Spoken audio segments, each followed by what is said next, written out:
I came here several times with my father when I was little, but stopped eating here as often after growing up. I hope the food here will be to your taste.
Hotel like this in a while. Paimon's getting excited already.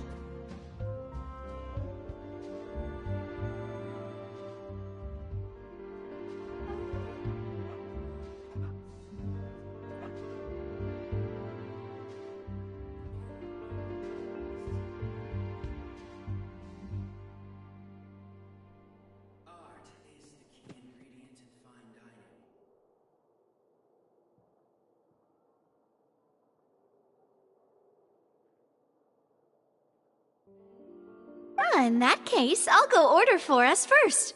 Please wait here a moment.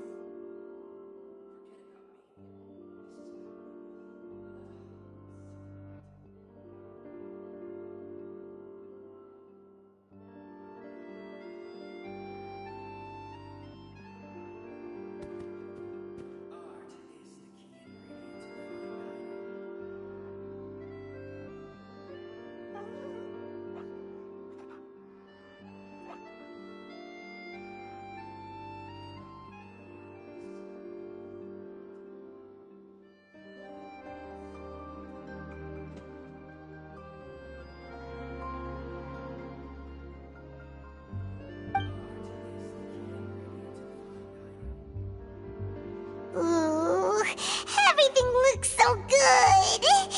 People in Fontaine sure know how to enjoy life.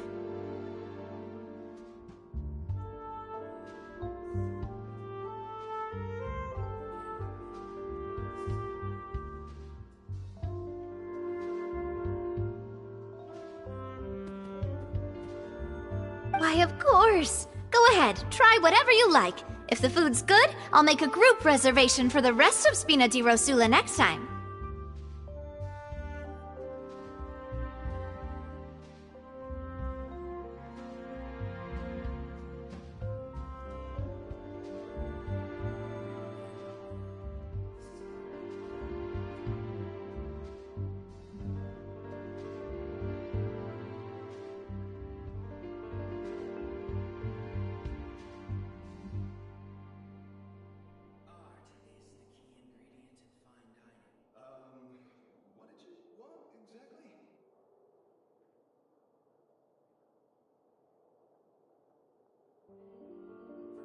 And if it's not?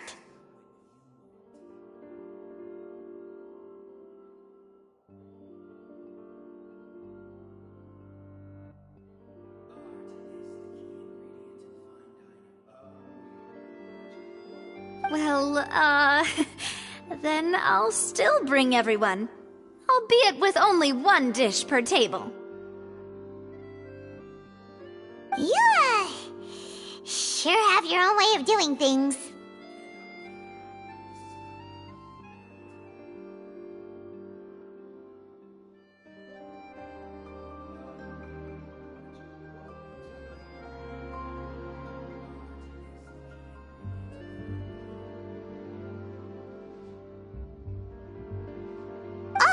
Oh, we called this a farewell meal, but we could also treat it like a victory feast, right? We did just win that case after all.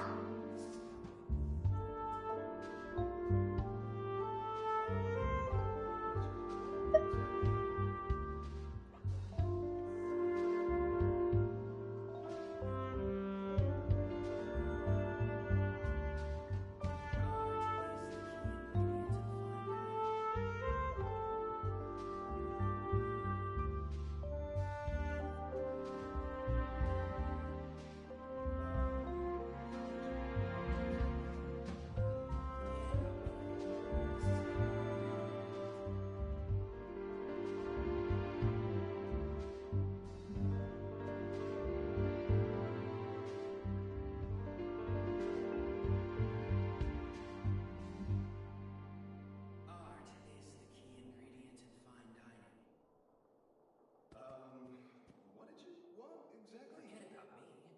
This is about what you want.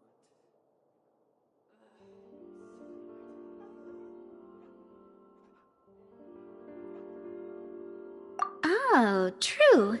Very true. In that case, boss, we'll have another 2 dishes.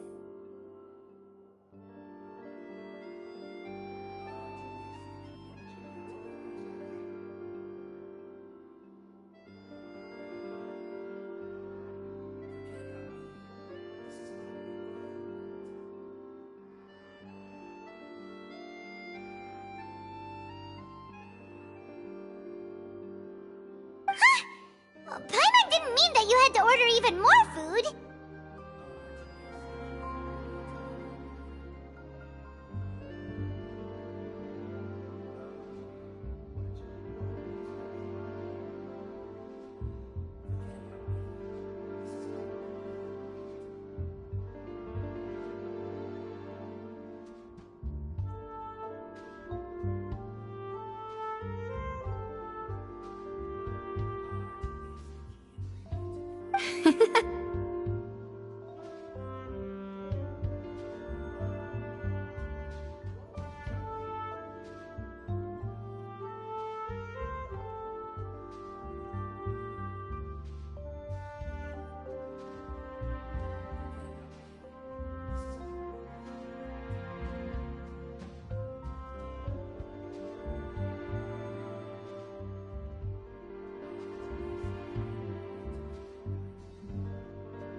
Speaking of cases, do you think that the mastermind behind the serial disappearances will get caught soon now that this has all happened?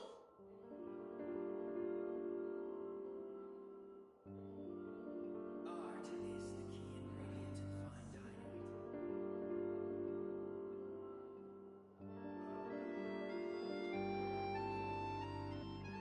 Well, we've certainly taken a big step forward, but I feel that's about it. We know that there's an organization that means to dissolve these young women, but we still don't know what they are really after.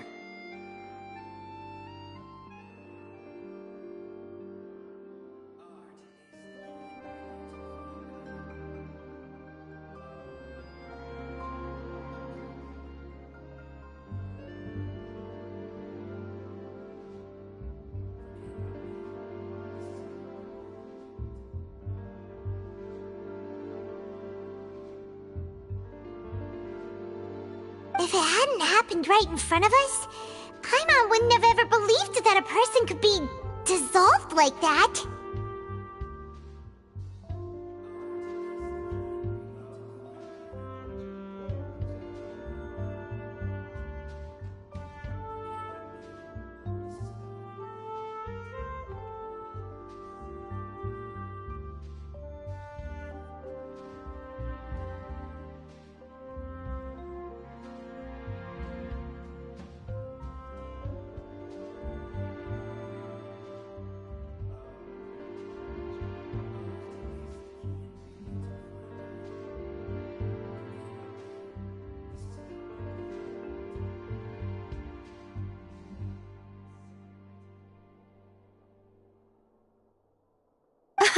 right?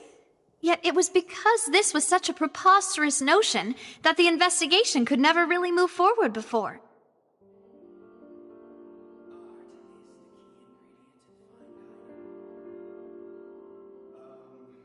What did you want exactly? Forget about me. This is about what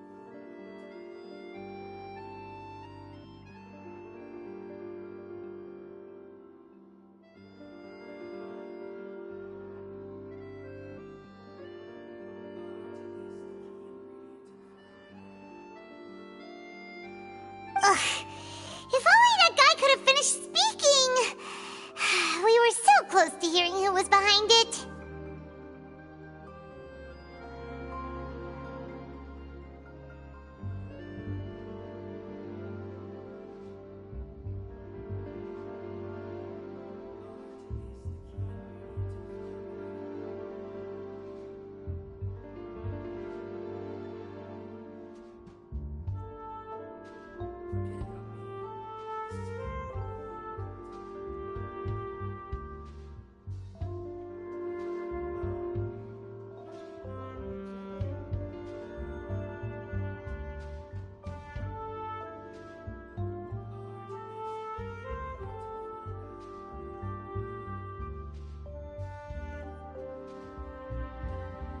In such investigations, even the smallest step can seem like a yawning chasm if the trail of clues is cut off.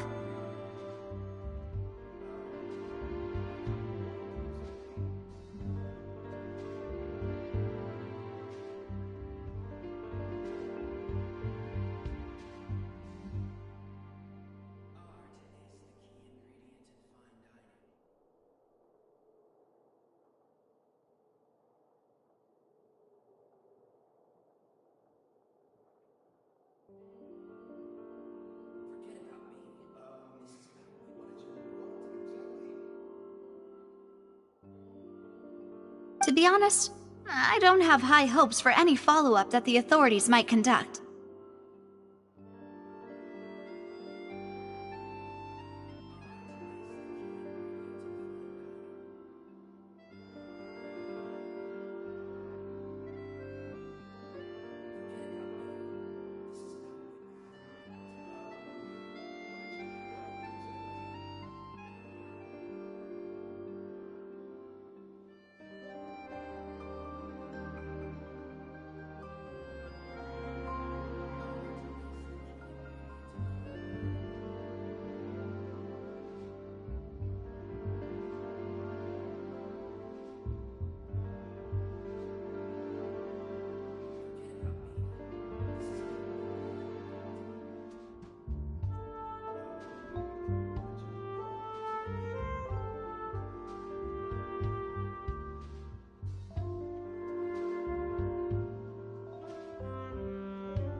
It's not that I don't have faith in their ability, it's just that a different perspective is required in some matters.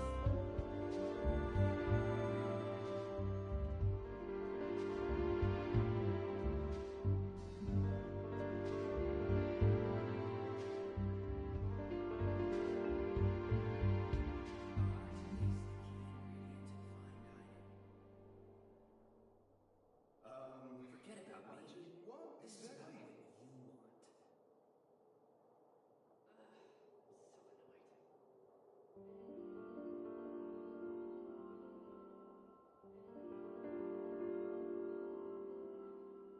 It's easy to guard against and deceive a single narrow perspective. A shift in thinking is required at such times in order to produce a breakthrough. Forget about me.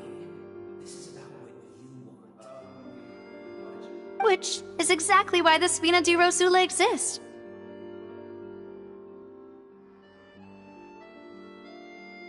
Those highfalutin folk are not all-knowing.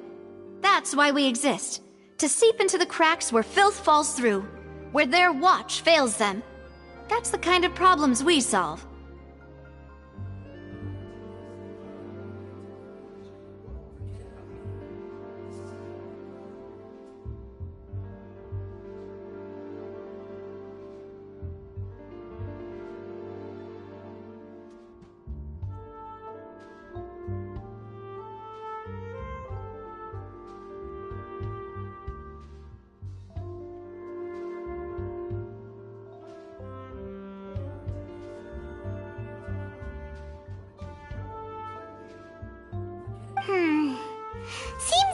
Everyone thought things were simpler than they actually are.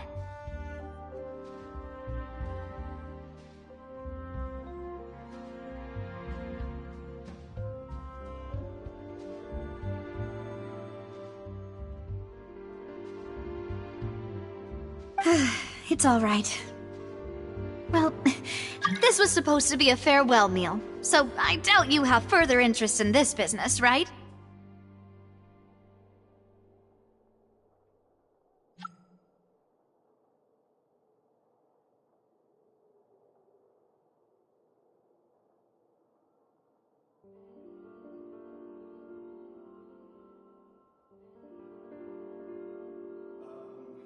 What did you want exactly? Forget about me. This is about what you want. Art is the key ingredient to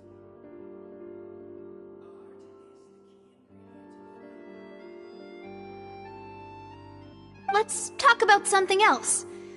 Like, what are your future plans?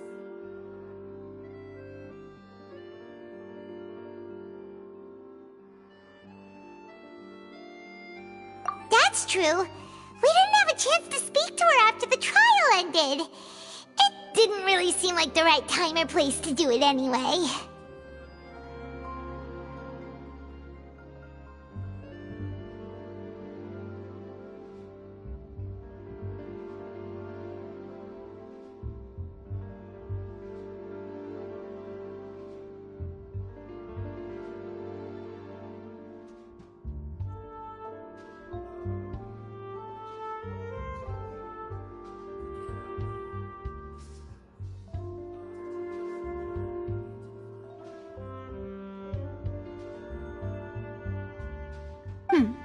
I see. So, your primary objective, which has been foiled so far, was to have a chat with the Hydro Archon.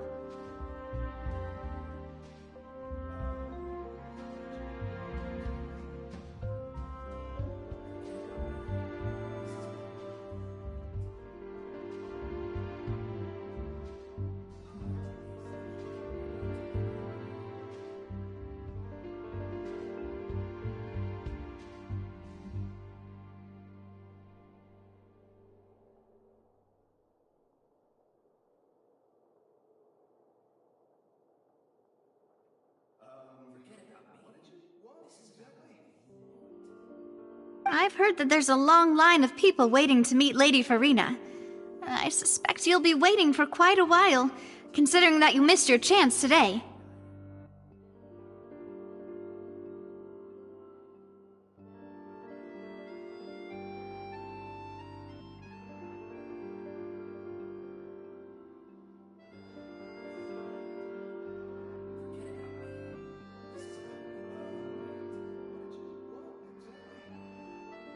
Yeah, we've heard that she's super popular here in Fontaine, and that it'll be tough getting any of her time.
Well, would you consider some more, unique ways. Perhaps even methods of, let's say, questionable legality?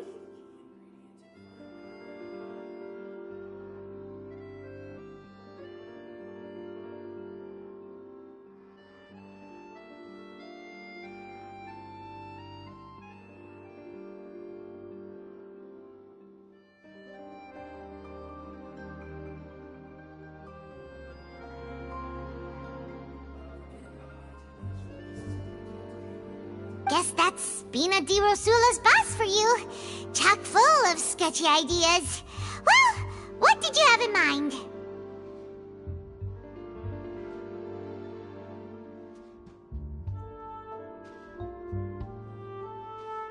Well, one way would be to infiltrate a performance troupe at the Opera House, only to abandon your act at the play's climax and ask to speak to her after the performance.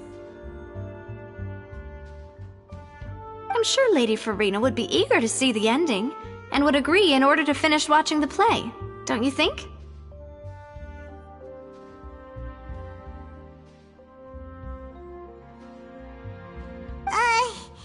Could you suggest something a little more practical? This plan seems pretty hard to pull off. We'd have to go learn how to act, and acting's really hard.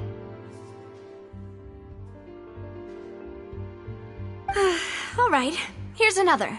Find a way to conceal yourselves under her bed. Then wake her up in the dead of night and demand answers. Don't let her go back to sleep until she answers all your questions.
I can personally testify that this one works.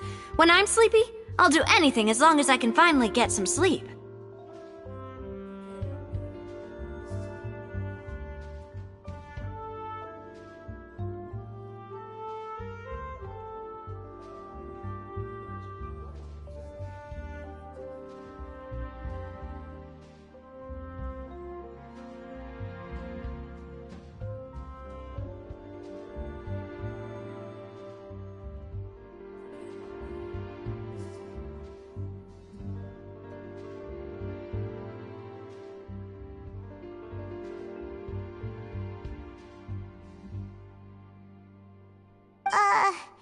That might work, but that's not really the problem. The problem is we don't want to get ourselves arrested. Ah, valid point. I overlooked that part. I was just thinking about leveraging a person's desire for sleep.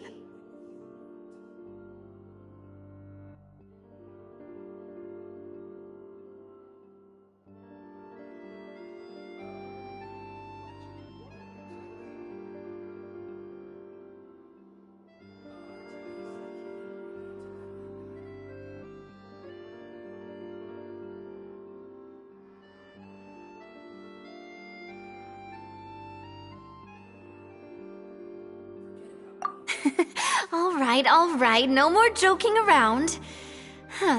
Perhaps you could... Oh, I don't know. Cut the line when she's on a break.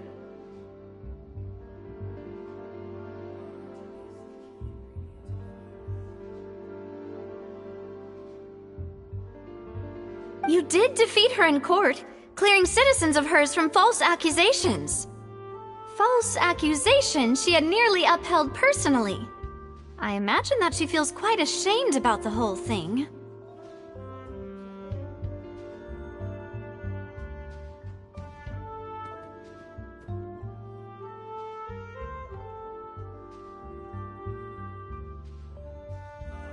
You mean that if we catch her while she's on a break, she might be too embarrassed to refuse? Oh, that does make some sense.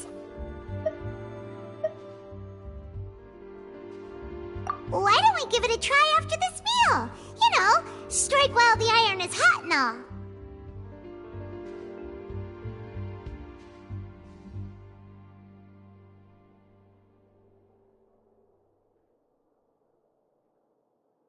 Art is the key ingredient in fine dining.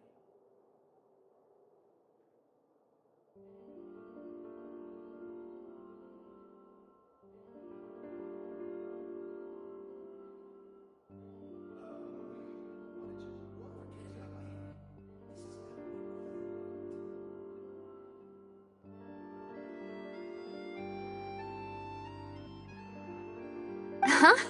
Paimon, did you drink my Fanta?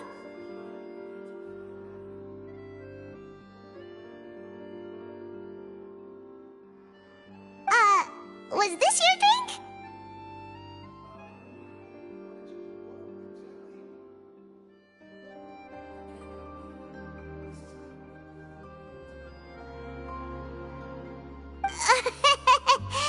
Sorry about that. Paimon wasn't really paying attention and the cup was right next to Paimon. Would you like to order another? No, it's fine. We're just about done here.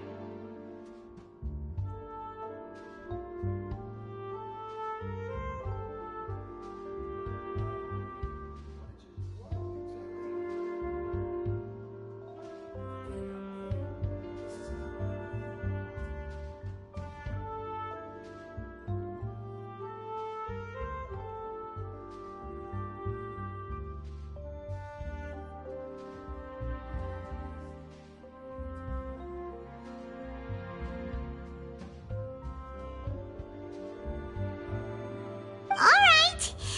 Honestly, Paimon wouldn't recommend Fanta anyway. It tastes kind of salty and icky.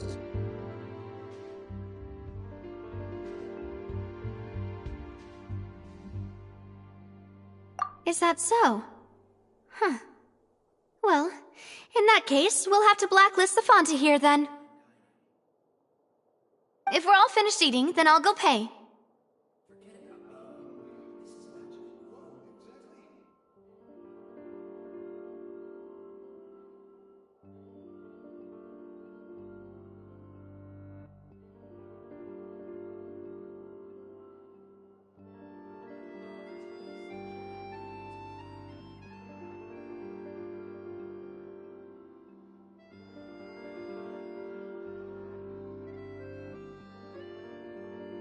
Yeah, we're stuffed. Thanks for the treat, Navia.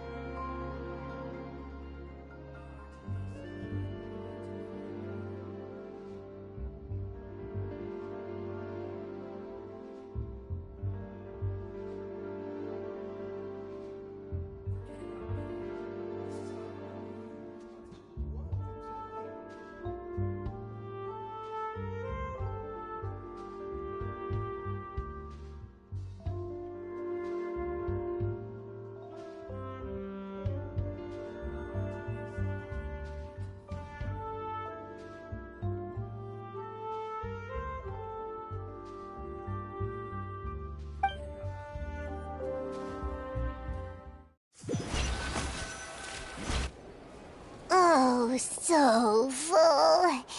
Paimon can barely float anymore.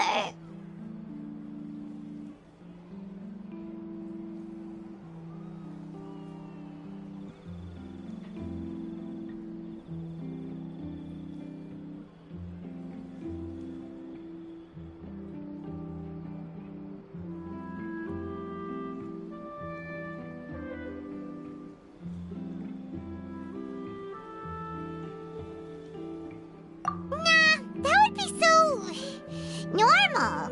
You know, like you.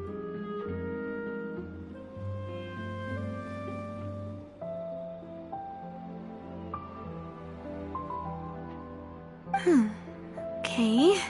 As for expenses this month, we're left with...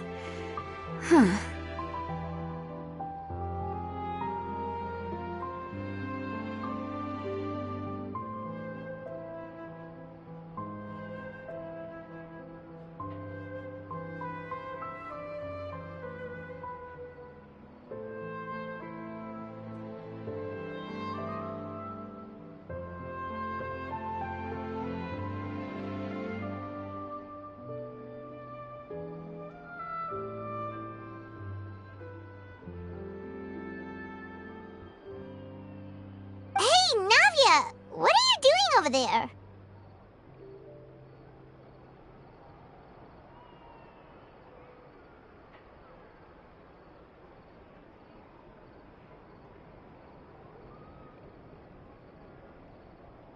Oh, nothing.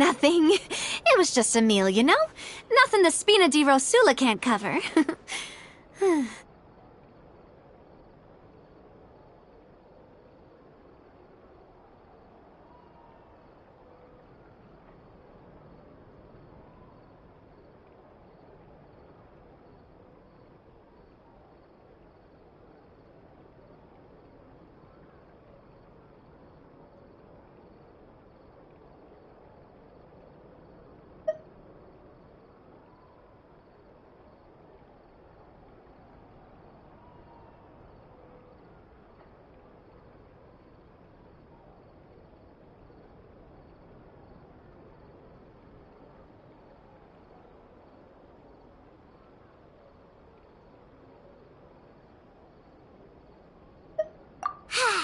Let's get ready to try to meet the Hydro Archon again. Bye, Navia!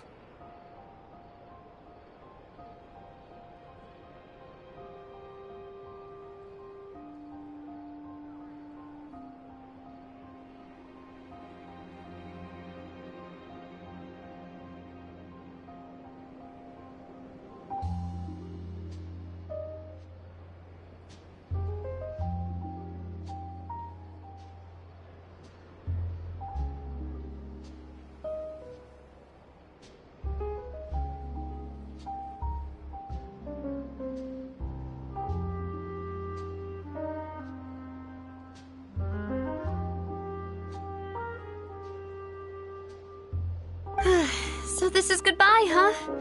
Well, if you do encounter any other trouble in Fontaine, you're always welcome to contact the Spina di Rosula. I'll give your requests the highest priority.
In any case, I wish you smooth sailing.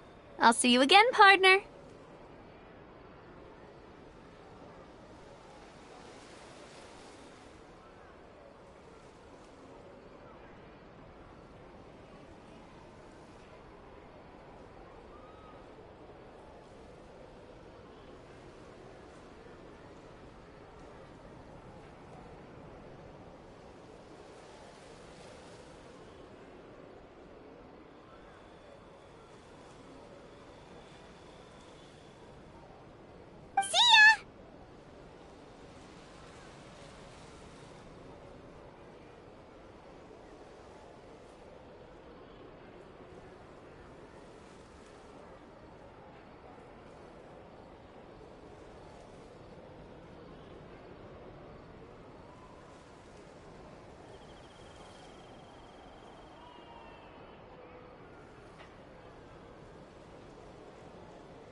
There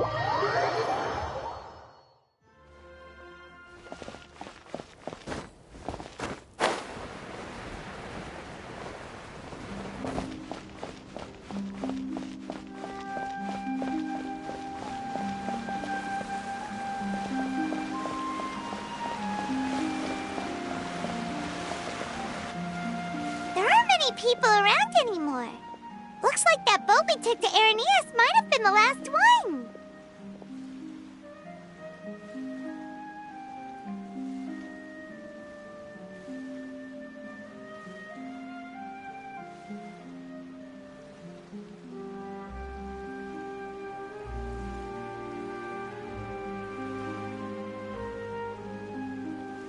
Vache!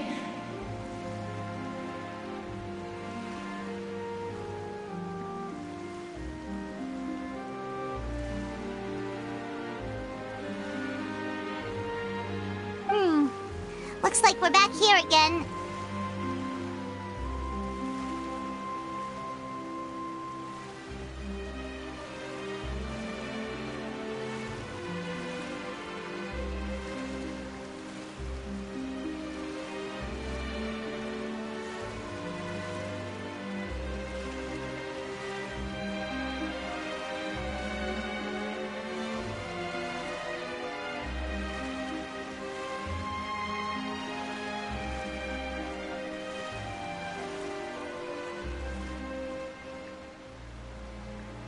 Huh? Traveler? Are you hearing voices again?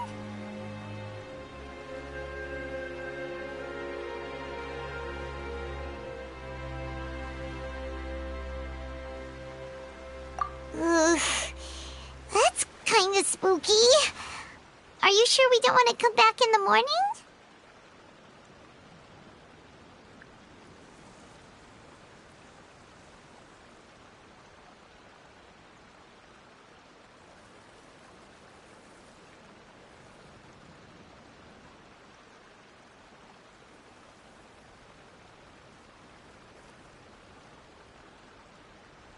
Vache! Vache!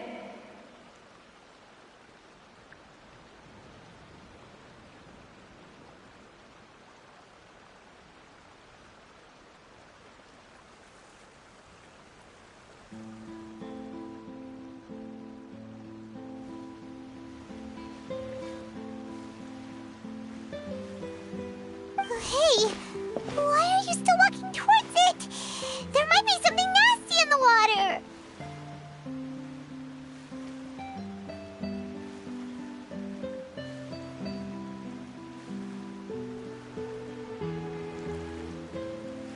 Huh? Hang on. Paimon can kinda hear a voice. It's calling for Vache, right?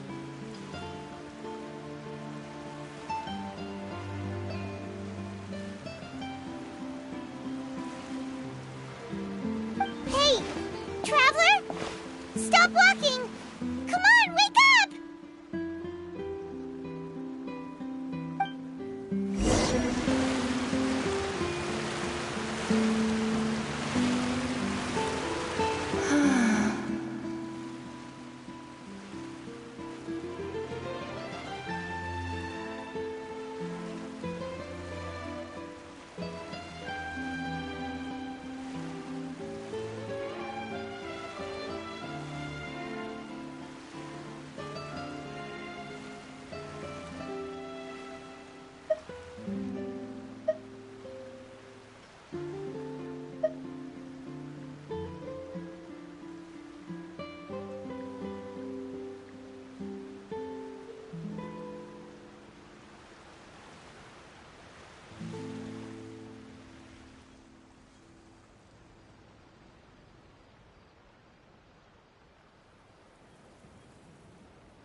Vache! Are you... my dear Vache?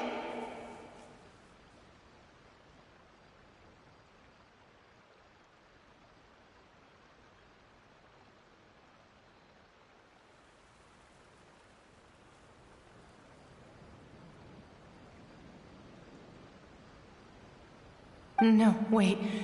You seem to be someone else. Do you know Vache? Do you know where my love is?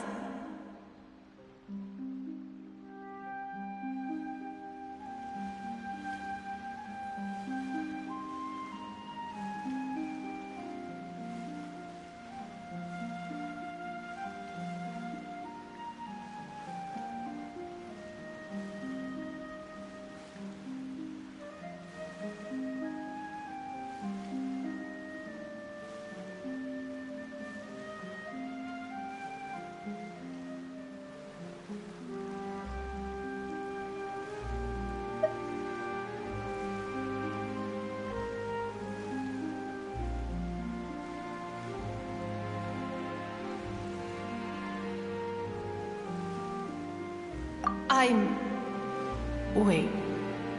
Who am I?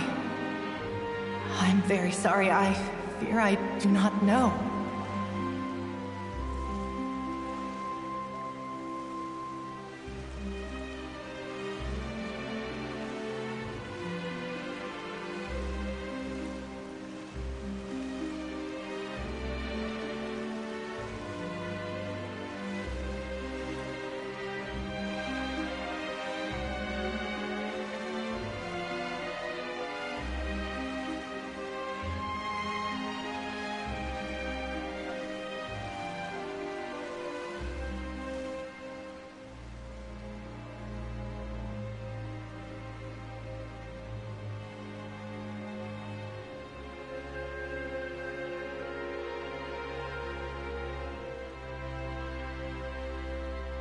My memories feel like they have been washed away like a flood.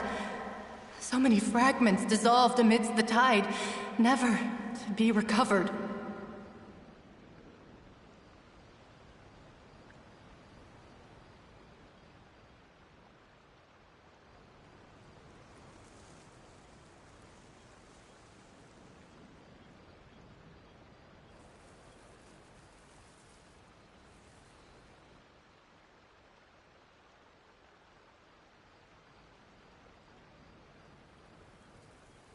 How much have I lost? How many things that I once held dear while on land have I since forgotten?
Yes, that is what I was once. But now, I am but the consciousness of one who has lost their form.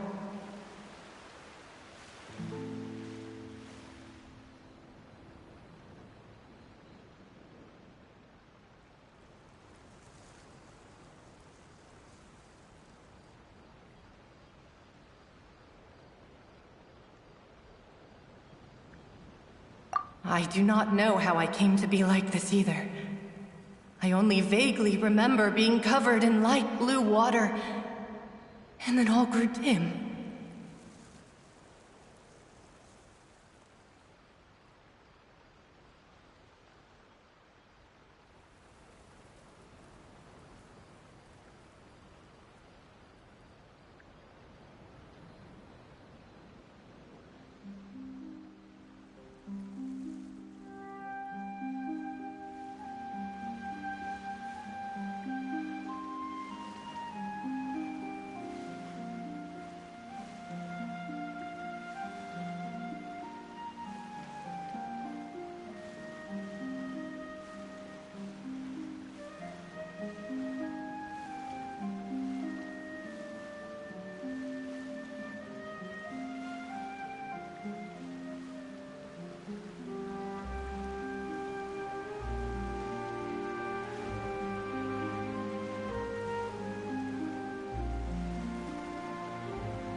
I also remember going to many places. I loved adventure, loved exploring places of peril.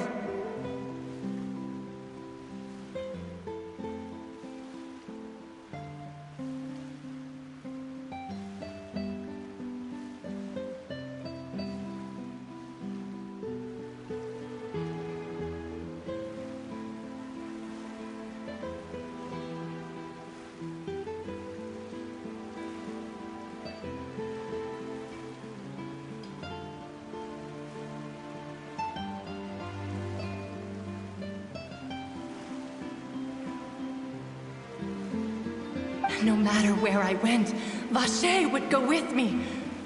I knew how dearly he loved me, and I also loved him equally as much.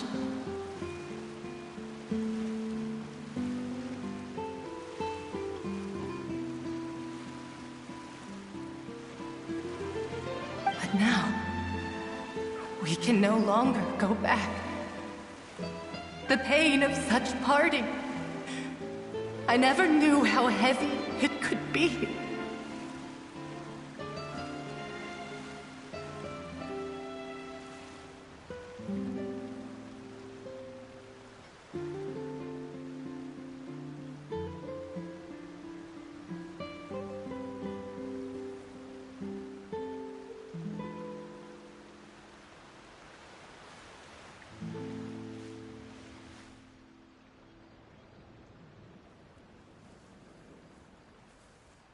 No! Our reunion no longer has any meaning. There is no way for us to create any new memories.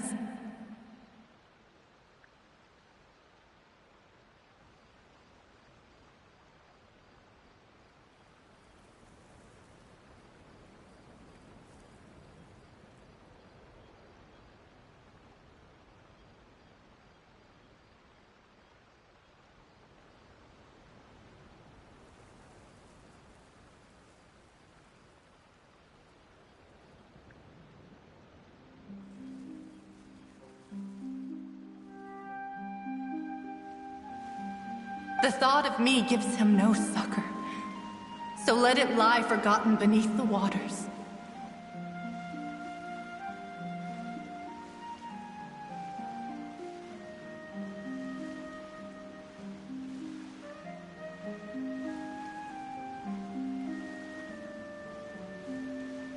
If you meet Vacher, tell him not to look for me. Tell him to move on. That is the only thing I still remember.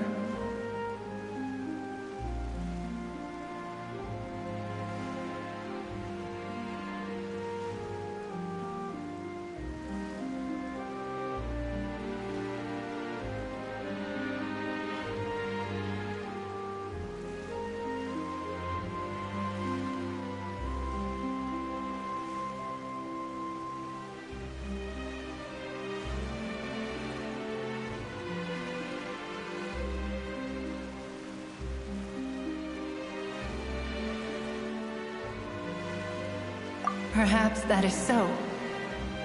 As I was submerged in the waters, losing consciousness, I saw Vacher above the surface. His eyes were filled with such sorrow, such longing.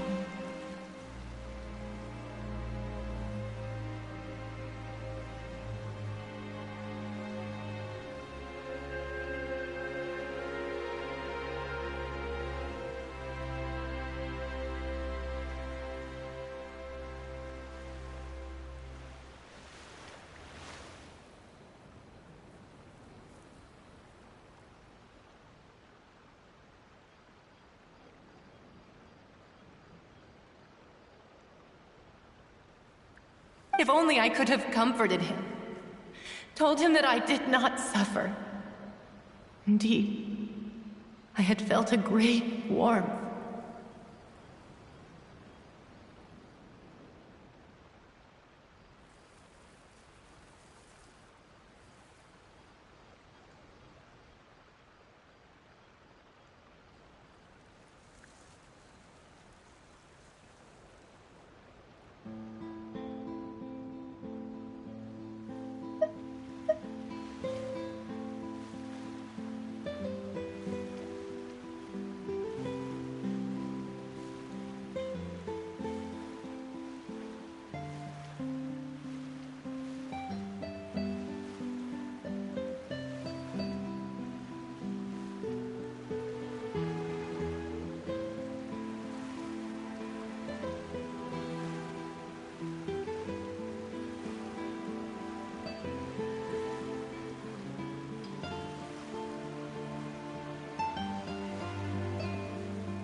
Is that what you call it? Dissolving? If anything, I consider it a form of release.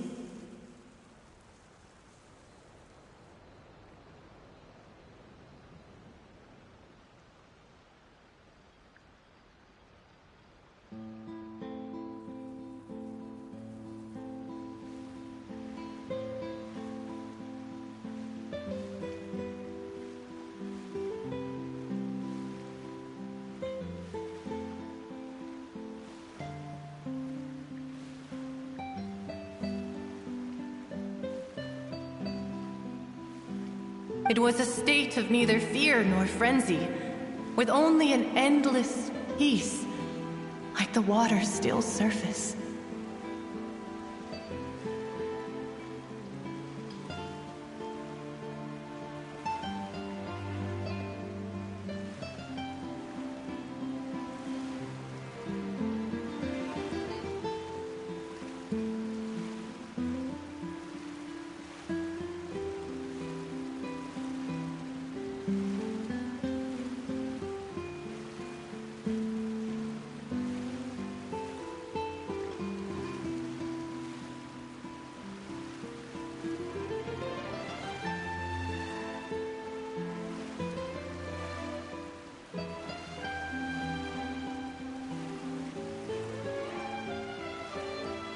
I could also liken it to being a thirsty person who drinks water for the first time, and only then sees how they have lived for so long in a world of endless want and anxiety.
I think I hear your companion.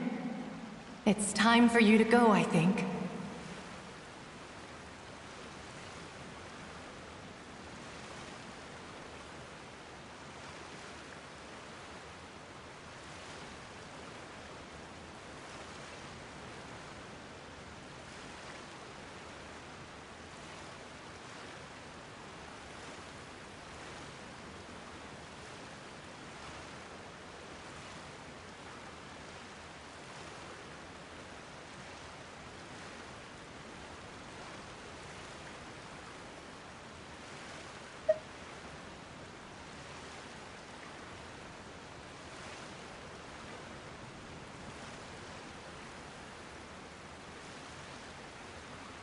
Farewell, then.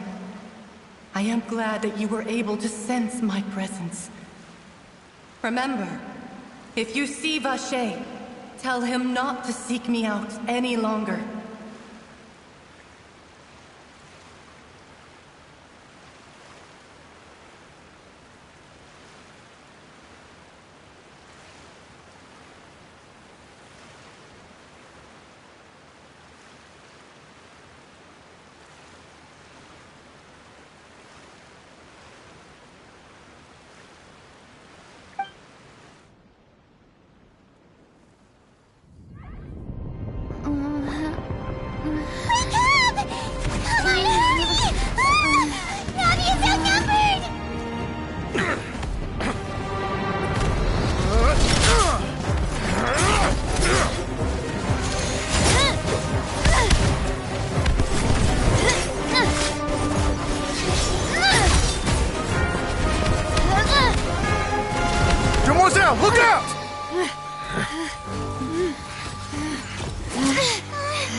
Dear God, it's a whole army of Gardamex.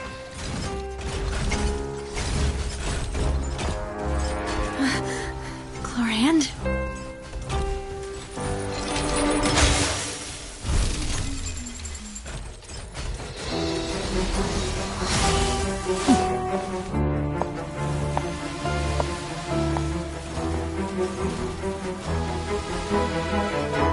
Quick, now's our chance!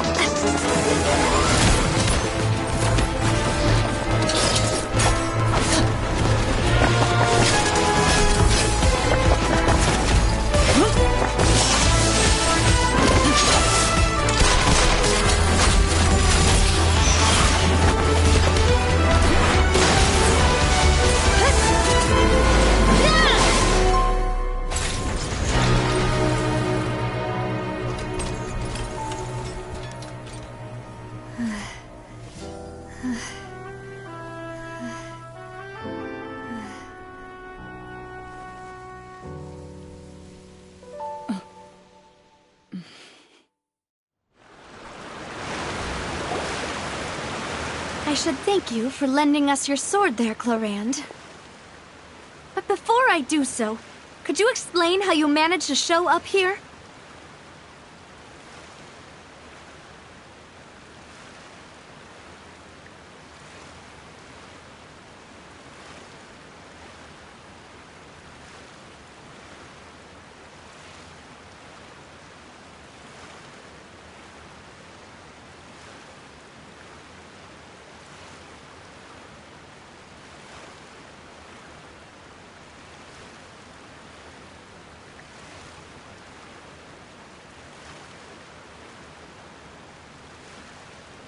I followed you. It seemed to me that danger has followed you more closely as of late.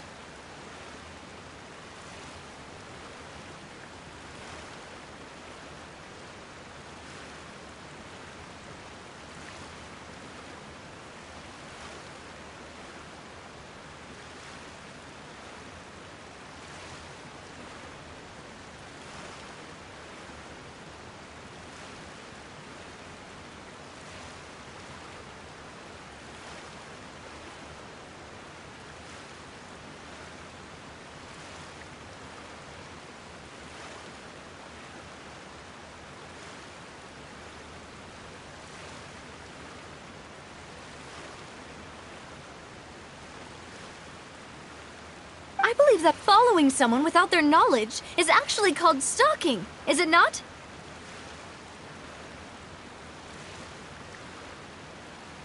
Mr. Callus's last wish was for me to ensure your safety, and I will not betray his trust.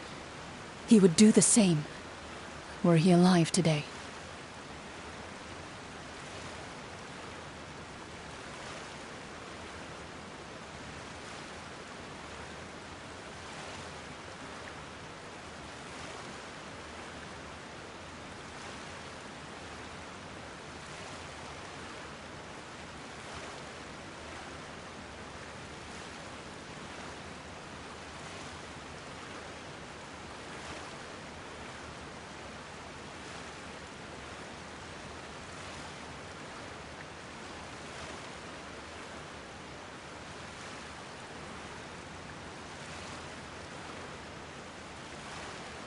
Do not speak of my father!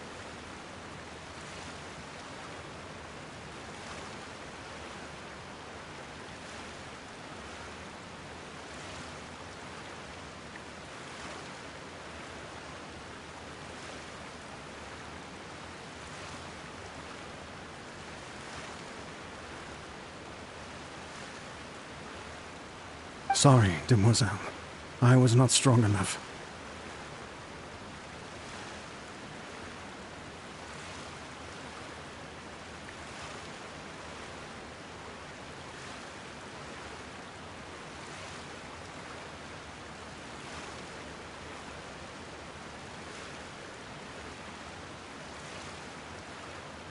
Thank you for your aid, Miss Chlorand, but do keep an eye out for your manner of speech. I believe we all wish to avoid unnecessary emotional harm.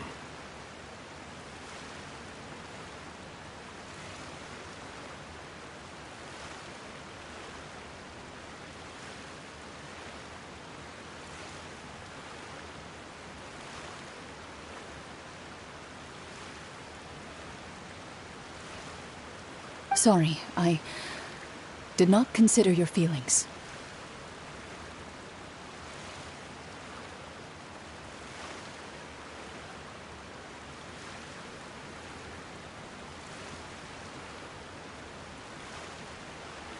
Whatever. What else do you know? How did you come to the conclusion that I'd be in grave danger?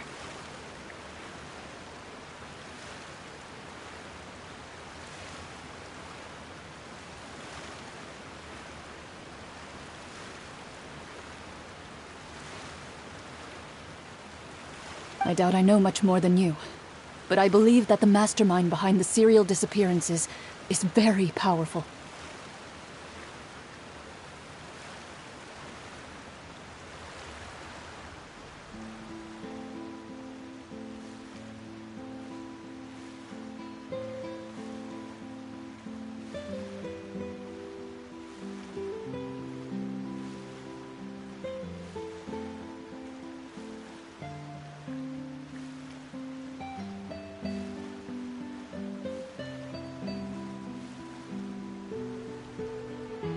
Your performance tonight will almost certainly attract their attention.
I'm sure they've known about me. To be honest, I'm shocked it's taken them this long to act against me.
And what about these Gardamex?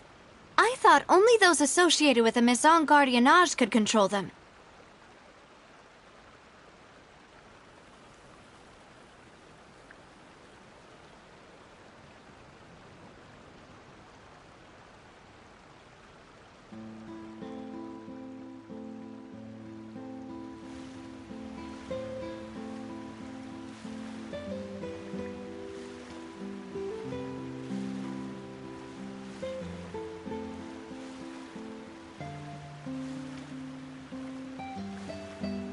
None of these mecha have serial numbers. I was sure to check a moment ago. They are not the ones used by the authorities to enforce the law.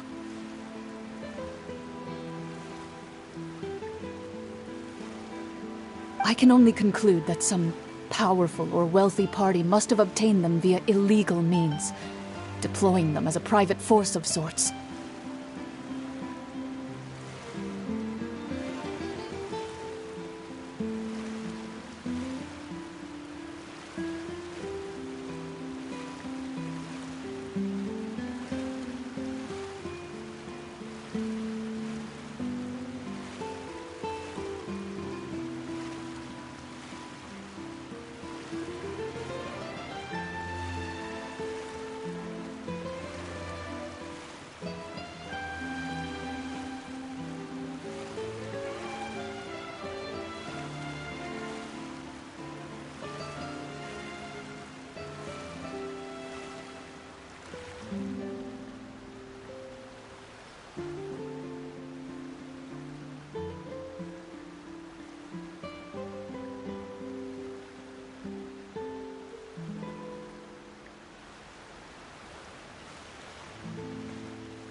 What?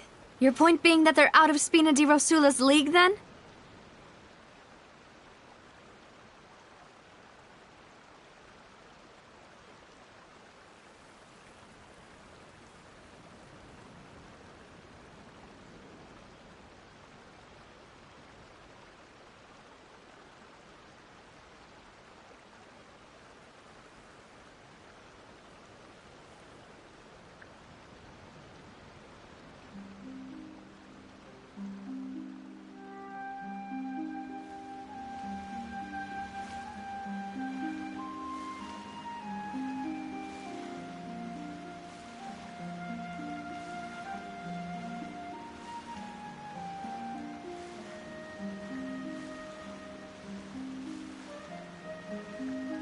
Yes.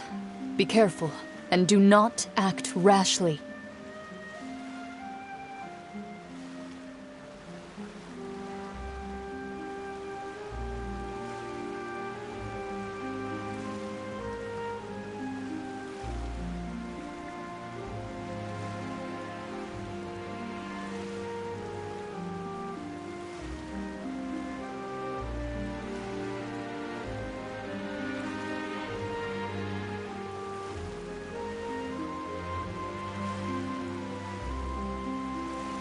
I will continue investigating no matter what. We will bring the truth to light. That's my father's true last wish.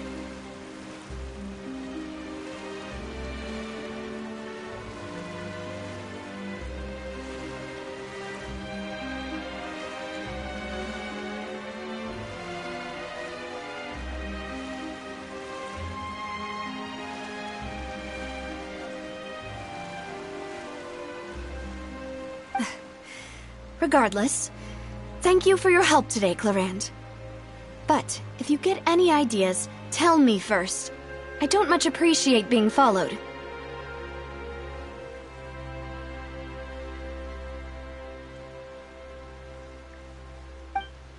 I do not think that they'll strike again anytime soon. So I shall stop following you. Good day, all.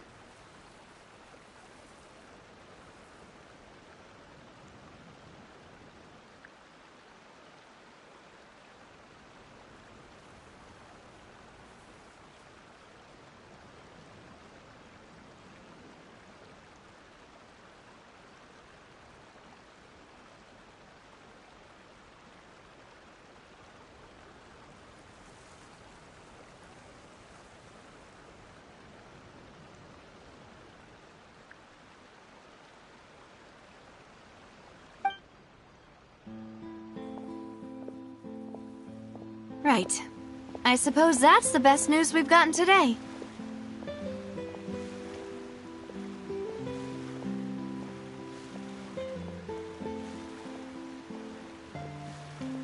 Demoiselle, I believe that Miss Clorand was being sincere with you. If we tried, we could attempt to thaw relations a little.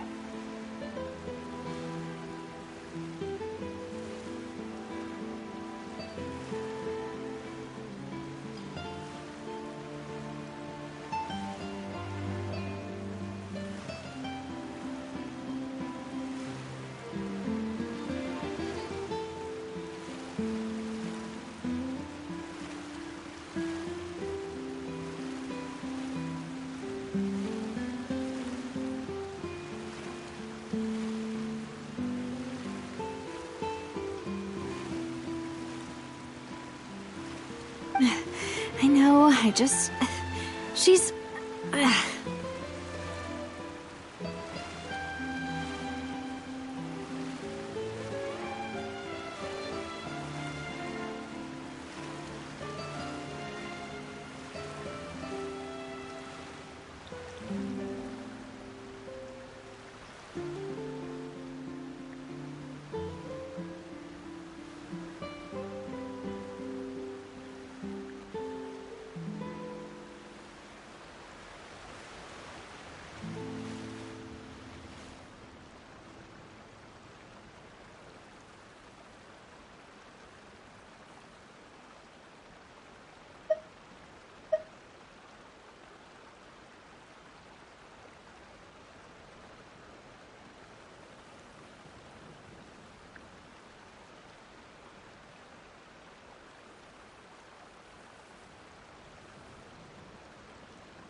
Oh, thank goodness!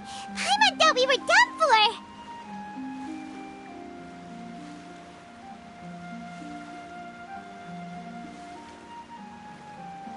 Those Gardamex came out of nowhere while you were unconscious, and Nadia and her gang saved us!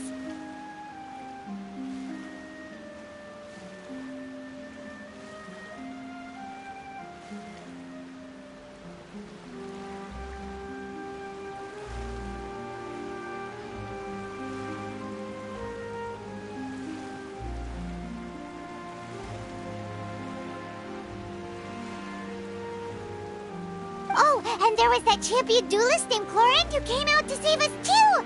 We got lucky there. Paimon probably couldn't have fought them off otherwise.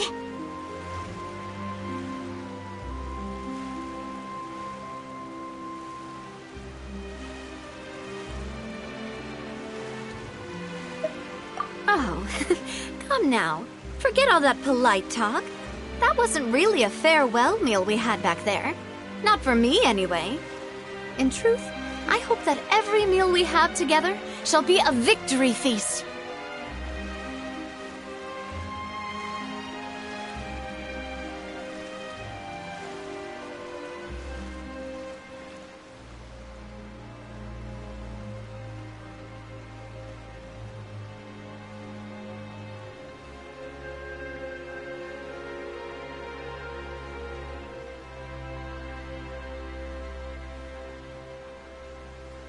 As such, we're still partners. There's no need to thank me.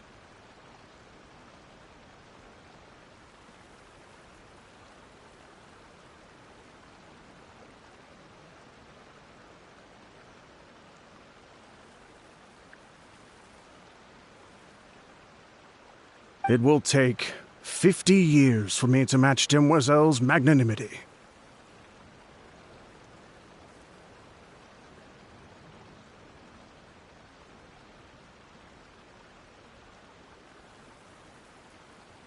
If it were me, I would have joined the Spina di Rosula on account of her goodwill long ago.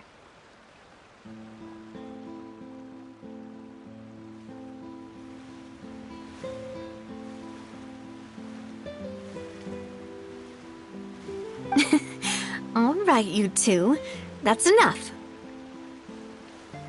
Actually, Navia, how did you know that we were in danger? You sure did show up in the nick of time.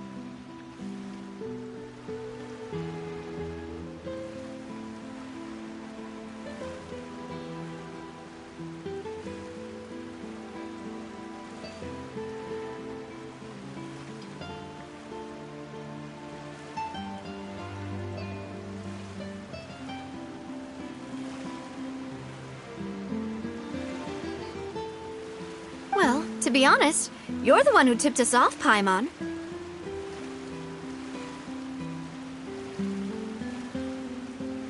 Huh? Really? Paimon contributed somehow? Cool, Paimon's even more amazing than she thought!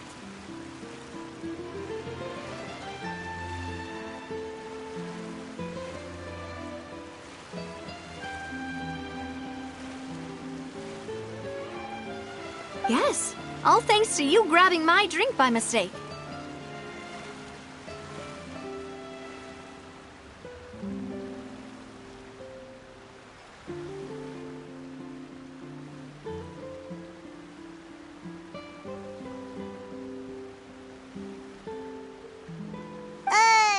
How did that help? After we parted ways, I was on the way back to one of our bases when I suddenly thought of what you said. That the Fanta tasted kind of salty and icky?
Fanta only comes in sweet flavors, so how could it have tasted salty? The color of the drink, if I recall, had also been a bit off.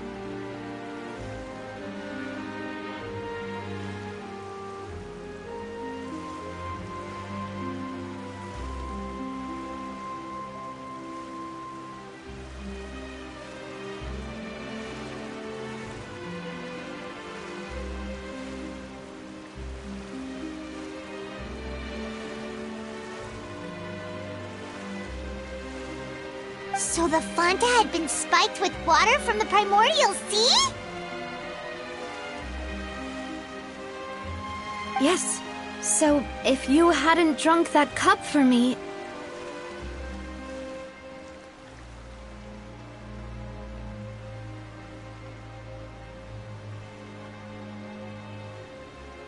Spina di Rosula is preparing the grandest of awards for you as we speak for saving the boss.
sent people to Hotel de Boer to investigate, but whoever did this left no trace at all.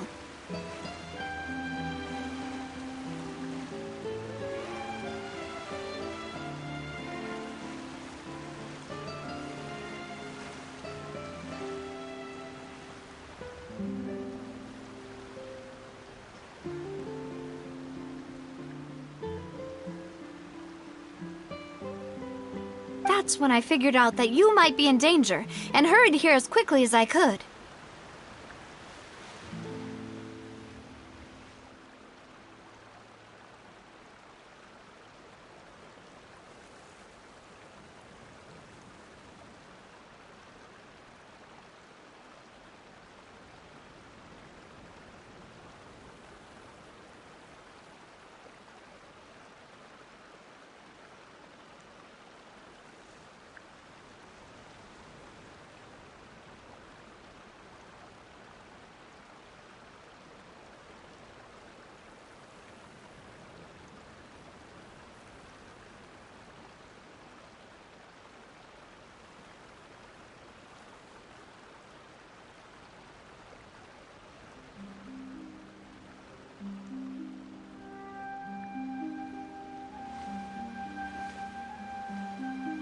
But why would they go after us too? All we did was defend Linny in court and help clear his name.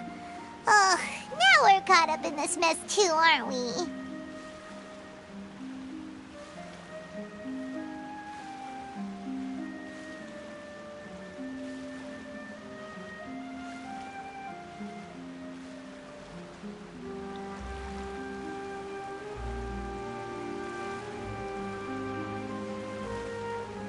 Well, you did foil a plan that they were probably pretty proud of, and almost got their name in the process.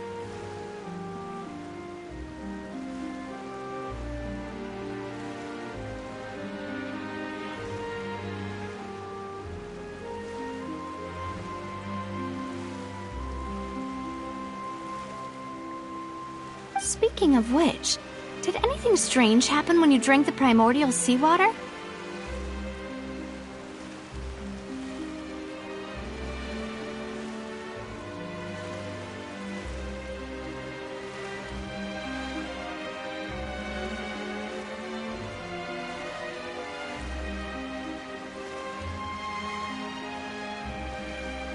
Well, it can't be coincidence that the traveler fainted just now. She said that she heard that voice calling for Vache again.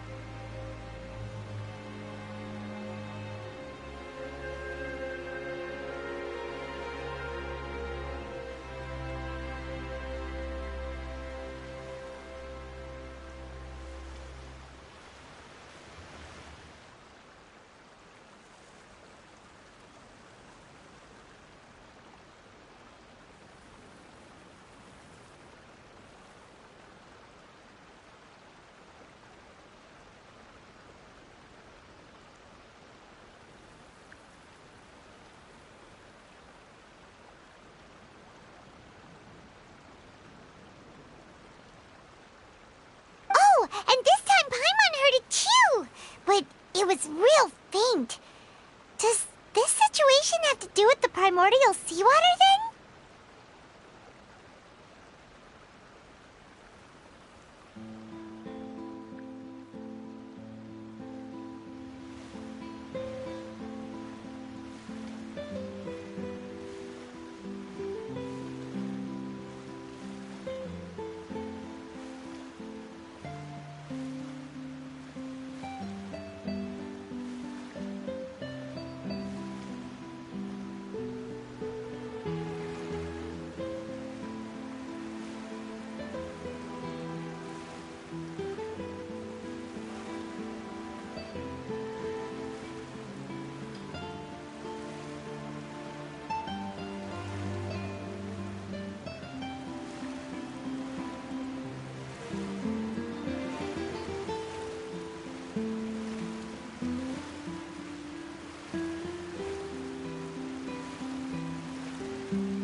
primordial seawater raises someone's sensitivity to hydro when it's used on people who are not from Fontaine?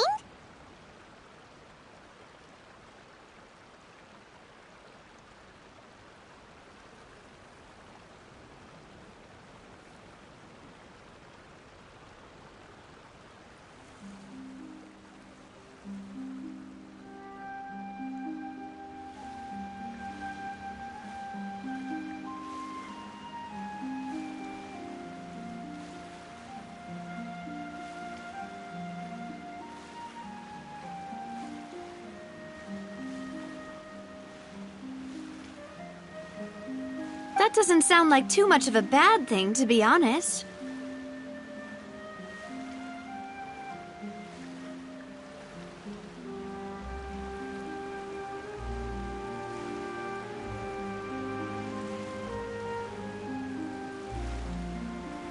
New intel? While you were out cold?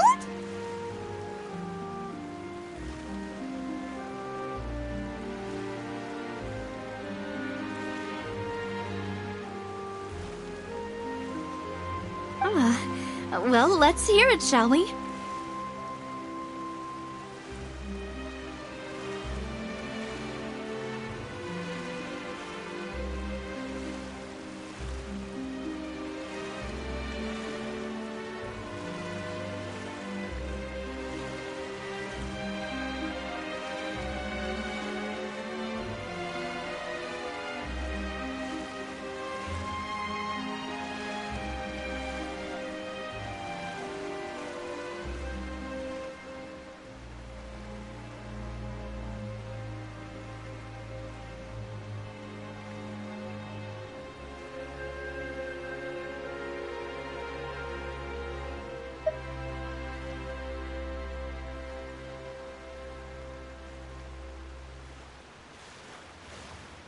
Oh, that is important.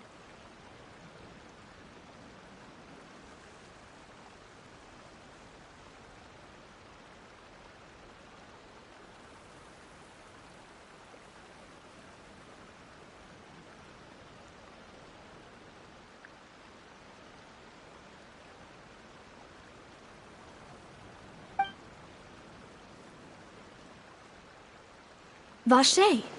That name doesn't ring a bell. I suppose he hasn't stepped forward as a witness in court lately.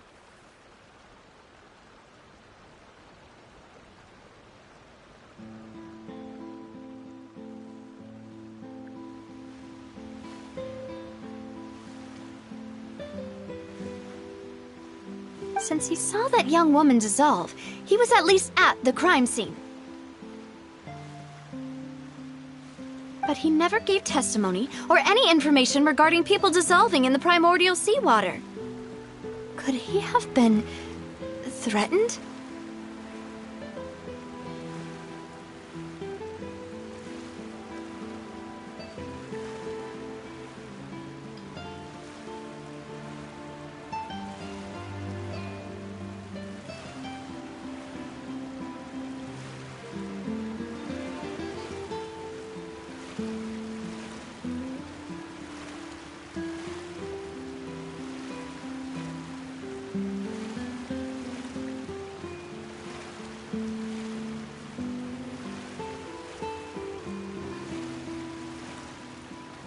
Yes, thank you. This is very important information indeed. We will continue to investigate.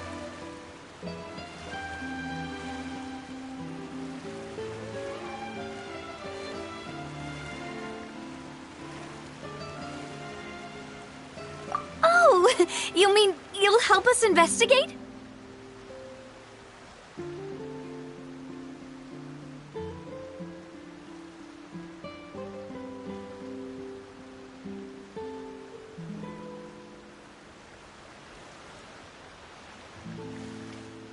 Well, you did say that our farewell meal didn't really count. That means we're still partners, right? And besides, we're in this now whether we like it or not. You're not gonna let those people who targeted us get off the hook so easily, are you, Traveler?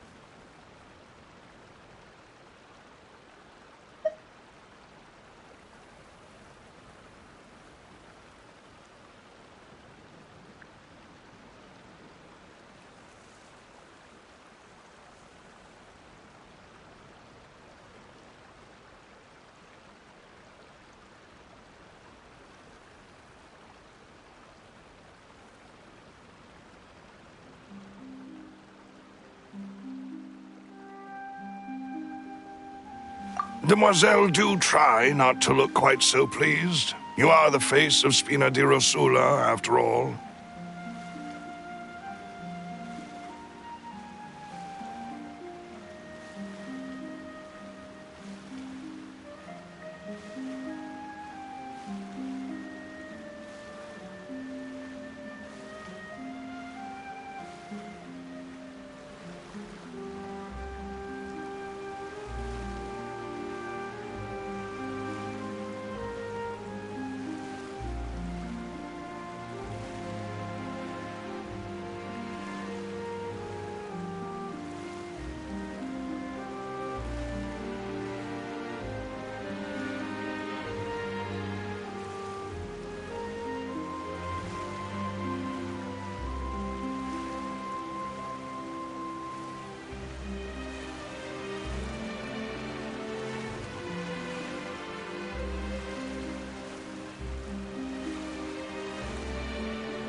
You talk too much.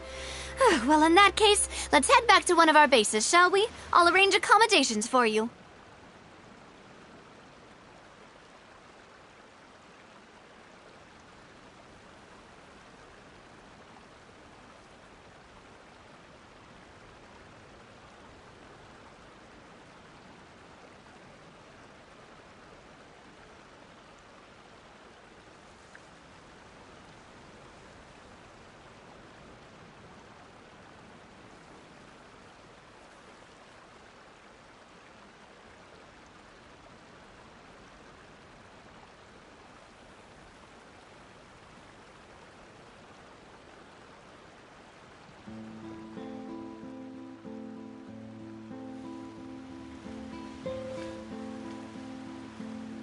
We also have some plans to go over, and hopefully we can deepen our bonds as partners.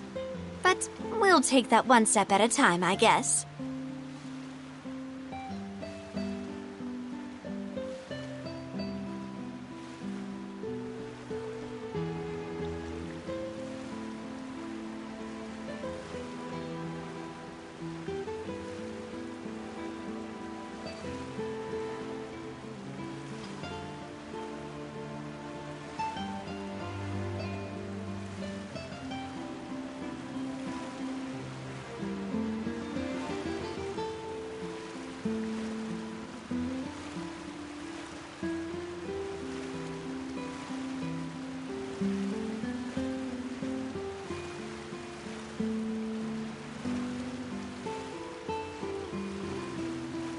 Don't worry, you two. With us around, our base is definitely secure.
Looks like 4. Genius. Feel free to check the Aquabus map and schedule for details.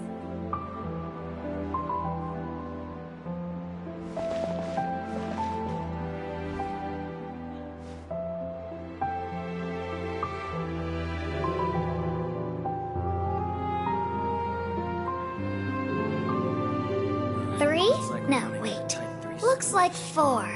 Feel free to check the Aquabus map and schedule for details. Fascinating.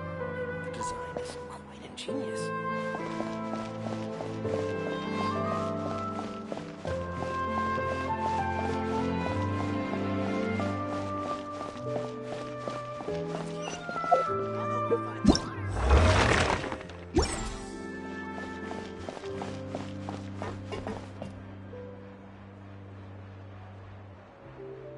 Feel free to check the Aquabus map and schedule for details.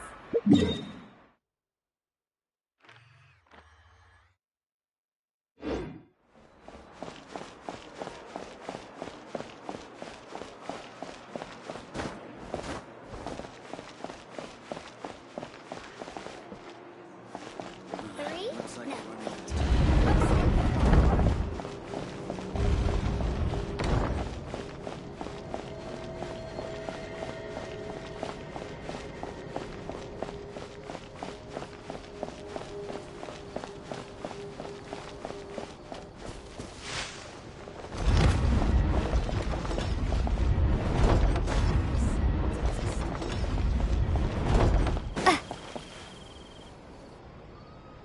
It's right up ahead, but let's make sure we weren't followed first.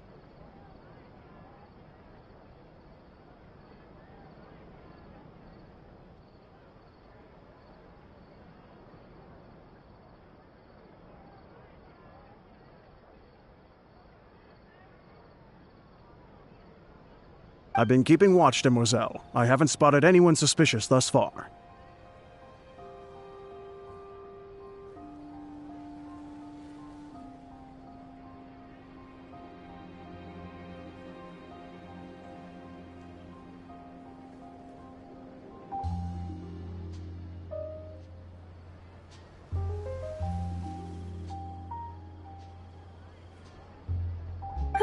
Very good. But let's not let our guard down for now.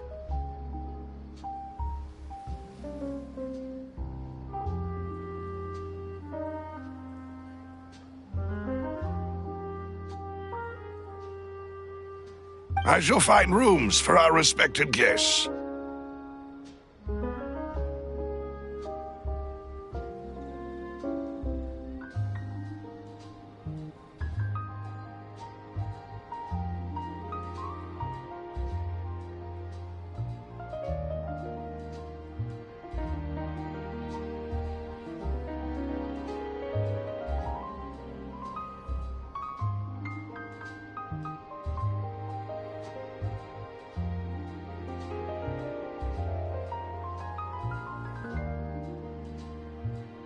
Thank you, Malus. Now, let's continue, traveler.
Just sit what you need.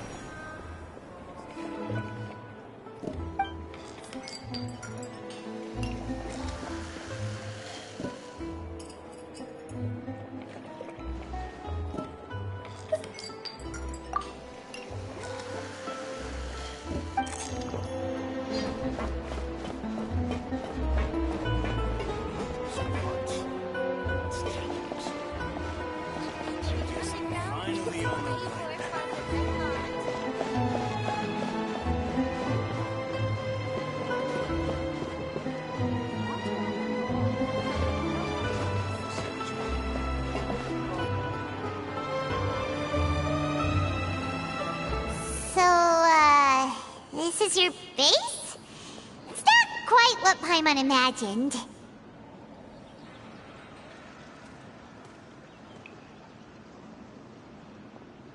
Your accommodations have been arranged. Under the present circumstances, I can confidently say it's the best we have. Well, our funds have been a little tight lately.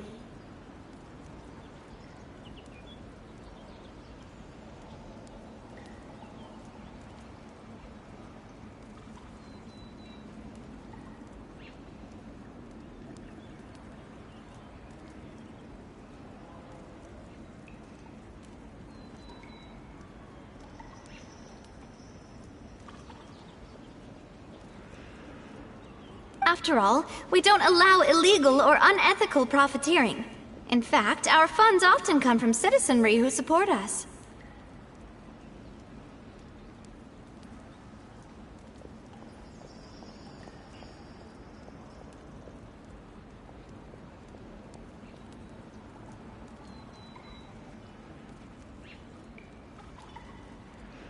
Seems like it's tough times for everyone. But if you have the support of the people, that does sound like it's worth it. To be honest, our financial situation was a lot better back when my father was in charge a few years ago. I'm afraid I'm not quite his equal.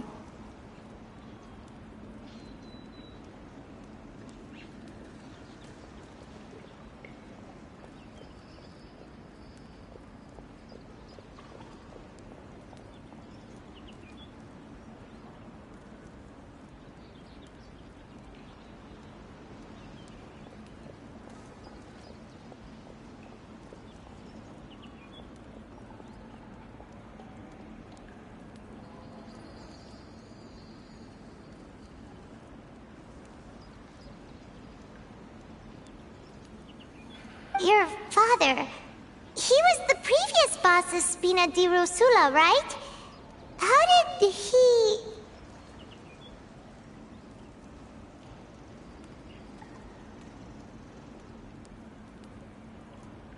Demoiselle, if you'll allow me to explain.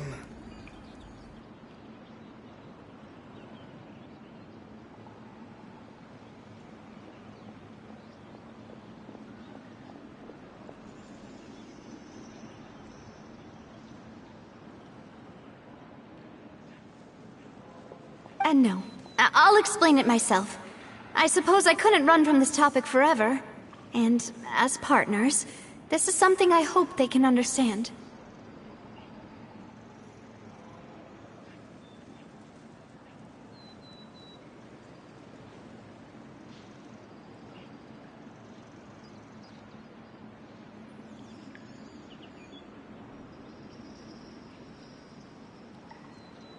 My father's name is Callus.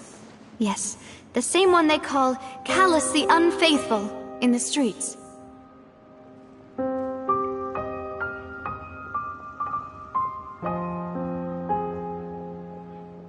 Three years ago, he was accused of murdering his own friend, but he chose a duel to defend his honor instead of standing trial. He died in the duelist's ring.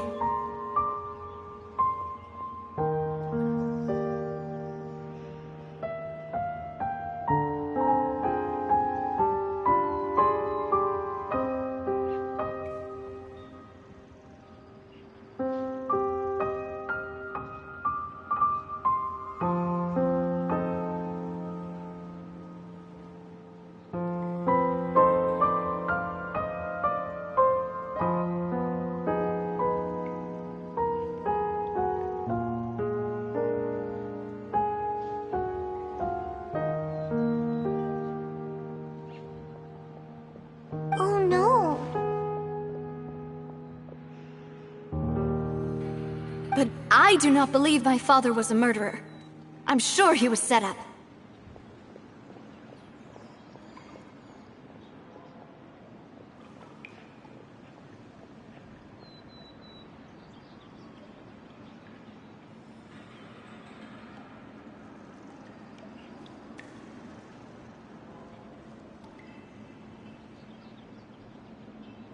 At the time, I believed that if he only stood trial and was duly investigated, something amiss would crop up and prove his innocence.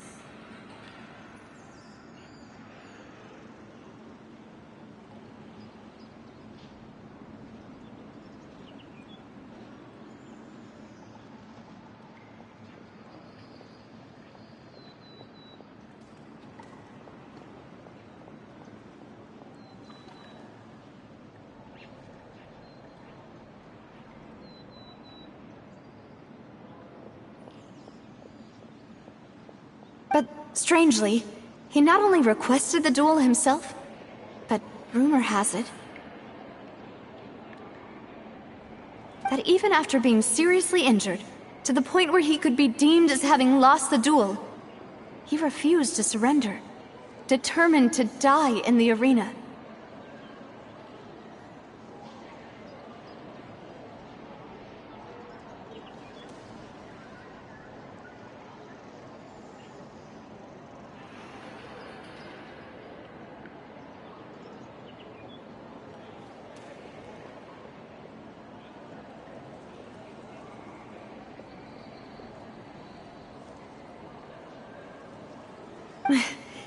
Three years later, I still don't understand why he did that.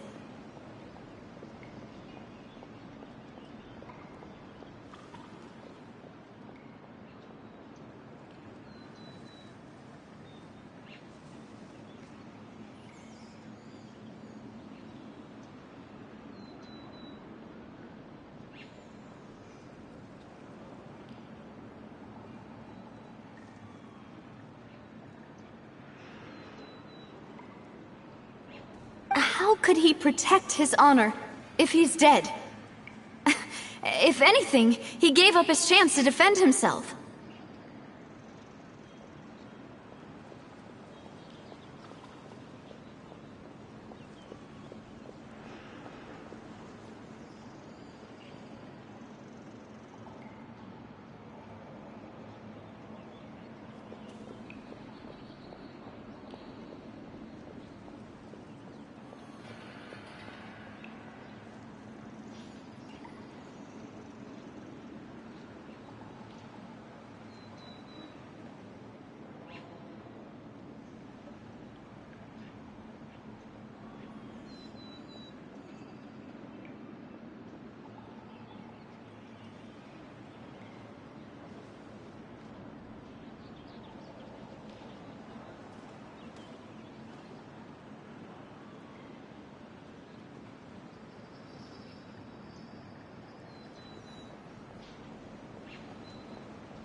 The closest piece of info I have is that my father had been investigating the serial disappearances case at the time of his death.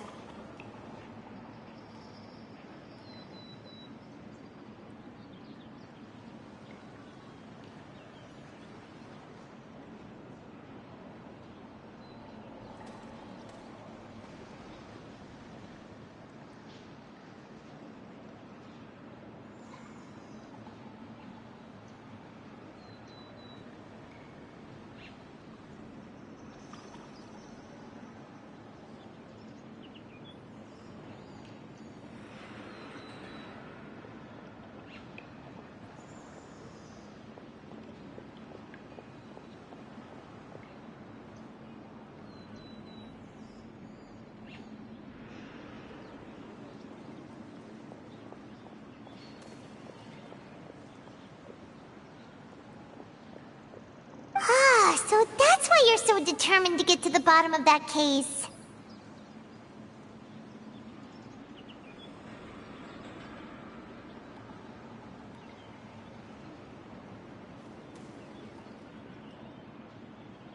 That's right. I've also tried to investigate the murder my father was implicated in, but I haven't found a single new clue in my countless reviews of the investigation records.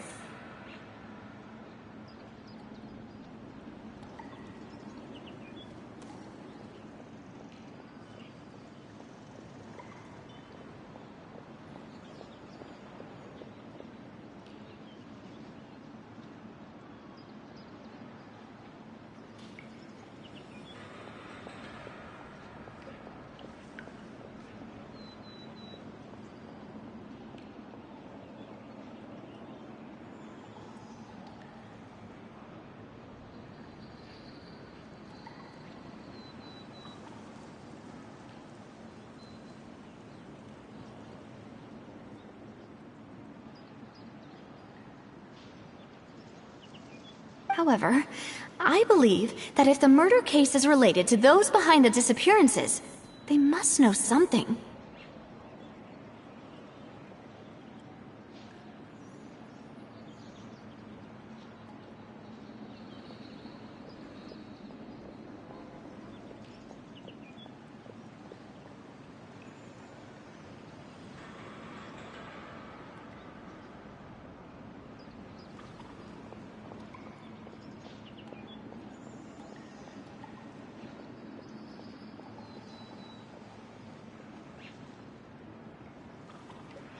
I must know what really happened.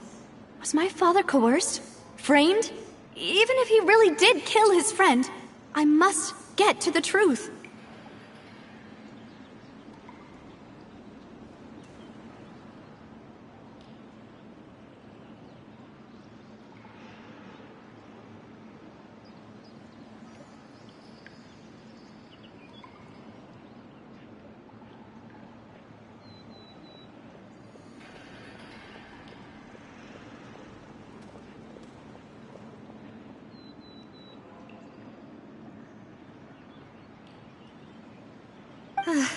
If only he'd been more open with me when he was still alive.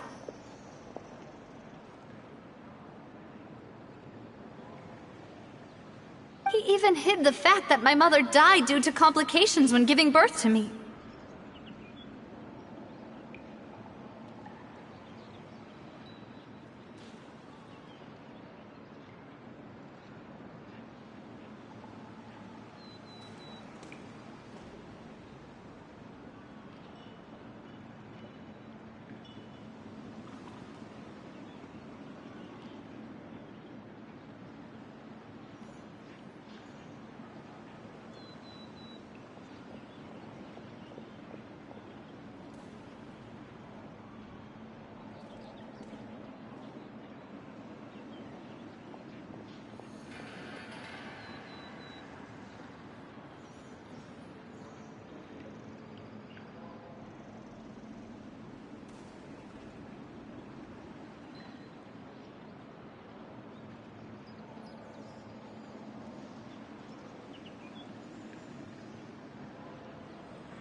And now, here I am investigating his death.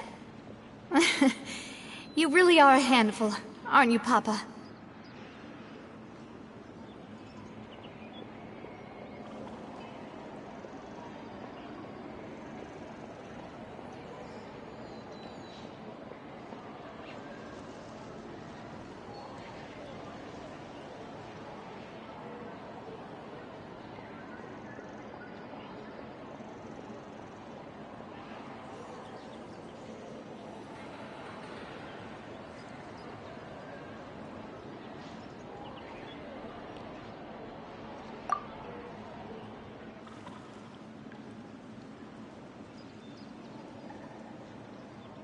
Demoiselle, please, if there is anything I can do, anything at all.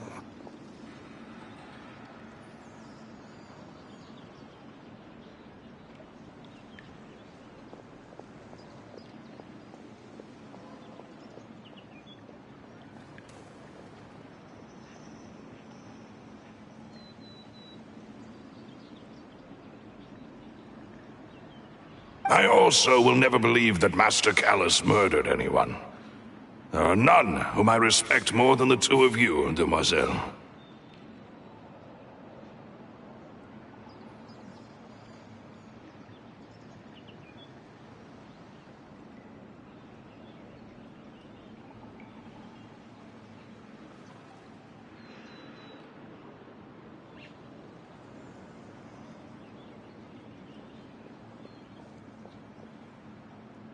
Master Callus did so much good in life, yet all it took was one murder case for him to be dubbed Callus the Unfaithful.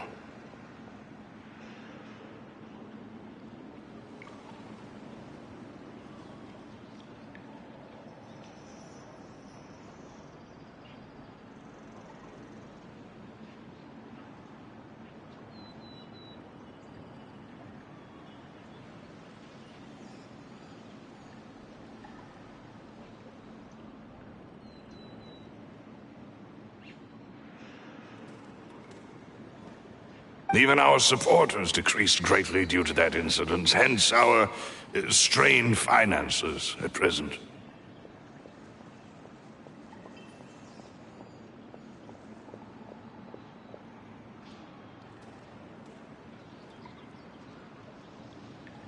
Wait, if Callus was such a good man, wouldn't people at least be a little suspicious when he was accused?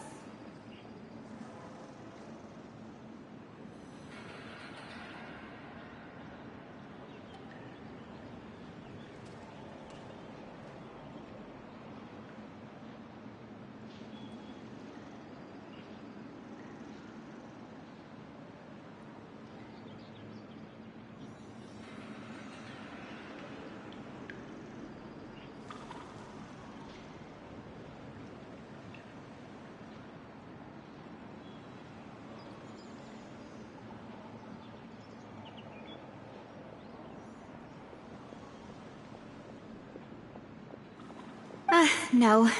Perhaps people just revel in that kind of drama. It's not something exclusive to people from Fontaine, really. Everyone's like that.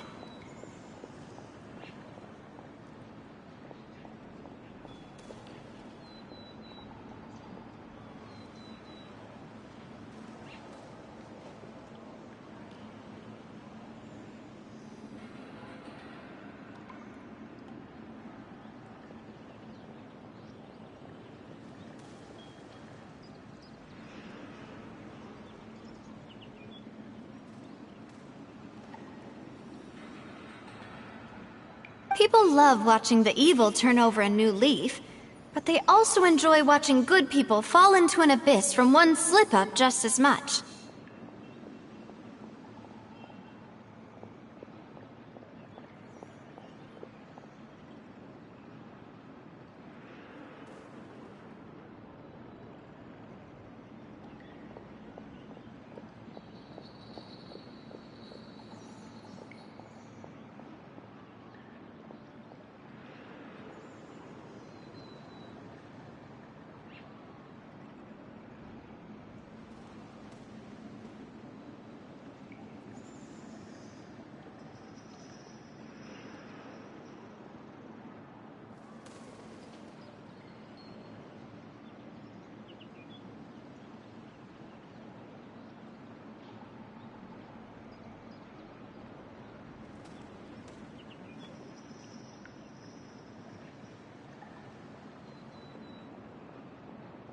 But how could... never mind. If Callus was really falsely accused, we have to find the truth. He didn't deserve to have that happen to him.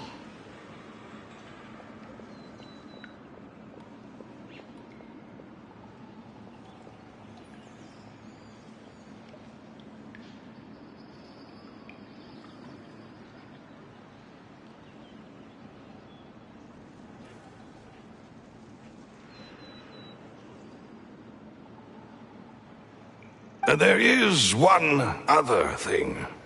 Master Callus's opponent in the duel was Ms. Clorand.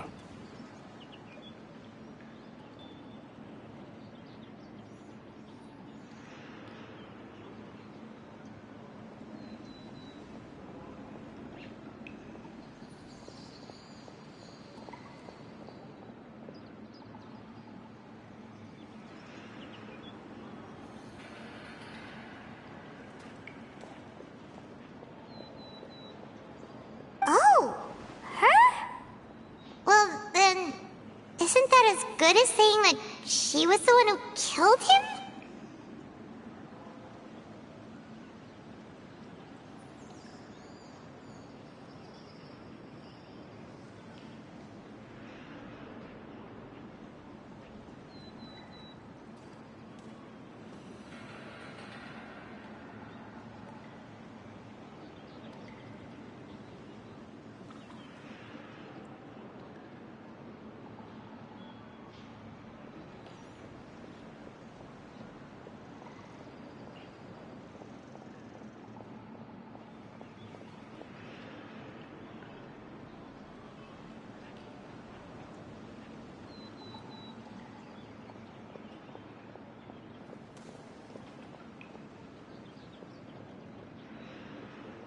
Yeah, that's not the sort of thing that you can just let go and move on from.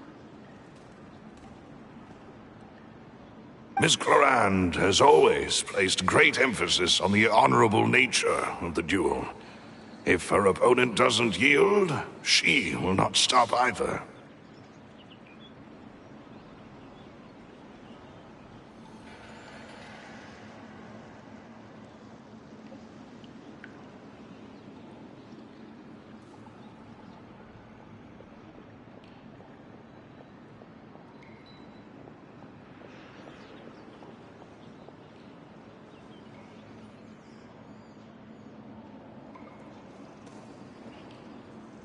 She knew Master Callus beforehand and greatly respected him, but seeing how he was resolute in the arena...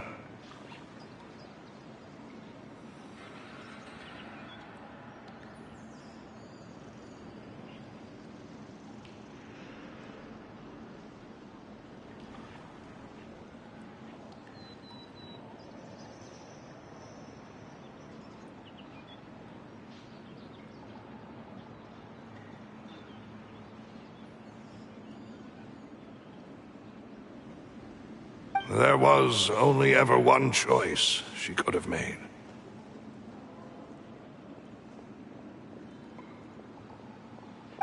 It's not that I don't understand her at all, but I just can't deal with this yet.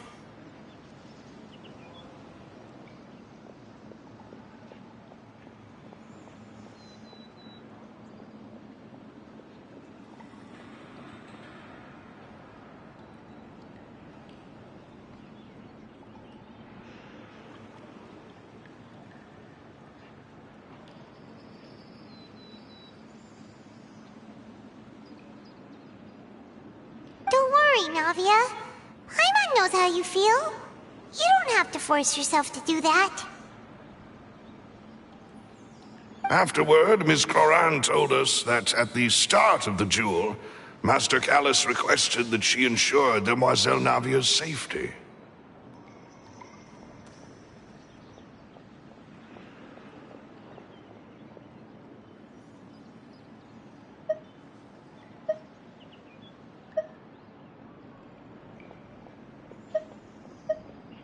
Yes, that is our understanding as well. Oh, Papa. What madness drove you to ask the person who killed you to take care of me?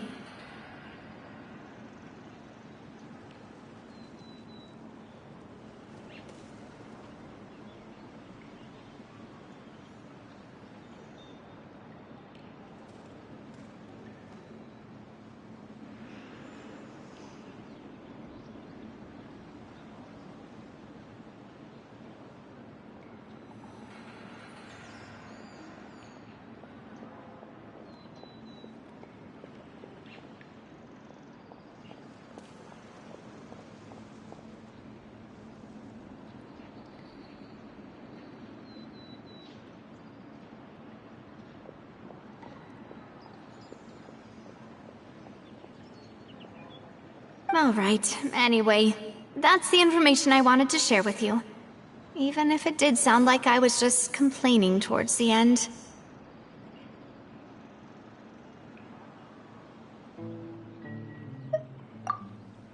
Thanks. You two should go and rest. This was quite a day after all. Yeah! Paimon's feet. Please, relax and get some sleep. We will ensure you rest soundly.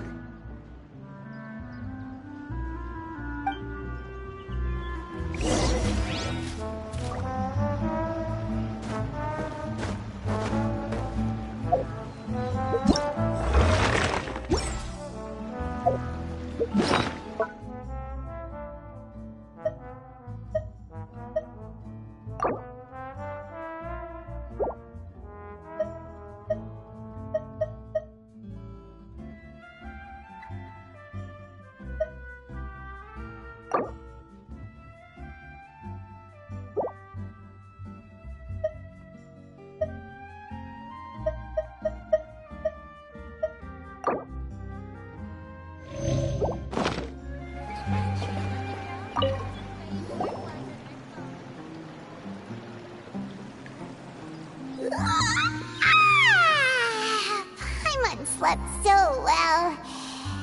This place feels almost too safe.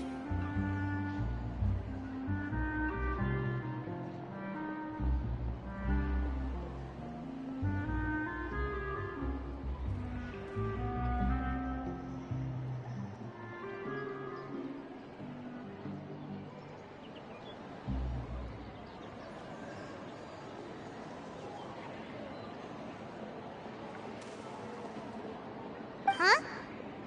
Navia? Where did the other two go?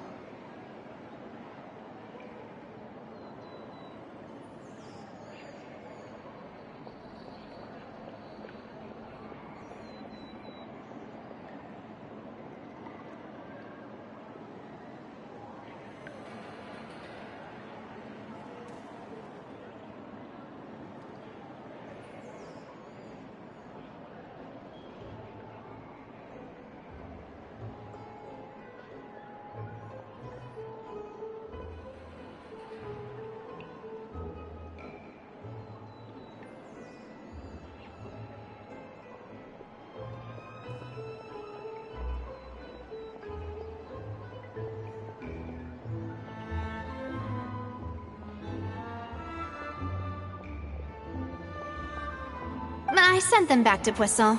It's Spina de Rosula's place of origin, and where we have our headquarters. There's not much for them to do here at the moment.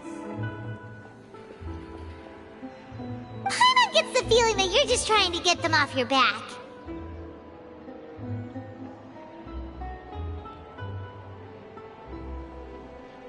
But never mind that. When did you get back?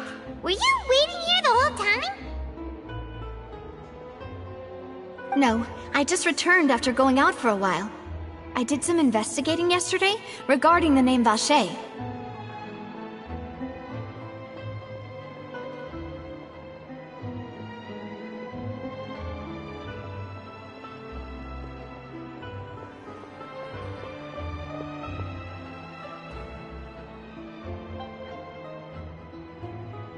Wait, so you didn't sleep at all?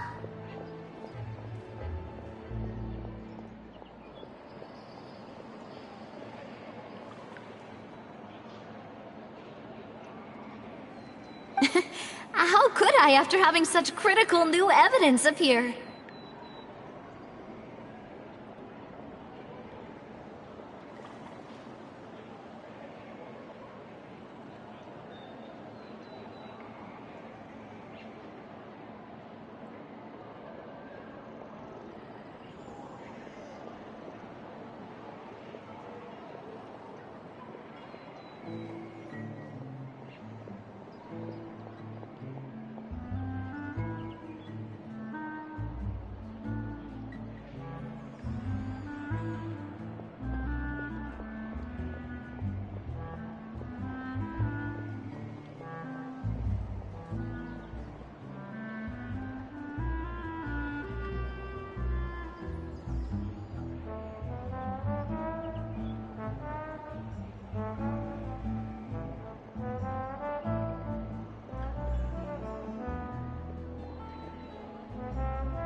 Guess Paimon wasn't speaking for everyone just now, huh?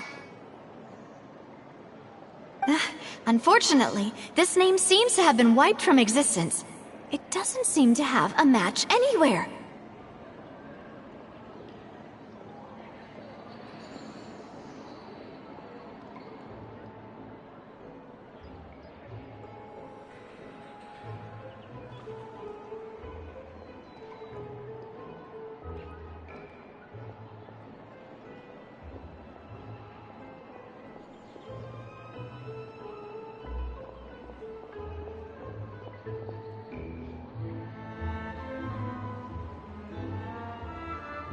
I suspect that those behind this have already taken steps to hinder an investigation from this angle. But that does prove that this Vache person is a key witness in the incident. Does that mean we're too late, though?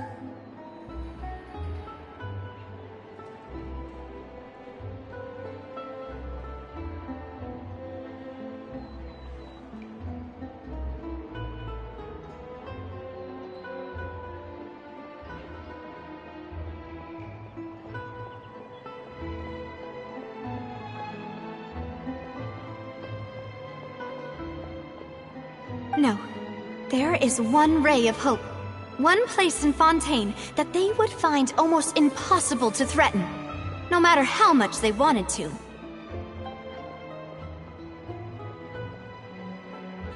And that is the archives kept by Chief Justice Neuvillette, a place where detailed files on all the cases in recent years are kept.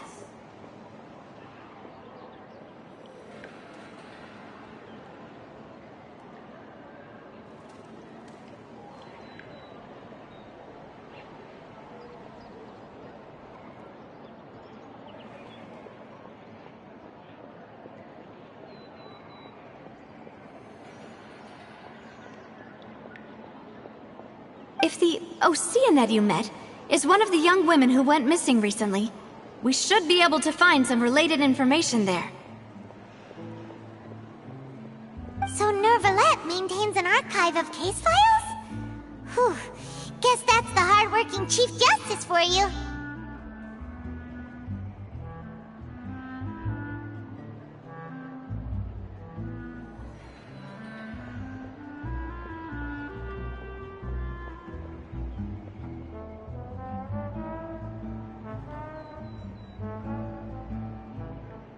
In that case, let's go talk to him, shall we?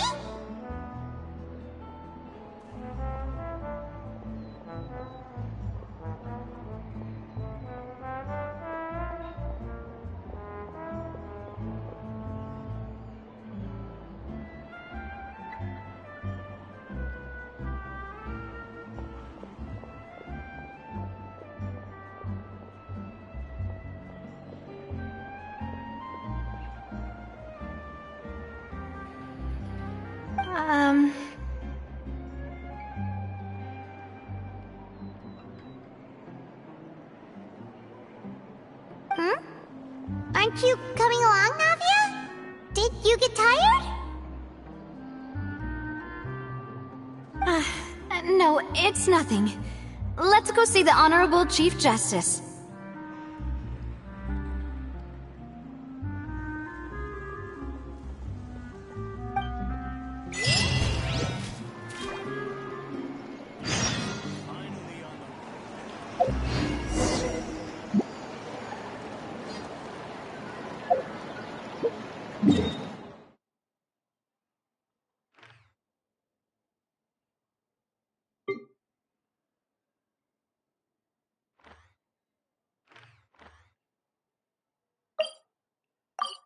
The Palais is right up ahead. Come on.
Please state your business here. The Chief Justice is presently occupied with official matters.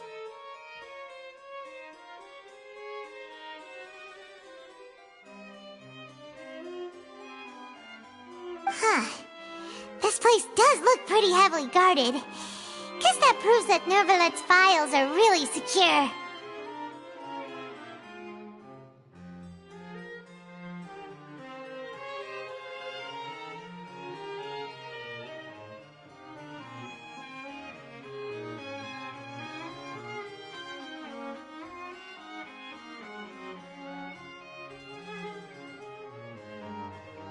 Hey, don't you recognize us? Huh? Who are you? Just to be clear, I don't care who you are or who you might be related to. Our rules make no exceptions.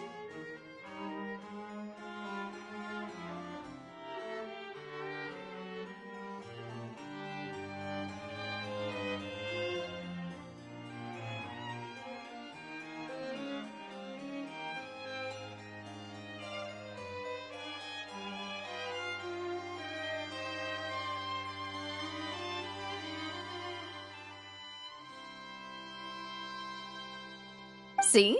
They've got great discipline, too.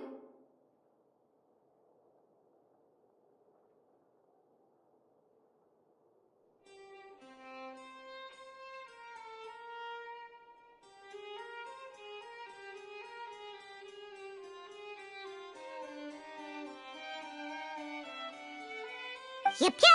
Paimon can tell.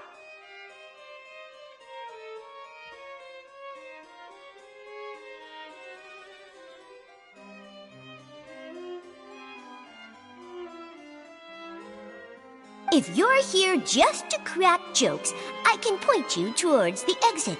Unlike some, we're busy, so please leave if you don't have a reason to be here. No. What I meant to say is, shouldn't you remember us from a few days ago? We were at the trial of the great magician Linny. Oh, yes, I remember. I read about it in the Steambird. You must be Linny's attorneys. It's all coming back to me now.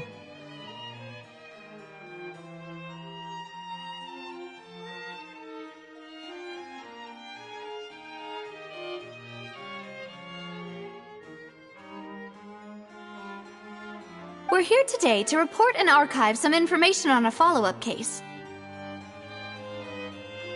Huh. Is that even a thing?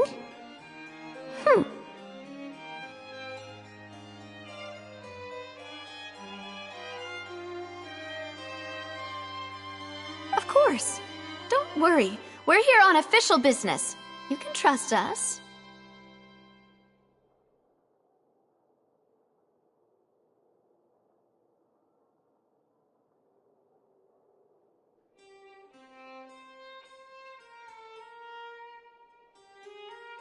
All right then, I'll let you through. The Chief Justice is just inside.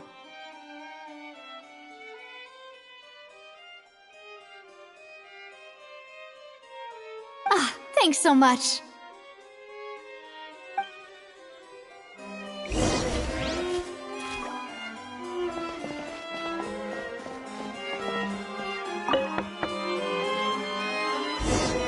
Please come in.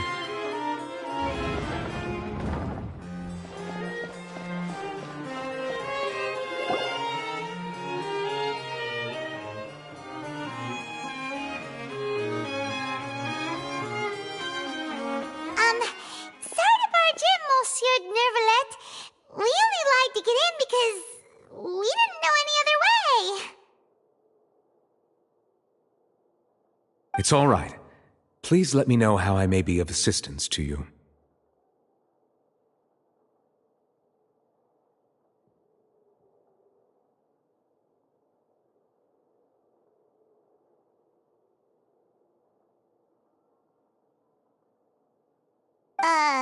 So you're not mad at us?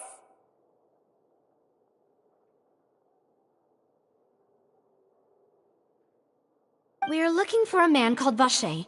He may have been an eyewitness in the serial disappearances case. If we can find him, we may be able to unearth some key information on the case. Ah, I see. In that case, please wait here a moment while I browse through the files.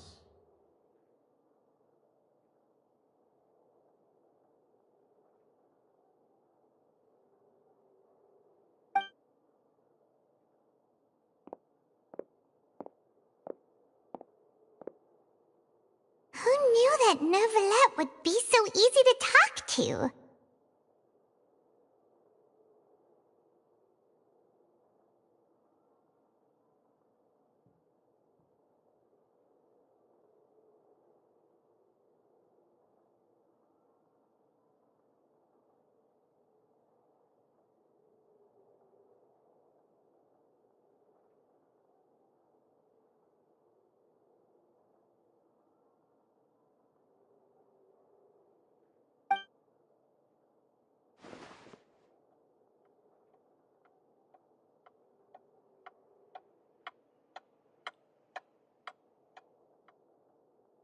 Unfortunately, I'm quite certain that no one by the name of Vacher has been involved in any case, criminal or civil, in the past several years.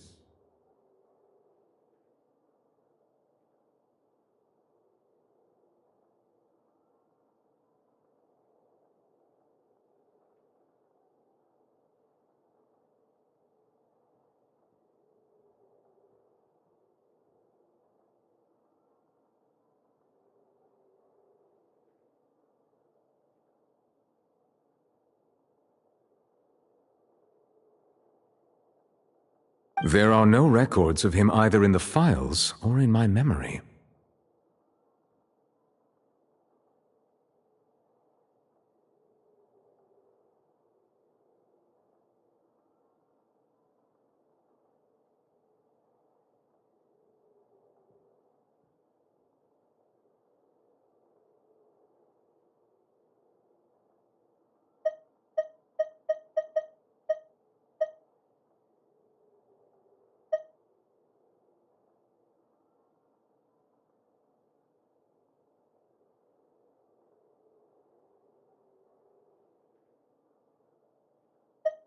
Traveler, what if it was really just a dream?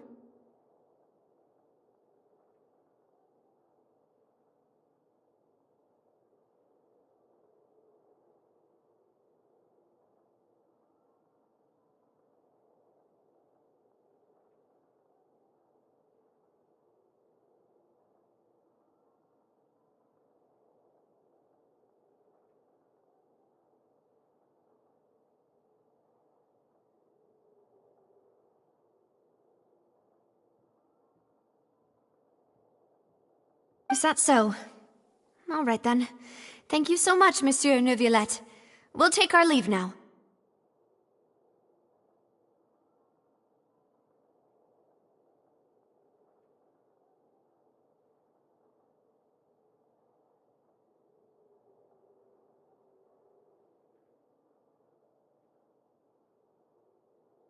Ahem.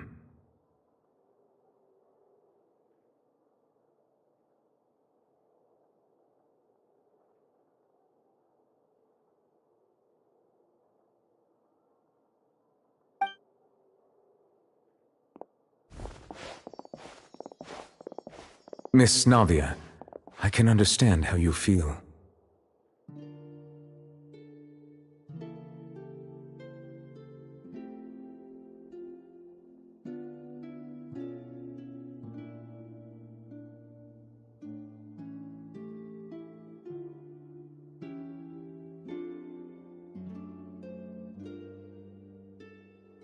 Your father, Callus, was a truly exceptional man.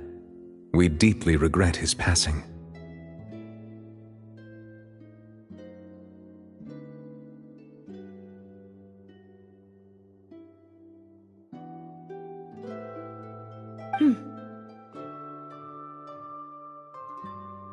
And what are you trying to say, Monsieur Neuvillette?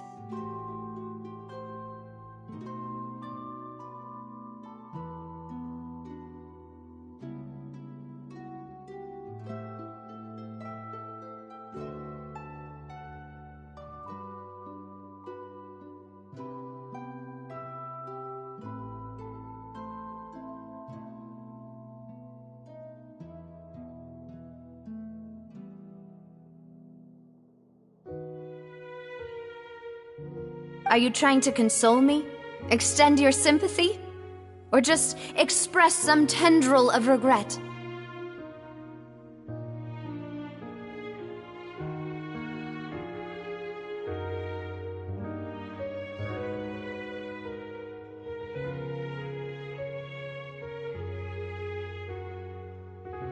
No.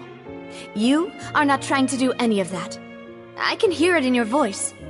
There's no emotion behind your words.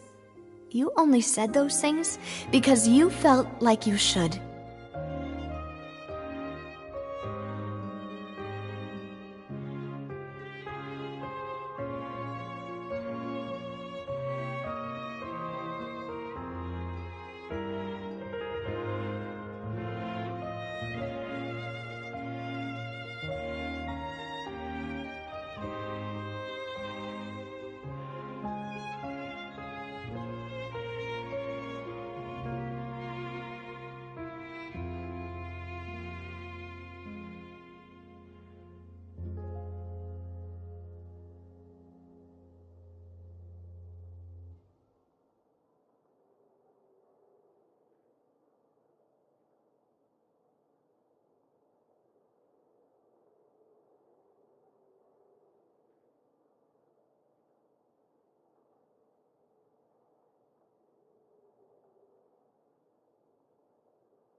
It's just like last time.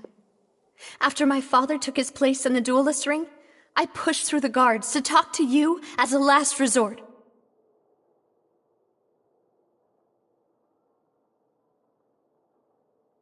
You even told me then that you thought there was something fishy with the case, yet you still allowed the duel to go ahead.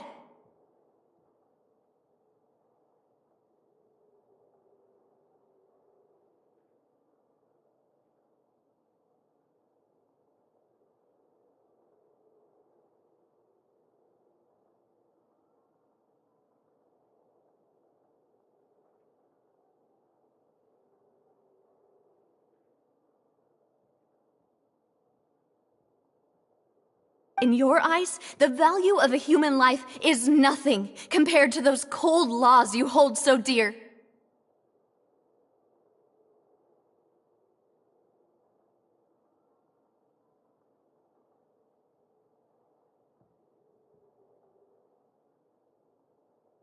If you truly regret my father's death, then why didn't you call a stop to the duel?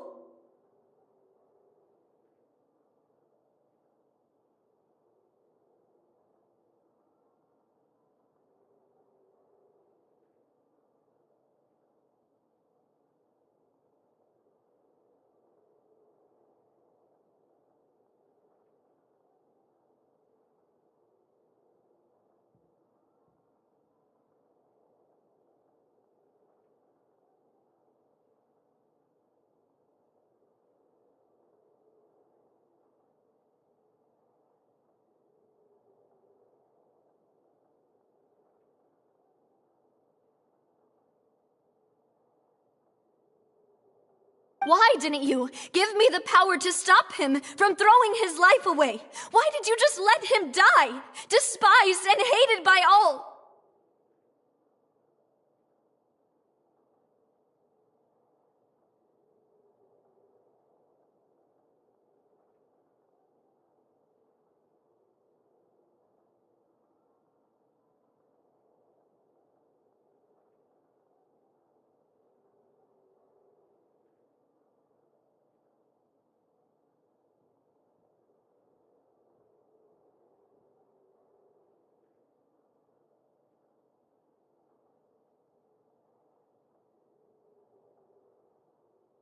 Everything! was hanging on a thread at that moment. Just the tiniest effort could have changed everything. There are still so many things I never got to tell him. So many questions he still owes me answers to.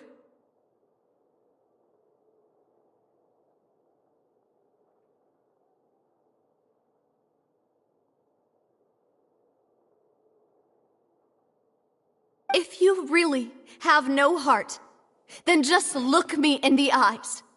I, Navia, will show you the true meaning of regret.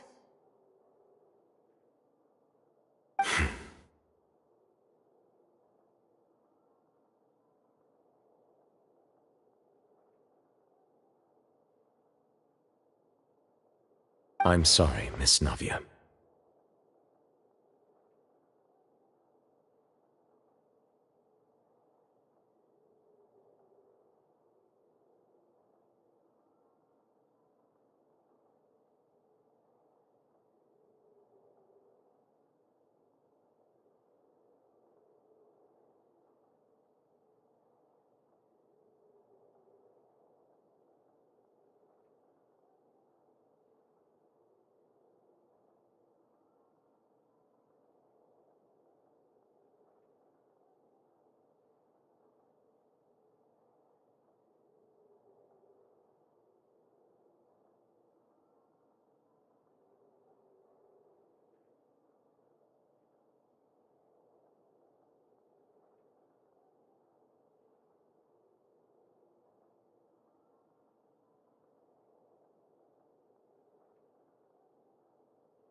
You and my father are truly alike. You keep all kinds of things in your heart and never say a word to anyone.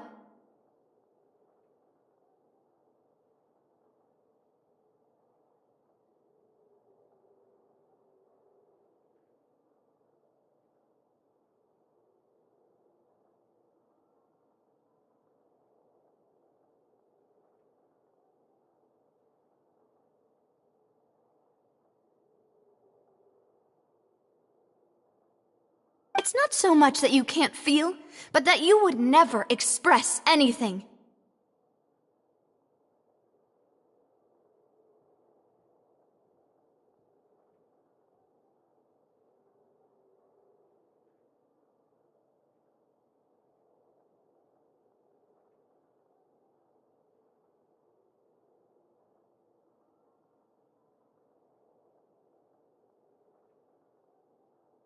Oh well.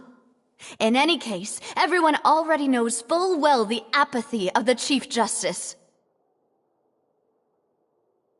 My apologies for taking my emotions out on you, Monsieur Chief Justice. Let's go, Traveler and Paimon.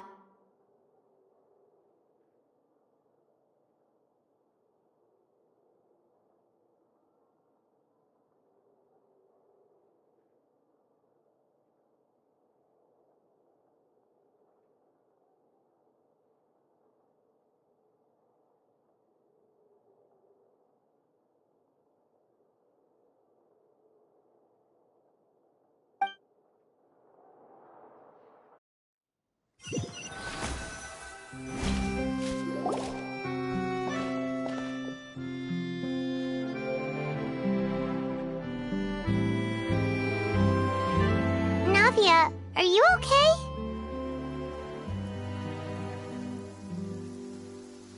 I'm fine.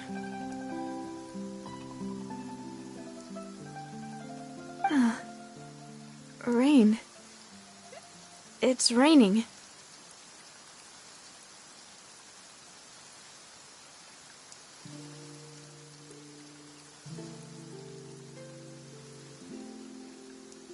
You're right. Wasn't it still sunny when we went into the building? And there shouldn't be any active trials today. How strange. Now that I think of it, On the day my father was convicted of murder, it was also raining.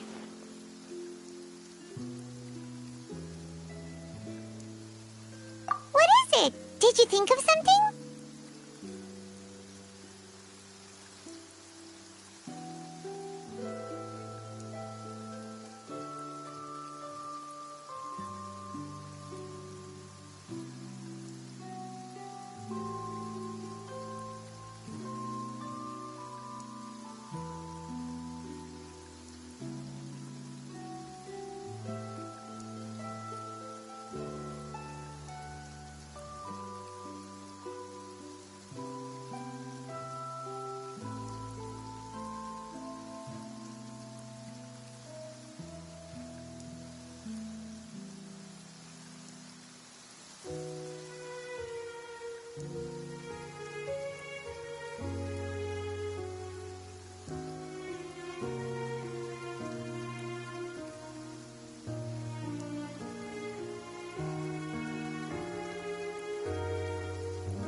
Yeah, he was outside. It was uncovered and the rain could fall there. Why? Do you think the rain could have affected the crime scene?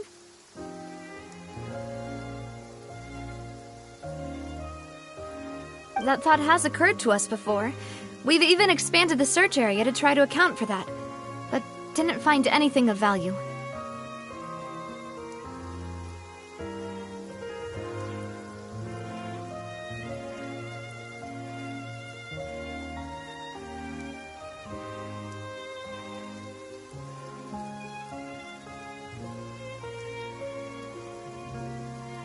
Oh? Wait. You don't mean...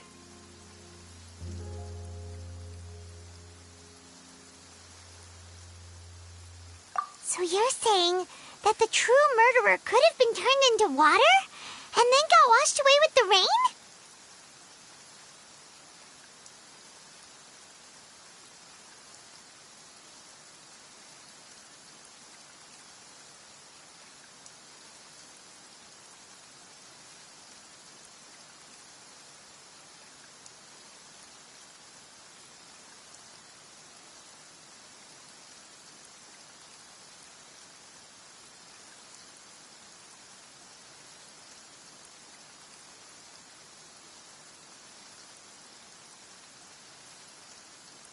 Yeah, and if that's what had happened, then no one would have believed your dad, even if he explained what he saw to the authorities.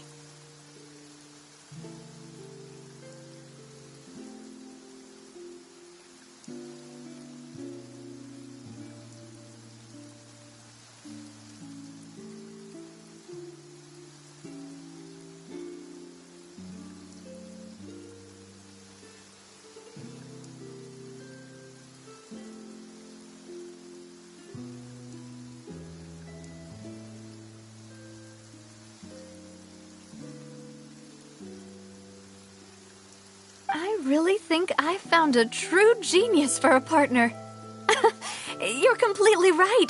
How did I not connect the dots earlier?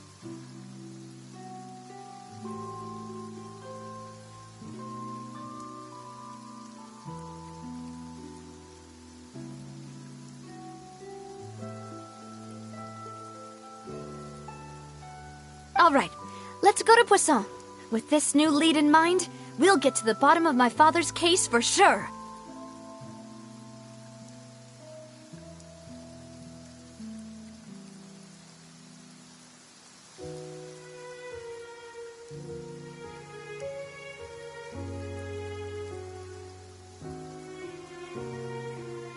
Yeah, we're gonna make progress for sure this time.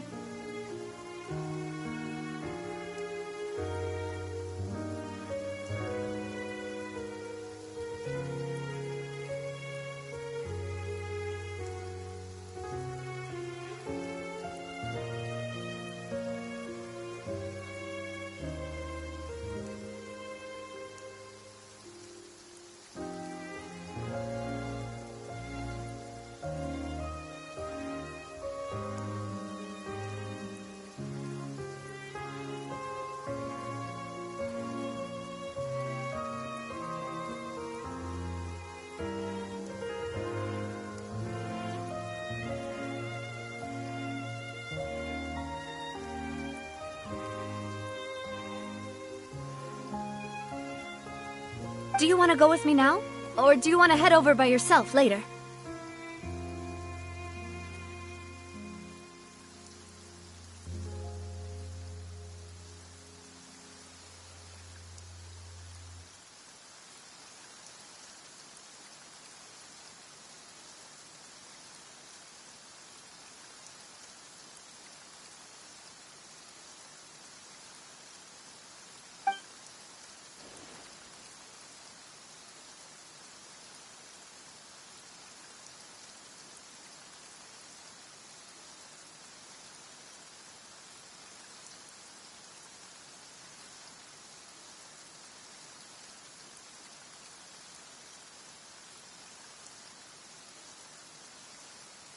Great.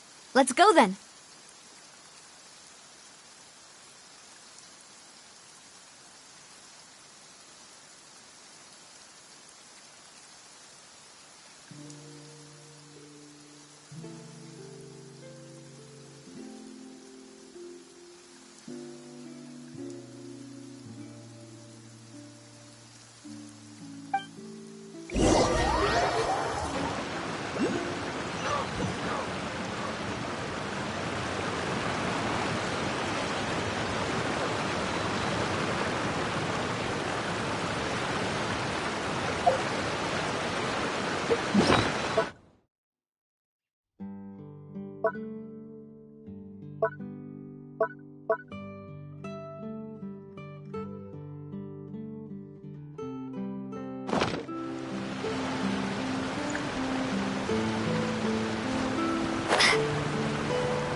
Whoa! What a huge ship! Why would a ship be anchored at a place like this?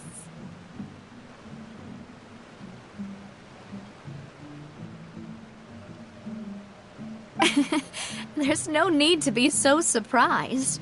While it may look like a ship, it's actually Spina di Rosula's headquarters. My father was the one who asked for it to be built like this. Perhaps our taste in exterior design is the only thing we occasionally had in common.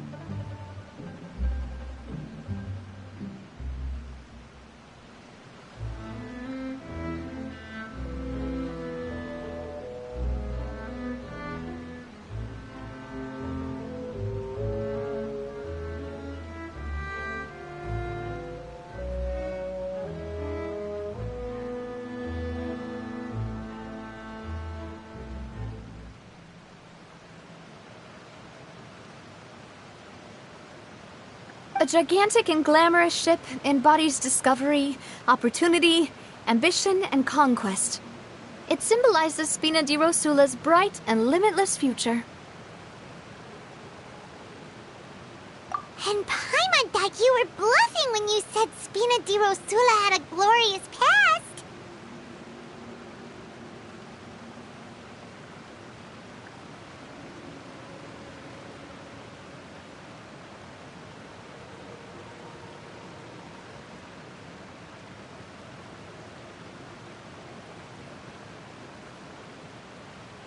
Paimon was confused why a group with such a history would live in the sewers.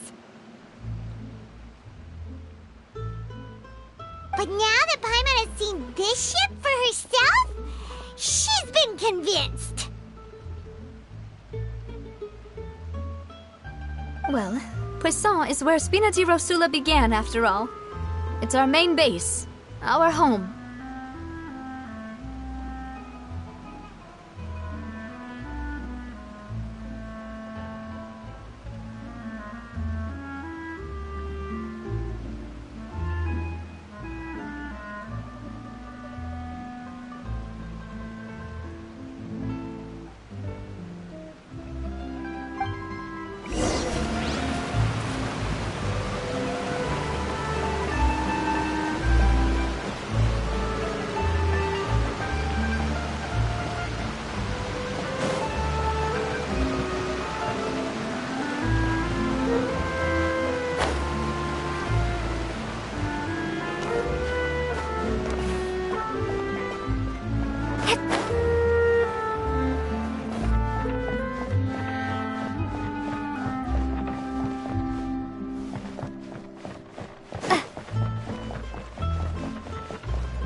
Melus, we're back!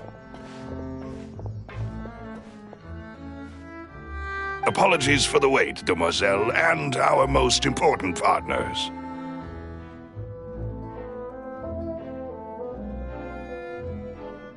You said before that you still had some business at the court. What brings you back to Poisson so quickly?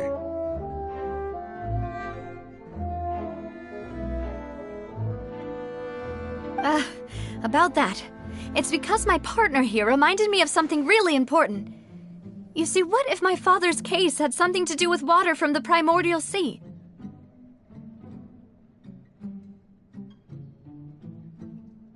You still remember, right, Melus? On that night, it was raining?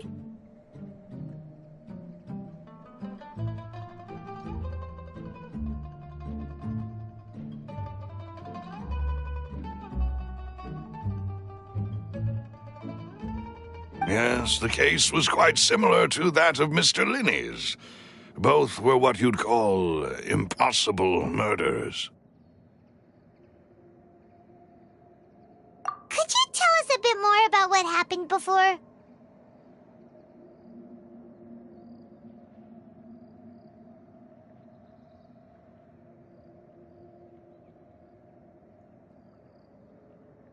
Yeah, of course.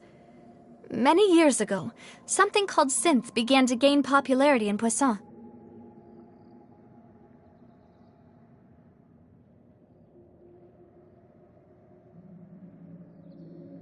At a glance, it was a kind of drink that could excite your mood and produce many pleasant hallucinations.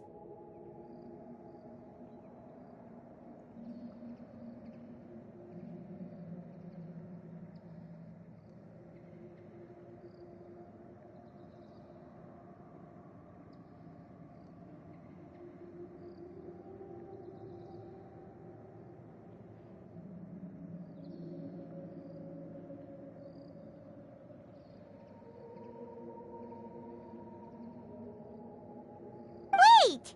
Didn't that guard guy who turned into water also mention that the primordial water could be used to produce some kind of potion?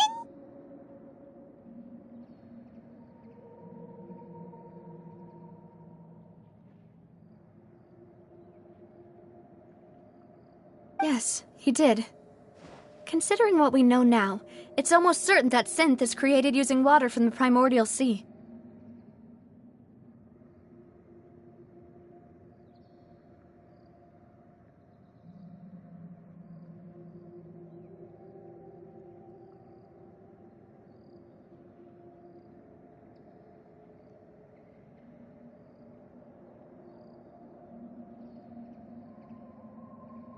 If you drink synth for an extended amount of time, you'll suffer many side effects, such as losing the ability to focus or control your emotions.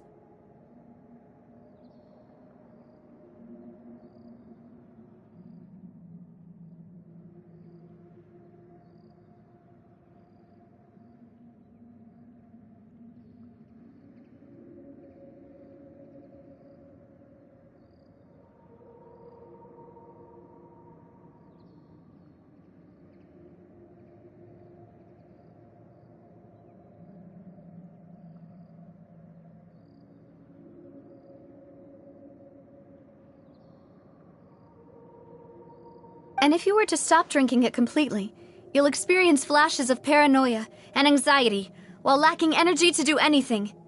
It's an extremely dangerous substance.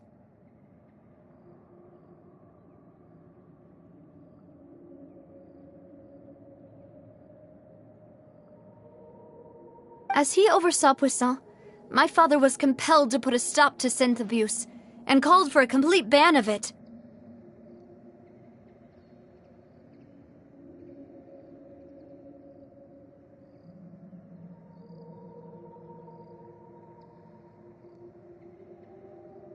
Boss's uncompromising attitude incurred the synth vendor's wrath, but no matter how much they threatened or bribed him, he refused to yield.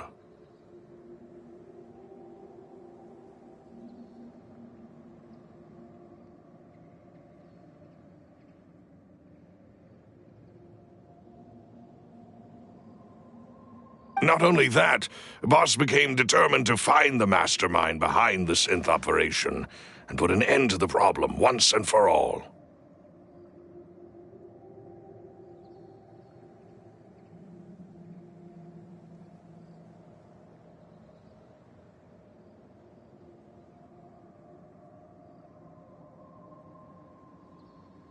Yes, but the enemy was very cunning.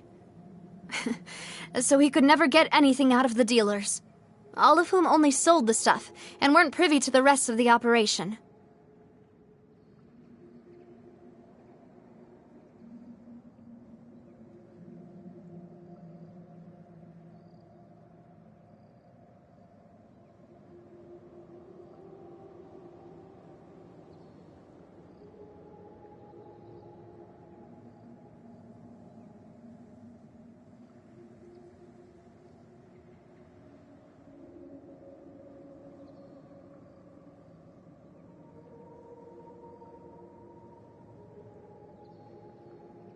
Recognizing that, my father decided to contact the dealers in secret and cultivate personal relationships with them. Finally, he was able to convince someone to become his informant.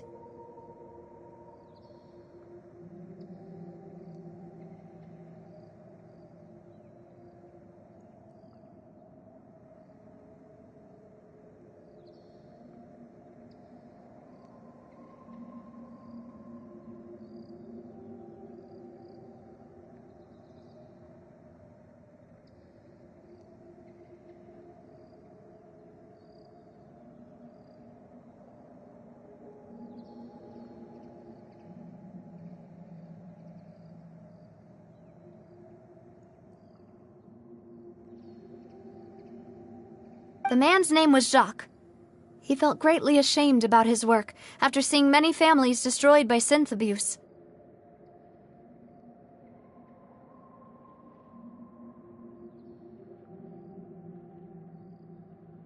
That night, my father hosted a banquet at his countryside estate. He planned to meet up and exchange information with Jacques over some food.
But then, we heard 2 gunshots from the courtyard. We raced to the scene and found my father, still holding a gun, and Jacques, who was already dead on the ground.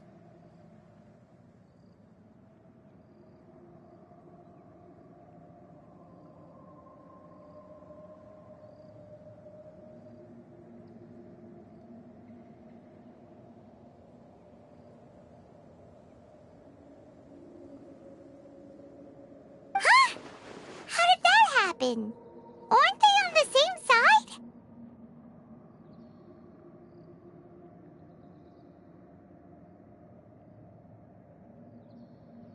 Sounds just like Lenny's case, doesn't it? In both cases, the culprit seemed obvious. but neither appeared to have any motive at all.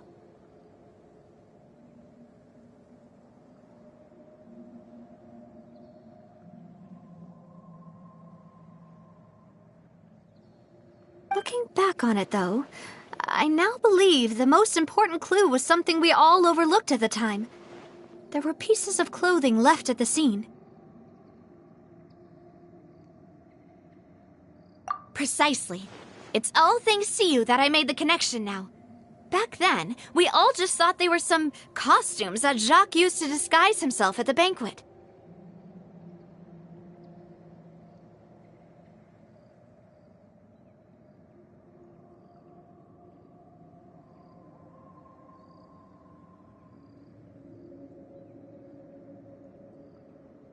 But, considering it now, it's almost certain that they belong to a third person at the scene.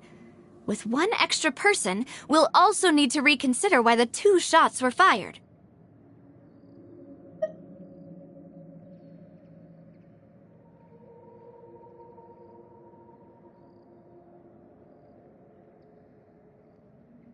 You're right. We still don't know what happened. But my intuition tells me that we're on the right track to figuring it all out. I'm finally headed towards the truth.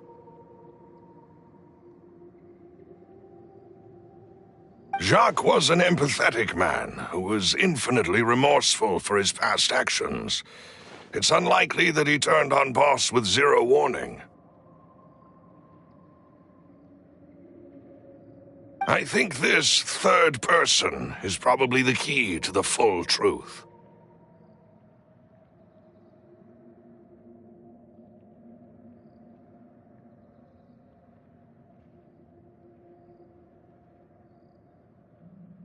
On that note, however, even though this will not please you, demoiselle, as your and your father's butler, I must still offer a word of warning.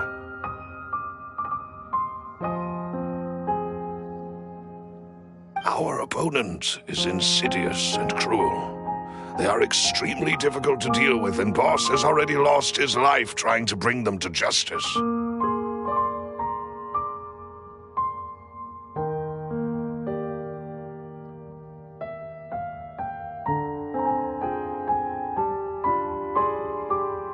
Even though Spina de Rosula has lost most of its former glory, Poisson has welcomed a new time of peace, and we have been allowed to live out our lives.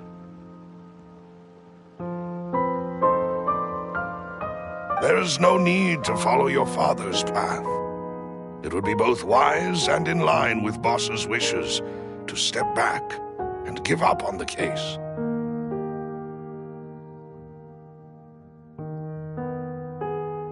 If that's indeed what he wished for, then he should have told me that himself. Was I not the closest person to him? And yet, I was the one most kept in the dark. What was the point of him dying without sharing any of the secrets he knew?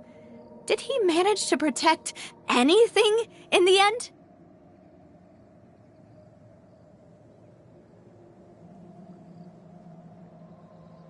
Synth is still here. Callus the Unfaithful is still his epithet.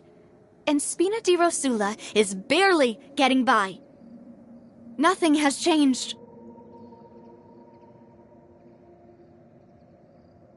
Did he think I'd just accept his meaningless death and live out my life just as meaninglessly? I've never accepted that. Ever. Not since that day, and certainly not now. I want to find out the real answer for everyone's sake. For the missing girls, for the victims, and for myself. Navia. This is indeed the best moment to act. Your partner appears to be quite reliable, and more importantly, demoiselle, I think you're also ready to take this on. So you do know something else, Malus? Yes, I do. In fact, even before that banquet, Boss already knew of the connection between Synth and the serial disappearances case.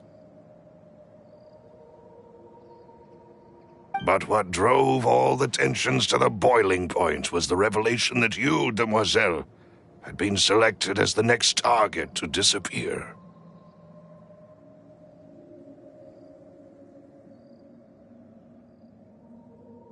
What?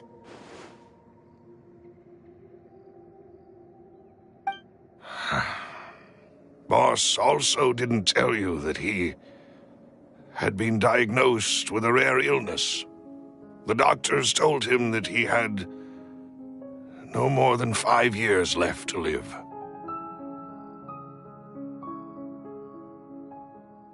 And the serial disappearances case caused him great anxiety.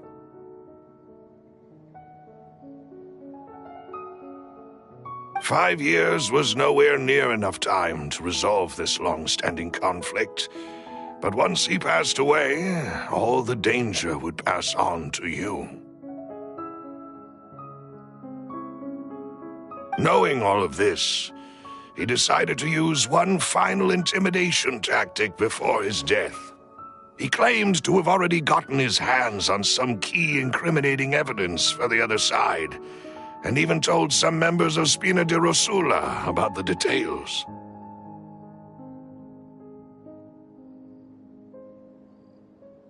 But as long as you remained safe, he would not share the evidence with the public.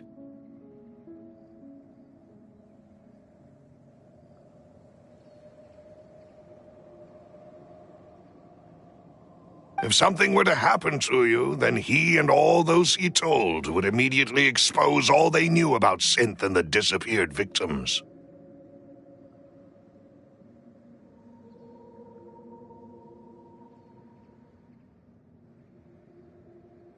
Right, so nobody would be able to get off scot-free.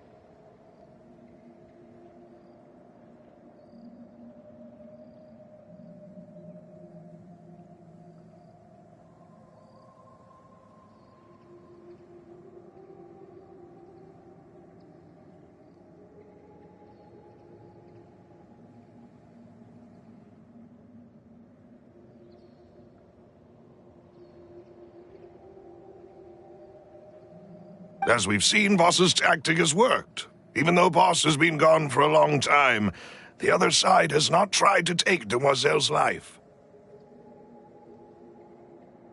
No, I don't believe it. He never appeared to look sick to me. No father wants their daughter to see them weak and haggard, especially someone as proud as Boss.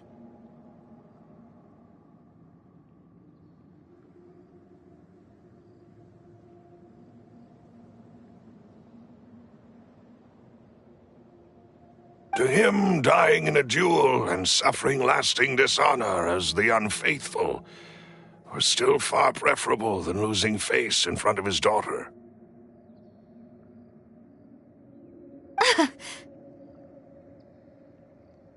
So he chose to die in silence, so that he could protect me.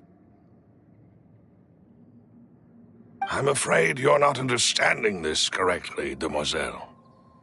What Boss wanted to hand to you was not a parasol, but a sword. If Boss's spirit could hear you telling me that you want to find the answer for the sake of everyone involved, I'm sure he'd be extremely proud.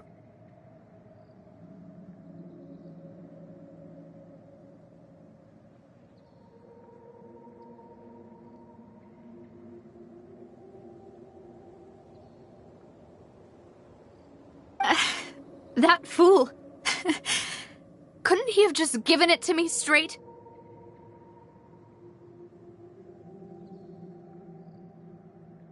No.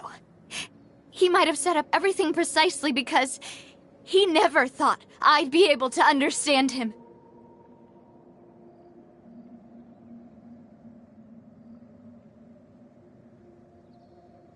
Is that the amount of confidence he had in me? And what if I was never able to make it to where I am now?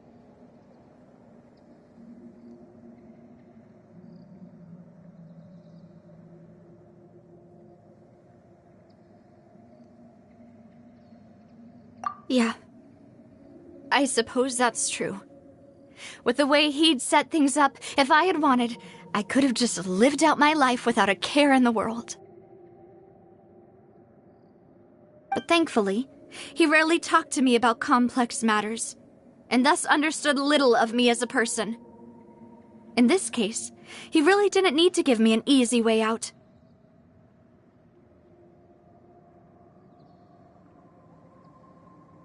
Huh. Malus, what was the key evidence that he shared with you? It's the location where synth is produced. Essentially, it's the enemy's headquarters. When he was threatening the enemy, Boss didn't share the specifics of the incriminating evidence he found.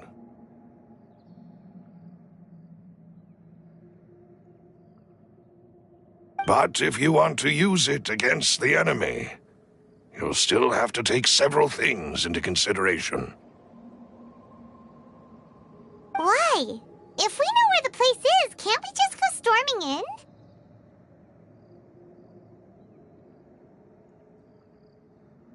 in? You mustn't forget that we're fighting against a mysterious and dangerous organization that's been in operation for decades. There's no telling what might be lying in wait at their headquarters. We also have no idea what kind of evidence we may be able to find inside, nor what people we may be able to capture. But a single visit to their headquarters would be tantamount to a formal declaration of war. The worst case would be that we leave empty-handed, but also open ourselves up to full retaliation. Then, in that case, why not work with the Fontaine authorities? Well, you saw one of them dissolve during Mr. Linney's case. We have no idea just how thoroughly they may have been infiltrated.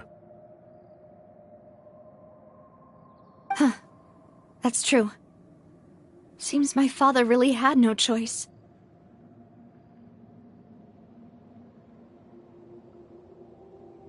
But things are different now.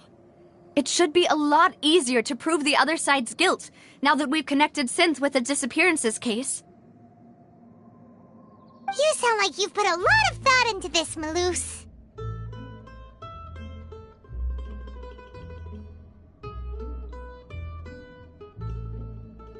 I am the butler, after all. I live but to serve the boss and Demoiselle's will.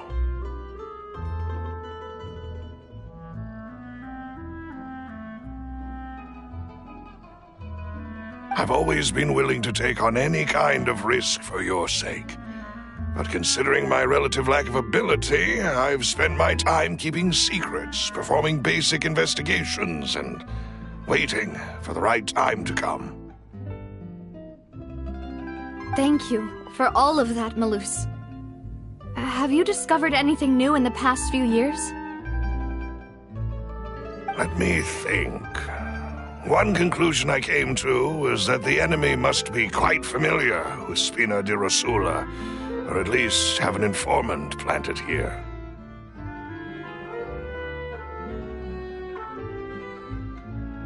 When I announced orders to the organization's members on Demoiselle's behalf, I used to deliberately keep a few people in the dark and observe the reactions of the synth vendors.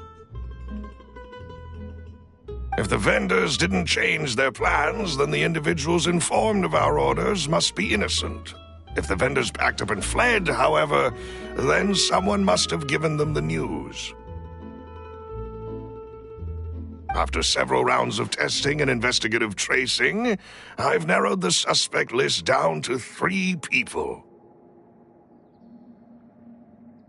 The first is Florent, Spina di Rosula's senior advisor. Huh? Florent?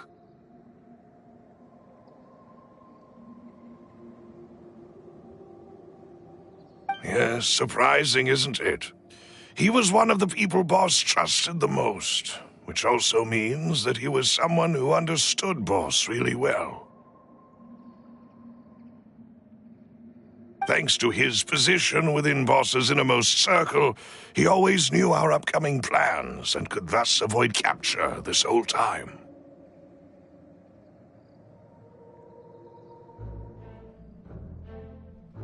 There's someone else like him too.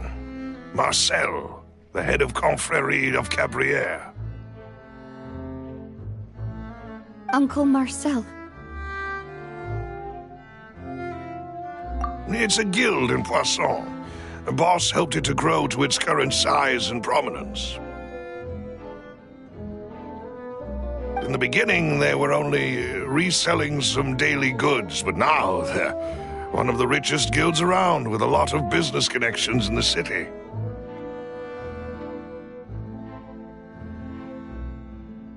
So, they're like a sister organization of Spina di Rosula?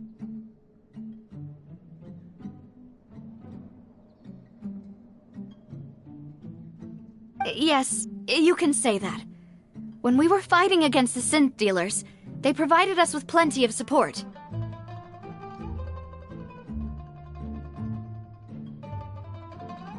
It's a bit difficult to imagine someone using their own money to hunt down themselves. The final suspect is Thierry, the man responsible for coordinating information between Spina di Rosula and the guards.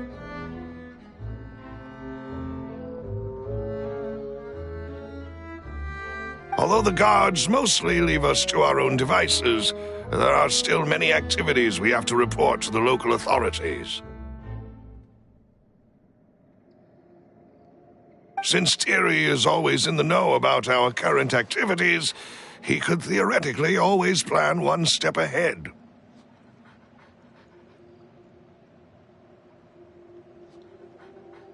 I see.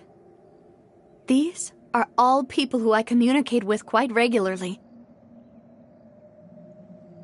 To think that the enemy we've been fighting against has been right next to me all along, among those I trust the most. It's almost too hard to believe. If you want to investigate them, please take every precaution to not alert the quarry. Judging from our experience, the enemy is extremely cautious.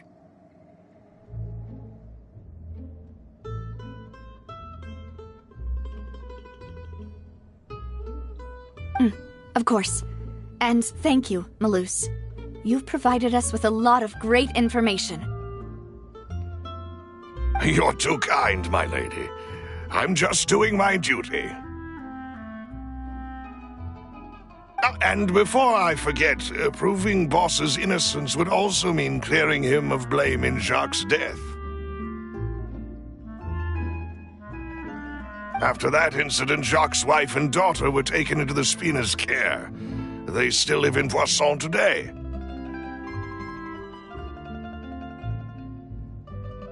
If it might help, you could also pay them a visit.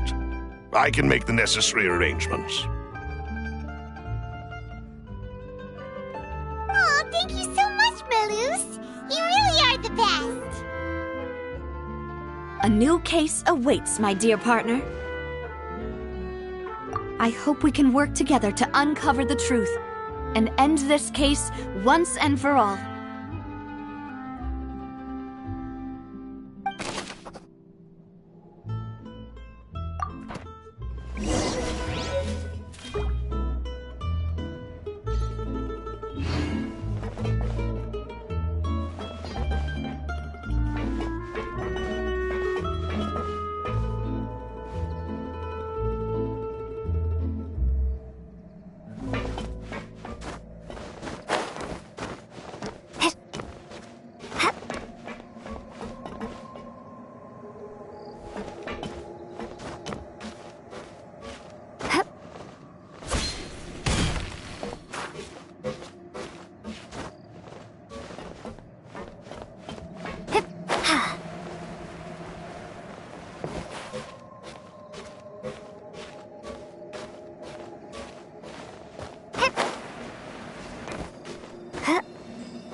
It is settled then. Please excuse me, and enjoy your conversation at your leisure.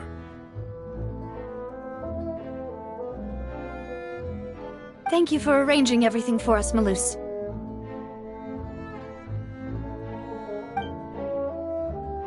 Excuse me, miss. Do you need anything from us?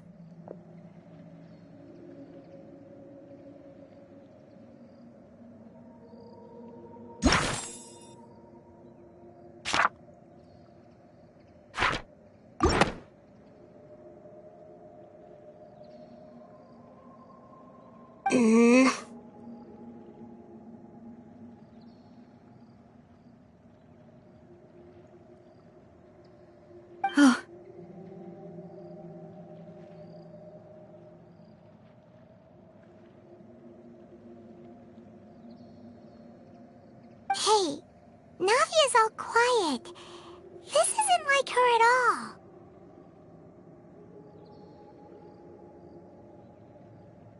I'm sorry that I only came to visit after all this time. After what happened, I didn't know how I was supposed to face the two of you.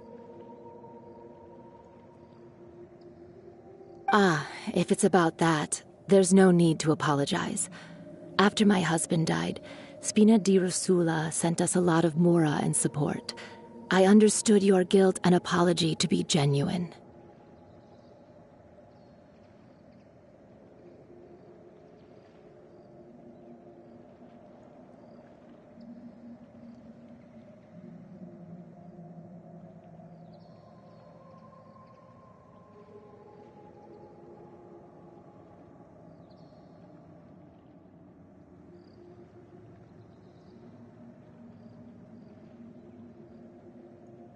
But aren't all of those things nothing compared to the loss of Jacques?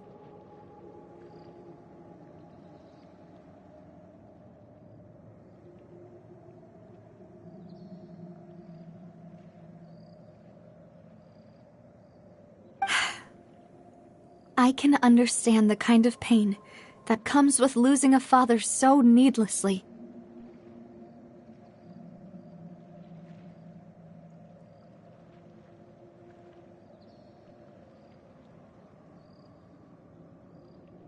You don't understand at all. I didn't know how to face you, because I didn't know what I could possibly bring as a consolation gift.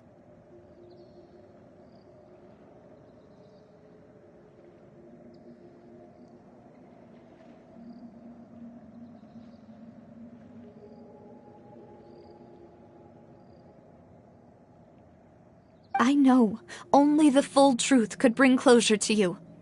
And to all of us.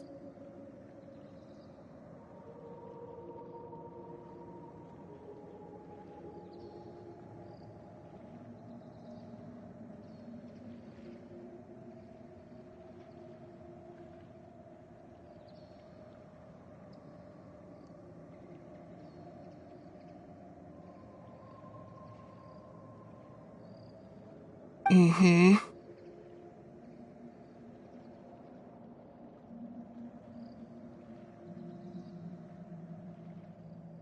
I'm sorry. I appreciate the sentiment, but you don't have to carry all that guilt.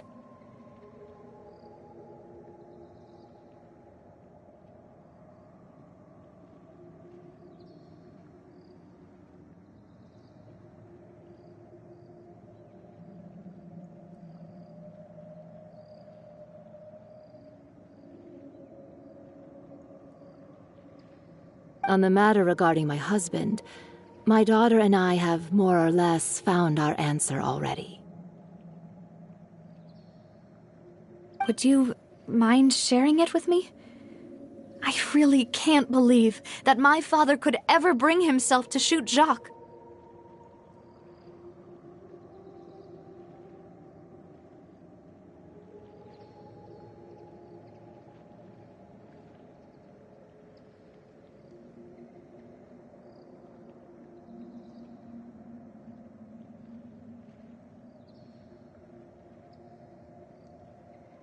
I always knew that my husband's money was earned through others' suffering. He told me countless times that if he could turn back the clock, he would never go into the synth business again. He had many regrets, and felt that he took the idea of providing for his family too literally. For the longest time, he thought Mora was everything.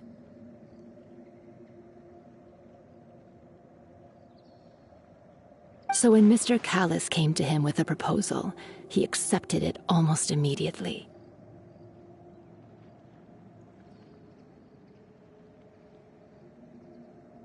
He tried to be as careful as he could, but even so, he was still found out by the higher-ups.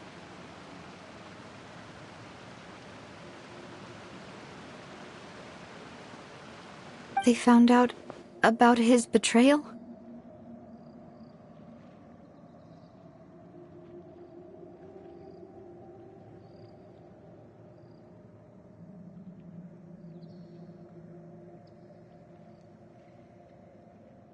Papa didn't say that exactly, but Papa did tell me that I should never be ungrateful.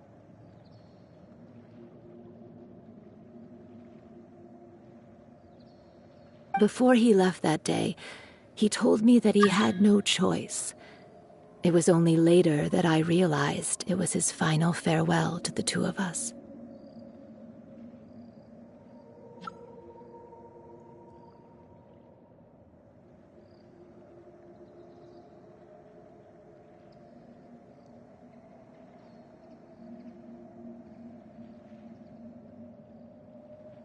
I don't know that for sure, but you could say that's the conclusion I eventually came to.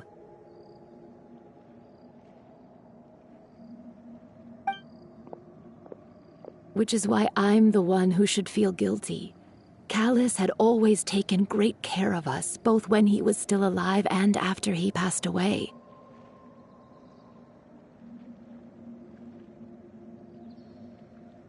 Even if he fired the shot that killed my husband, it was likely in self-defense.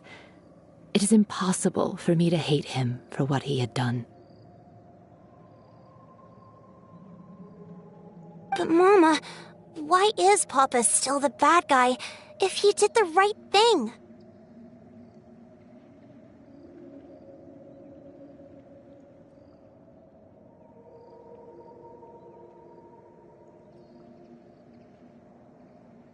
Papa always wanted to be a good man, so why did he have to do a bad thing in the end?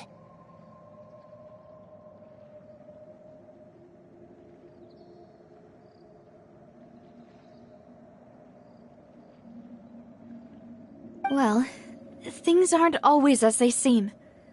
You still feel like your papa was a good man, right? Yeah, Papa was a really good man. The best in the whole world.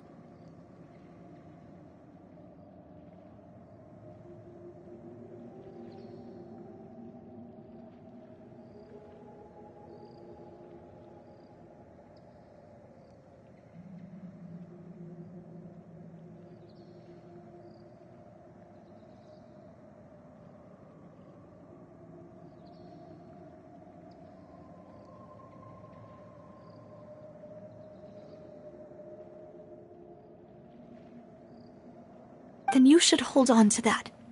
If a good man had to do a bad thing, then he must have had his reasons. Regardless of whether he left you a parasol or a sword, he must have done so to give you a better life. Oh.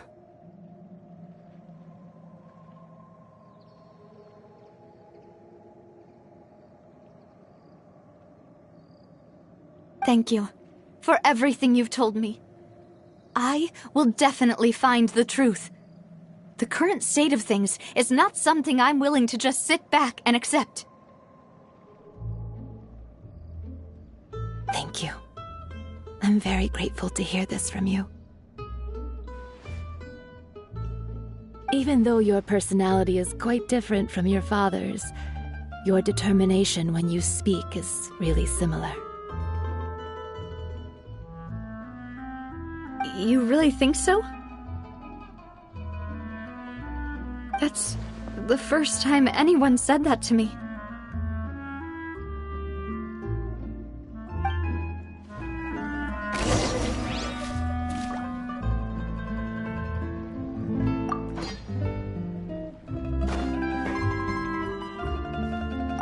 I'll leave my husband's case to you. Thank you, Miss Spina, and Miss Spina's friend.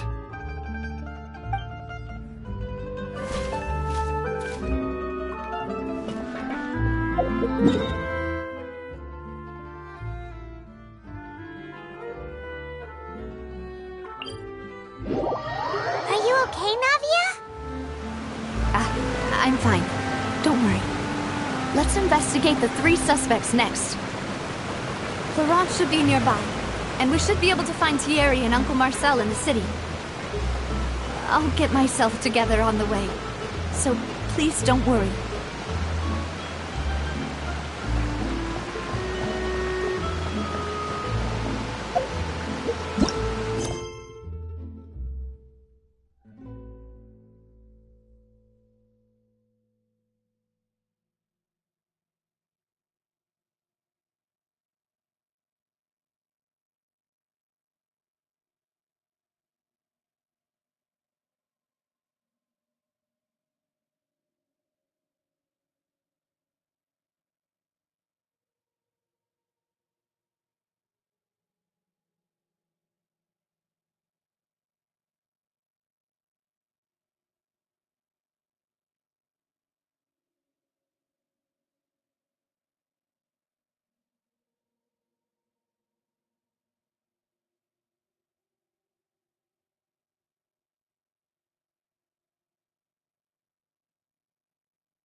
Greetings, boss.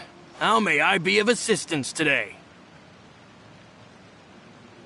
I'm sure you've heard about what happened at the Opera House? Someone got turned into water right in front of us.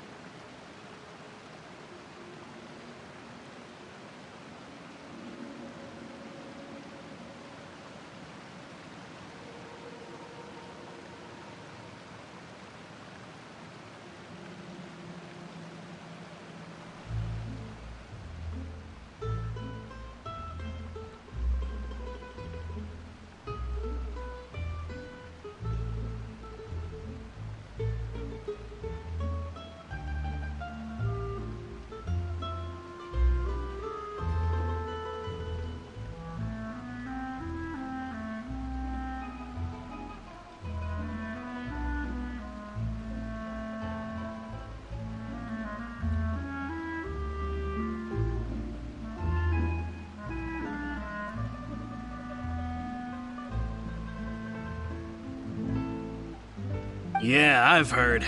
With something that dramatic, I'm sure journalists will milk it for all it's worth. And it'll be all the talk for the next several weeks. It also reminded me, on the day that the incident happened with my father, it was raining outside, and we found some clothes left at the scene. After my partner here put the dots together for me, I feel like we should try to reopen his case. Can you do me a favor and try to recall what happened that night?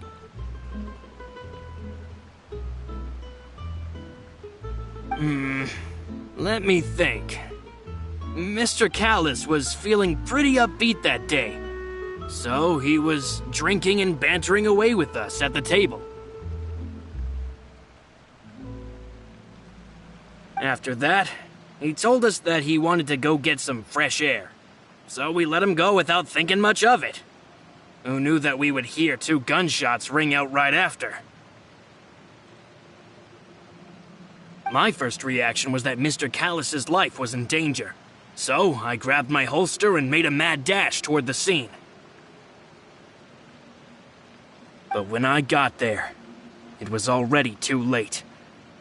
Mr. Callus was standing over a dead body with a gun in his hands. All we could do was look back and forth at each other, not knowing what to say.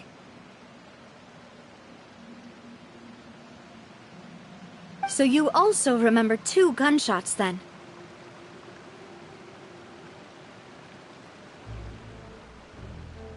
Indeed. The guards said that the first shot didn't hit anyone, while the second killed Jacques. But I've never really bought that explanation.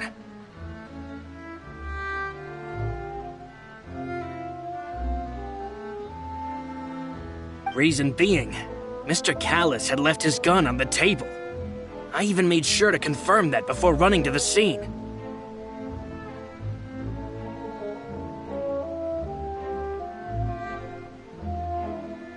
But according to the guards, that doesn't mean he couldn't have had other guns on his person.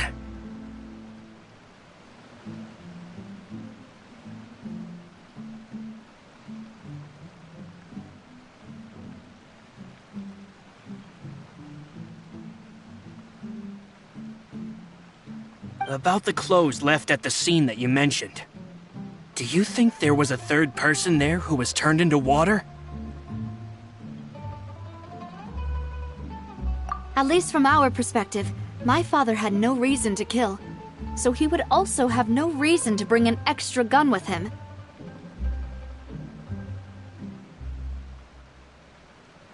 The gun he was holding probably belonged to Jacques, or a third person on the scene.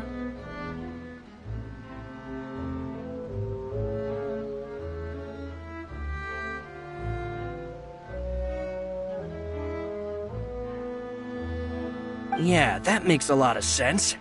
So you're saying Mr. Callus ended up with the gun because he seized it from one of the other guys?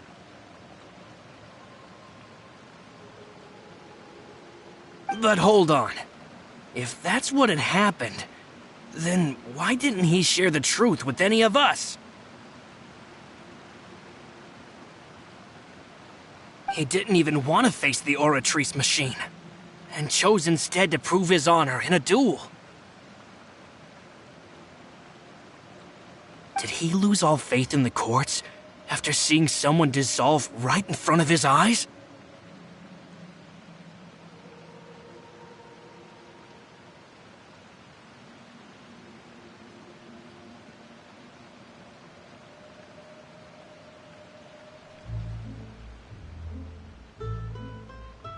About that, Malus told me a thing or two, so I think I can understand why he committed to the duel.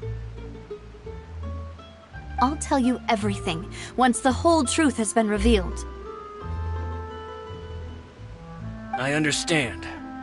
Then I'll leave Mr. Callus's honor in your hands, boss. And if I may just say one more thing, the whole Callus the Unfaithful epithet has been a thorn in my side since the day it was invented.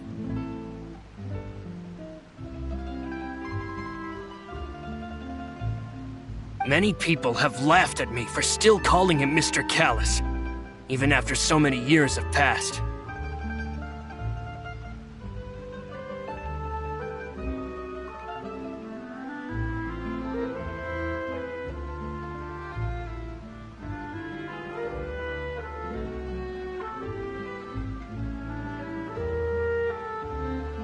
But it was Mr. Callus's trust that allowed me to rise through the ranks of Spina di Rosula and live the life I lead today.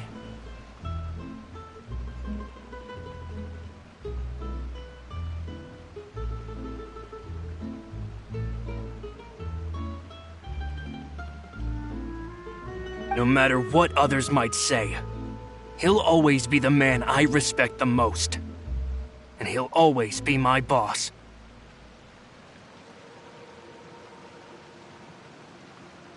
Don't worry. I will definitely find the truth. You and all our other comrades at the Spina deserve to know the truth as well.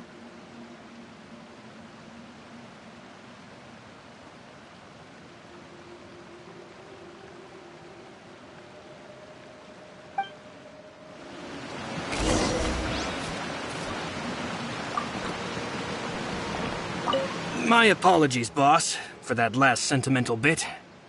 It's just... many years have passed while I've held my tongue. It's not often that I get to share my true feelings with others.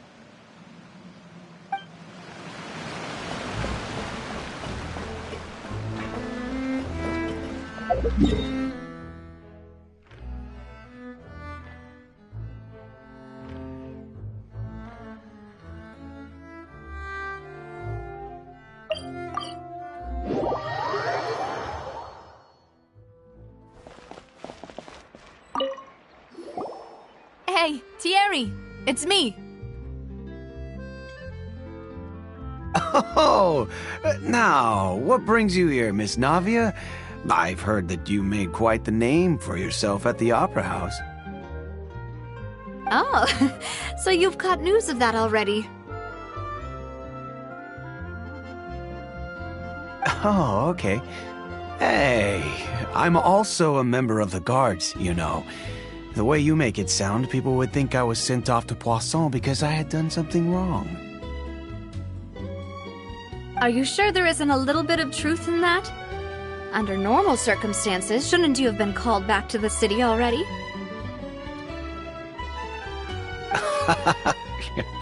I mean, where I work is really up to me. Let's just say I enjoy the ambiance of Poisson.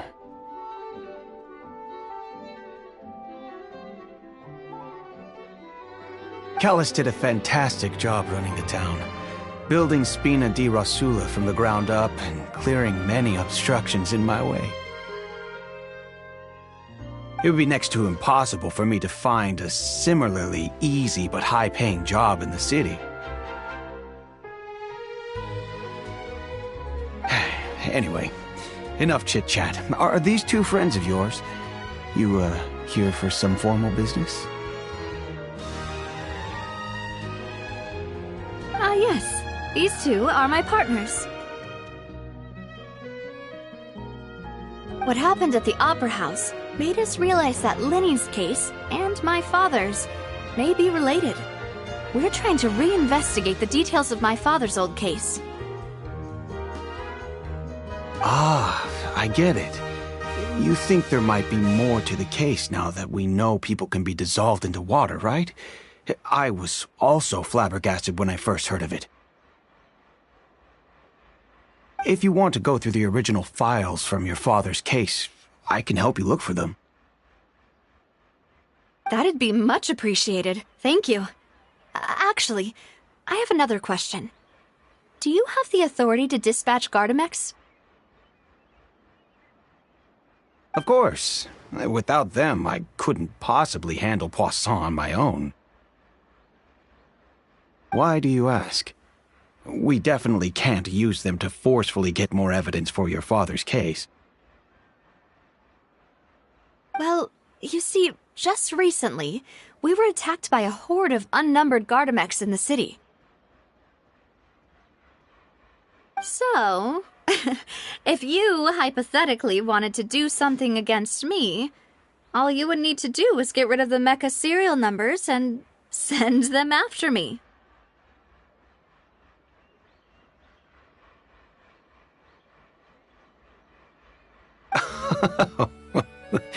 Then you think too highly of my abilities. Dispatching mecha is very different from controlling them.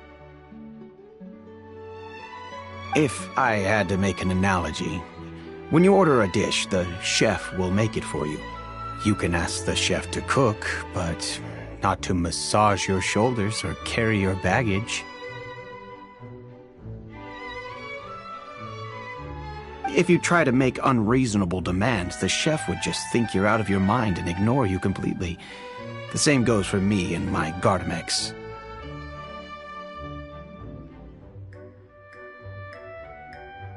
Removing a serial number is also not as easy as you might think. There are a lot of complex steps to it, and it's almost impossible to keep it a secret. So I can promise you, those mecha were definitely private units. They're certainly not cheap. So, whoever their owner is must be super rich, powerful, or both. Now that you mention it, though, being in the synth business would definitely be profitable enough to afford this. Oh, then you're officially in the clear, Thierry.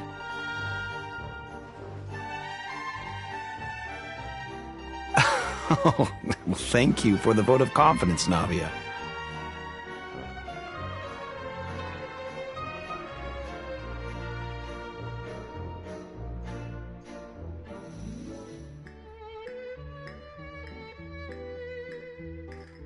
Jokes aside, I'd like to wish you all the best with your investigation.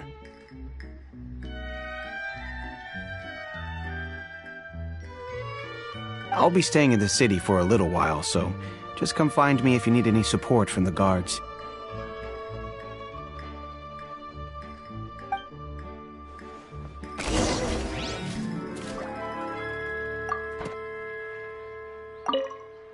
I'll see what I can do for you in Spina di Rasula when it comes to guard stuff, but don't go advertising it to everyone else.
Hello. How may I help you?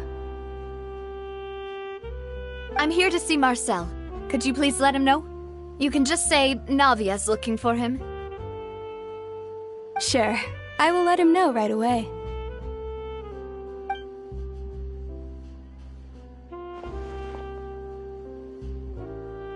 Navia, hello.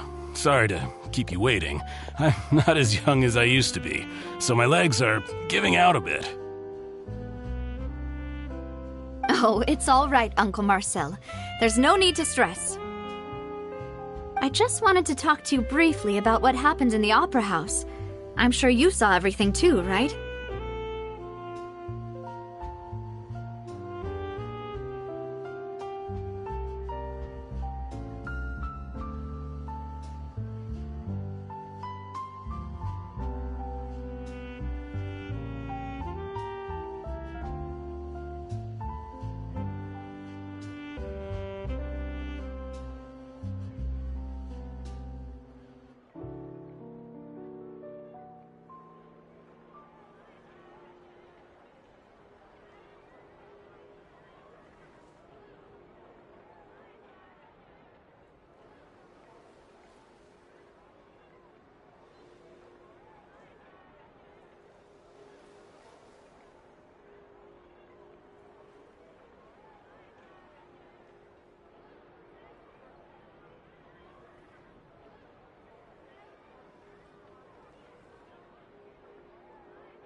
Yes, I've never seen anything so strange.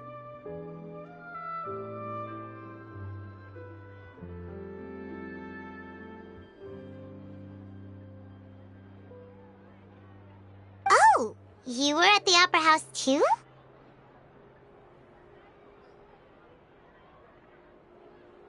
That's right. I went there with Navia to see the magic show. Who knew it would turn into a whole murder mystery?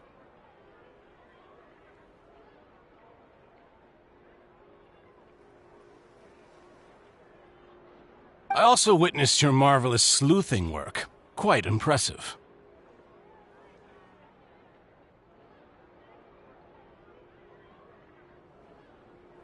To beat the Hydro Archon at her own game on her own turf, I can already imagine everyone in Fontaine discussing your exploits over a few glasses of wine.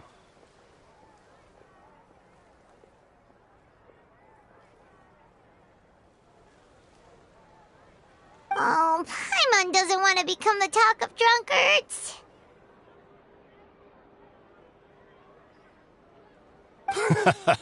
Apologies.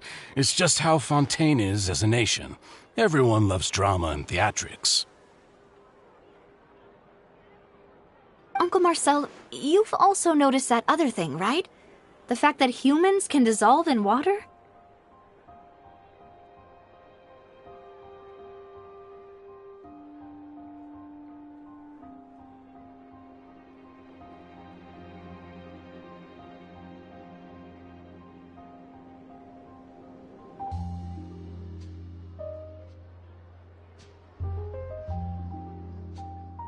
Yes, I was reminded of your father's case right away.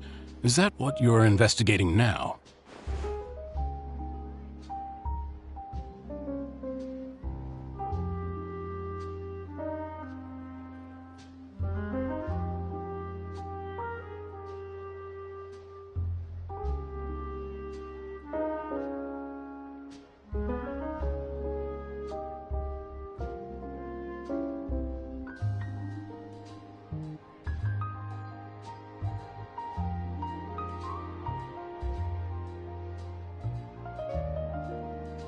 Exactly. I still don't have much solid proof, but I can sense that the other side has already begun to act.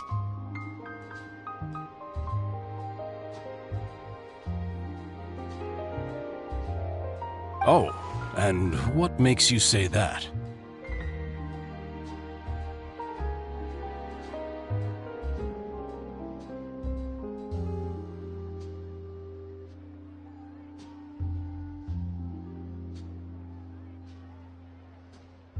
We were attacked on Araneus by some unnumbered Gardamex.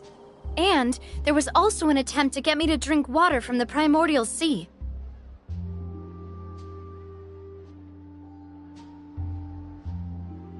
If not for the vigilance of my partner, I probably wouldn't even be here talking to you right now.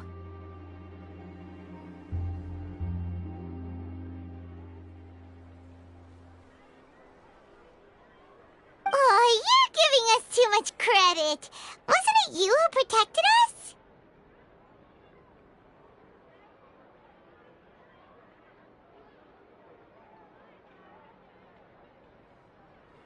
Alas, it seems things are heating up again.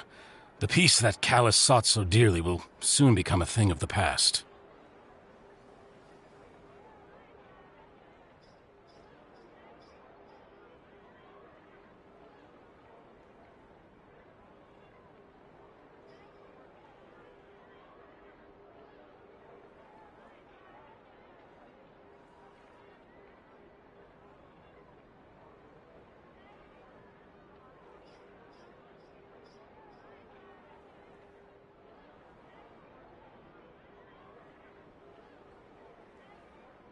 But rest assured, Navia, Poisson will always remain a safe haven for you. If you're scared, you can always return there.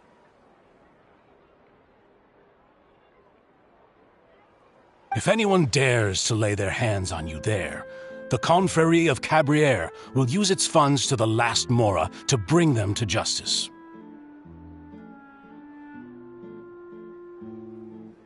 Thank you, Uncle Marcel. But I don't intend to go into hiding.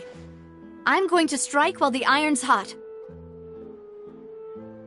Do you have any new thoughts on my father's case?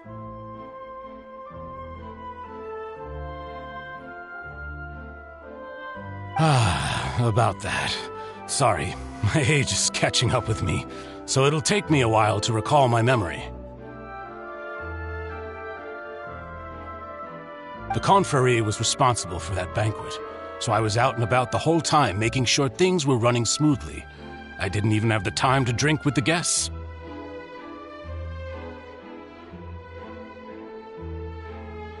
Then I heard the sound of a gunshot, and the rest was history.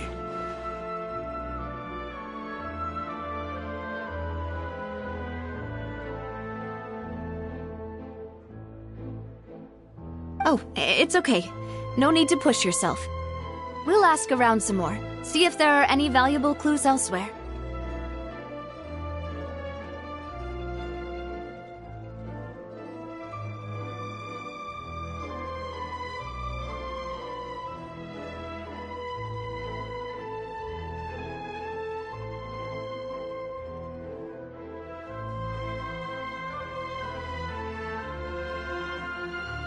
Sounds good.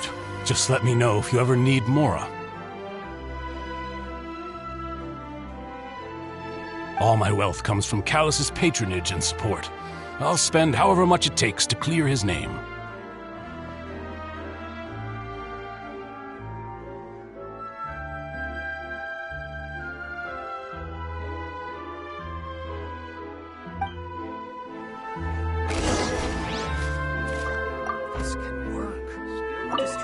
Alas, why do these kinds of things happen to the kindest people?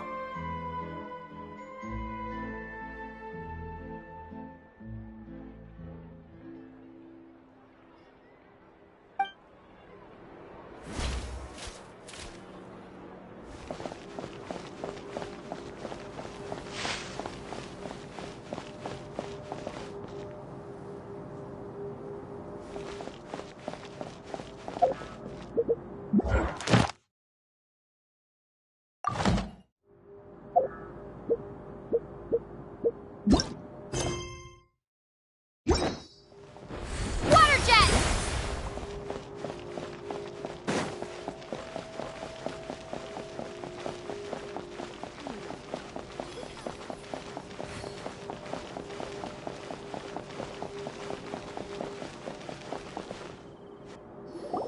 We've talked to all three suspects, purely based on their conversations with me.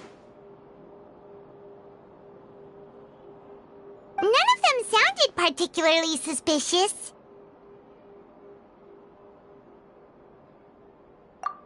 I suppose that's to be expected, though. If a single conversation's all that's needed to find them out, then my father wouldn't have needed to investigate the case for so many years. Anyway, even though we didn't make a breakthrough, let's still compile what we were able to find.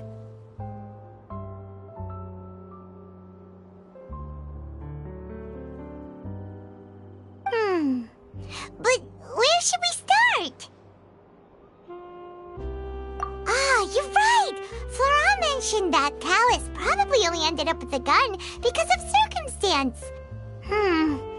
That makes sense.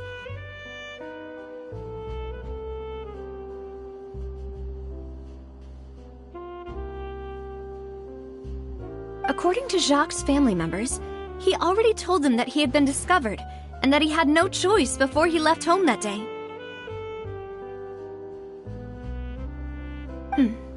If I had to guess, he probably received an order from the synth boss to kill my father. Had he refused, he and his family's lives would have been forfeit. So, Jacques fired the first shot?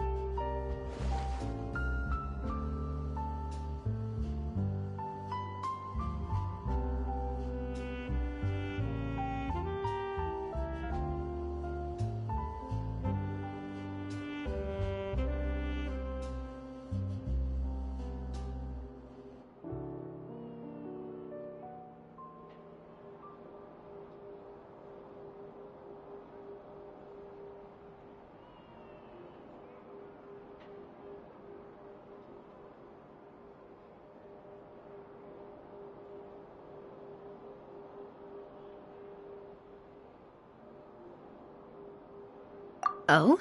And why is that?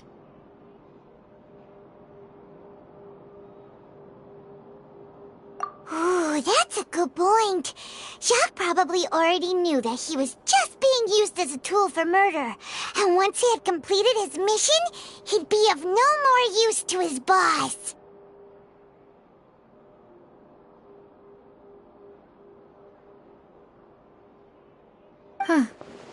So, what would make more sense from his perspective would be to turn his back on the Order and seek protection from my father.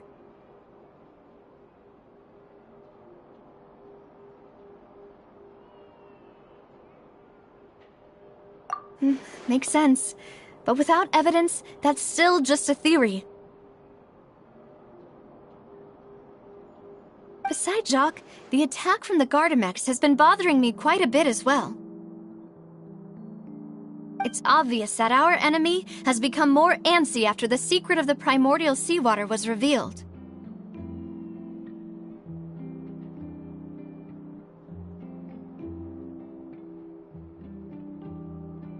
Do you think he knew, even then, that we'd follow this lead to the end?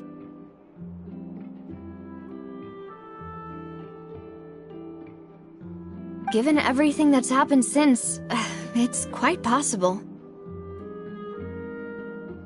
But who among the three suspects would have the ability to control privately owned Gardamex?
Florent?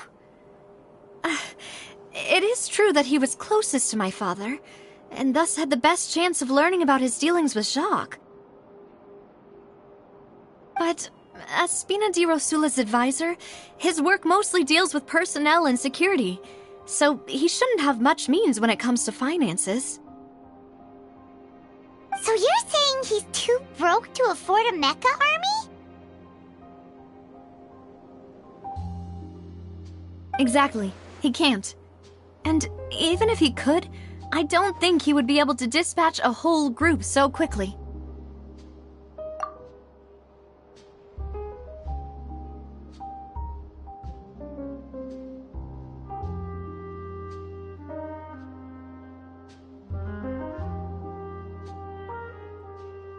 Thierry, you say? Huh. It is possible that he's figured out a way to convert the Gardamex for personal use. But I didn't feel like he was lying when he was talking to us about the mecha. I also don't think he'd be able to keep that kind of tampering under wraps. Yeah, had he actually tampered with the mecha, we'd be able to prove it with a simple check of the guard's inventory. If the mecha were taken from the guards, it should be pretty easy to find out when and how that happened. Uncle Marcel? My father did really trust him. And they worked together on a large number of projects. Maybe that's how he got to know Jacques. And with funds from the Confrérie, he could also afford a large number of Gardamex. It's still really hard for me to imagine, though.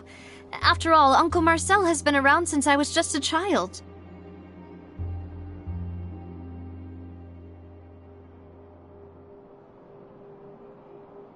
Also, wouldn't this mean he has been spending a whole lot of mora and energy to fight his own synth business?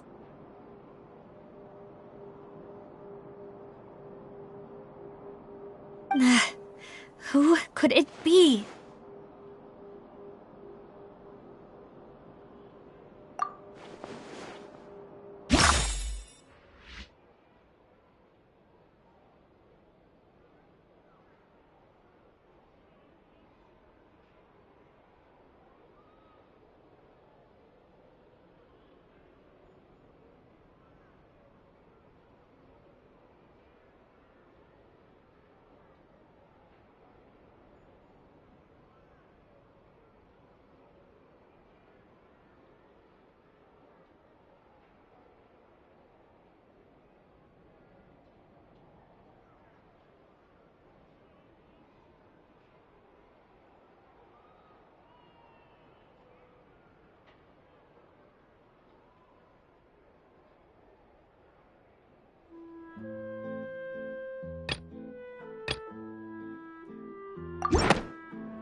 You know, if you think everything through, Uncle Marcel is indeed the most suspicious of them all. Could we be missing other suspects? Malus didn't know about the people turning into water thing when he narrowed it down to these three, did he?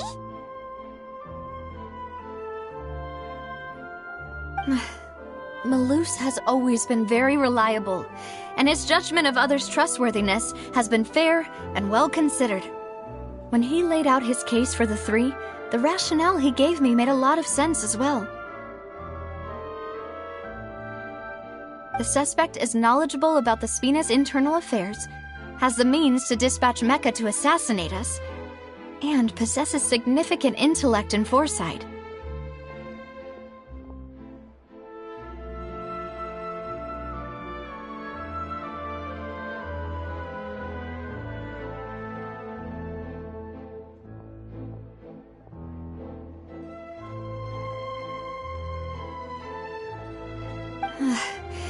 Even if I don't want to believe it, I'm starting to see how things could all tie back to Uncle Marcel.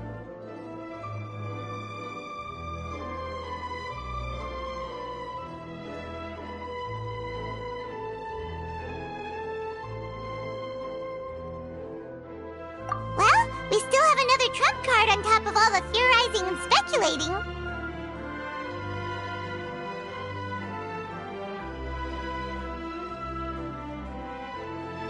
Yes, Malus did say that charging straight in there would be extremely risky. But we don't have any other options right now. We need far more solid proof before we can hope to go charging in on our enemy.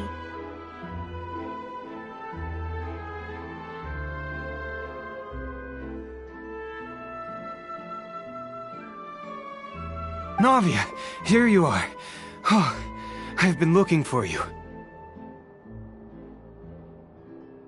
Huh? Aren't you the guy from the guards? Did something happen?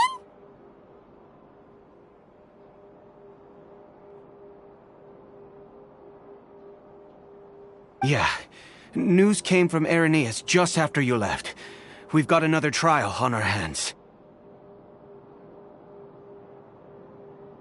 Wasn't that place built specifically for holding trials? What's so newsworthy about this one?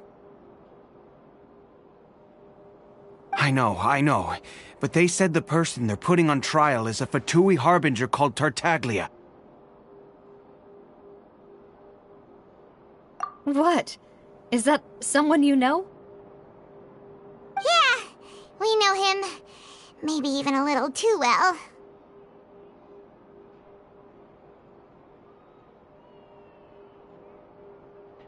Well, he's been accused of being the true culprit behind the serial disappearances case. It's absurd, don't you think?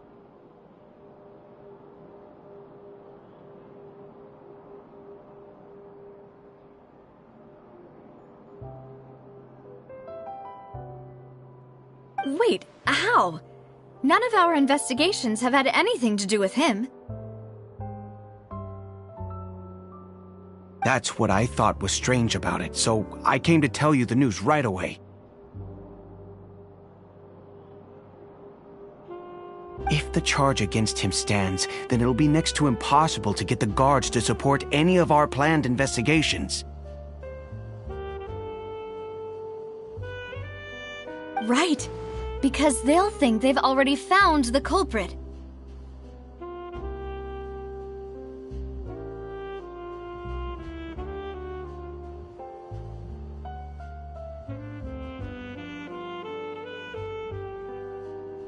Yeah, and it'll be a lot harder then to clear Mr. Callus's name.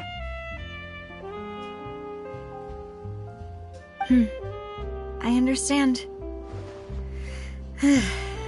Well, partner, what do you think we should do? We still haven't found any conclusive evidence.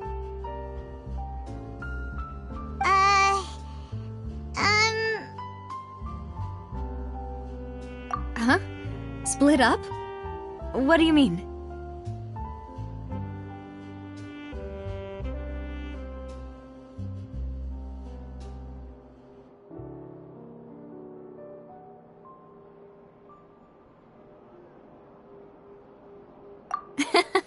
Just as expected of my partner.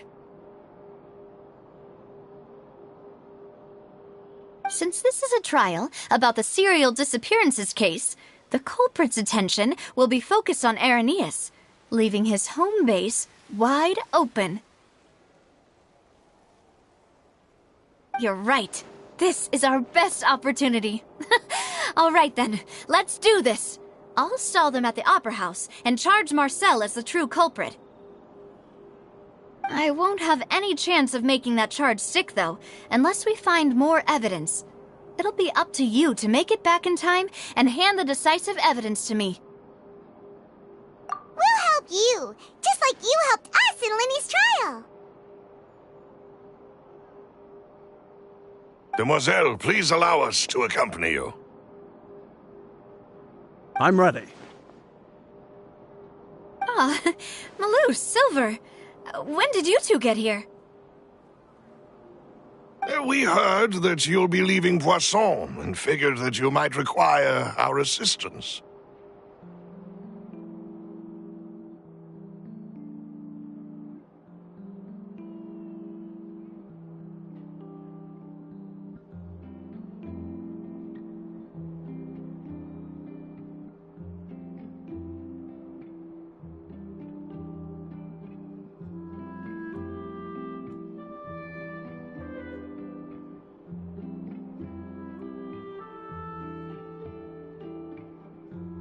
It's our hope that your confidence will be bolstered with the two of us by your side.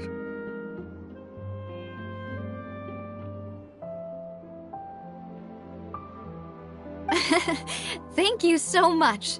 Then, let's make haste for Irenaeus. Paimon, Traveler, I'll see you at the Opera House. See you then!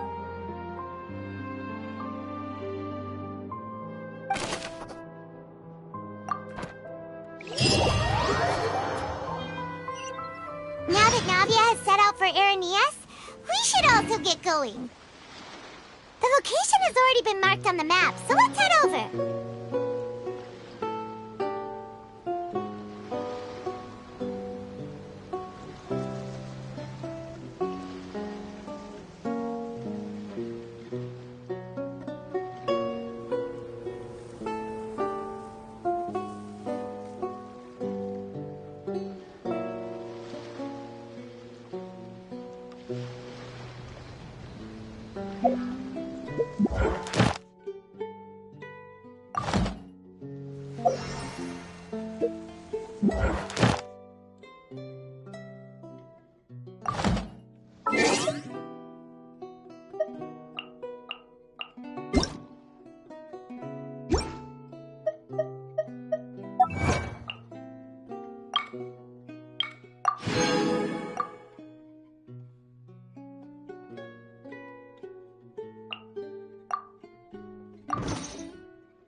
Rise! There is no escape!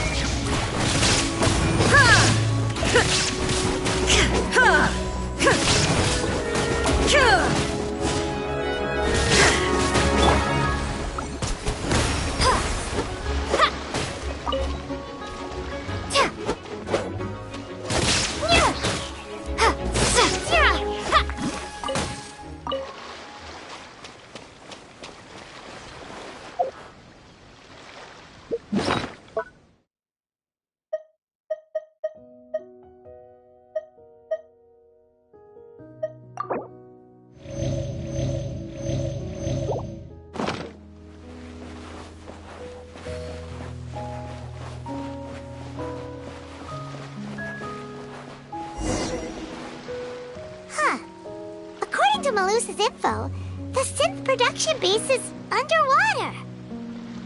Let's go and try to find the entrance.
quiet.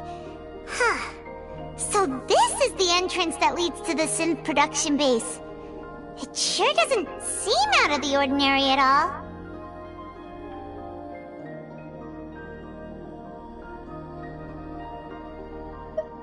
Ah, you're right. An important place like this is bound to have a ton of protective measures and mechanisms. Navia's probably arguing up a storm right now to stall for us.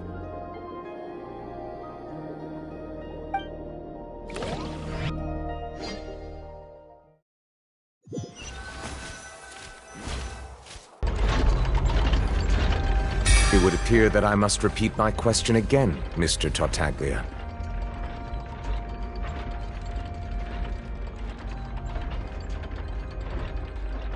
Do you accept the charge that you are the true culprit behind the serial disappearances case?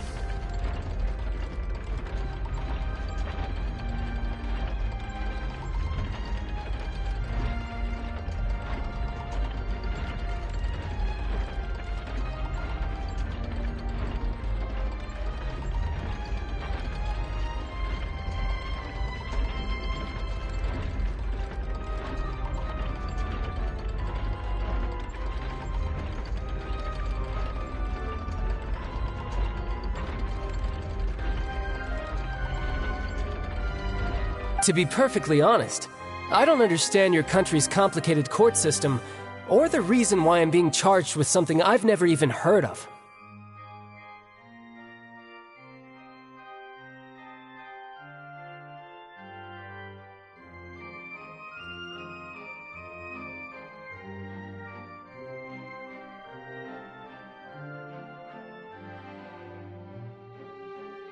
However, I did hear that people who have been charged can choose to participate in a duel to clear their name.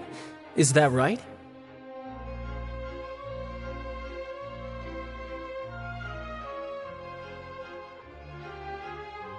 In which case, as long as I accept the charge, I can have an all-out fight with that champion duelist Clorend, right?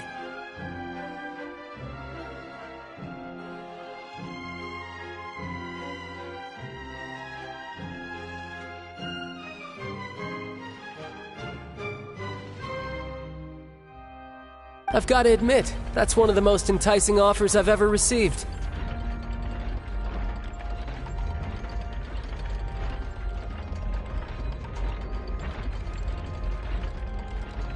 When I privately sparred with her last time, she was obviously holding back.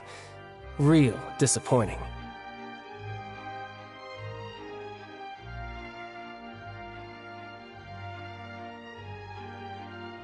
Hey! Don't you understand? You're currently the prime suspect for a major case. This isn't the place for you to be looking for fights.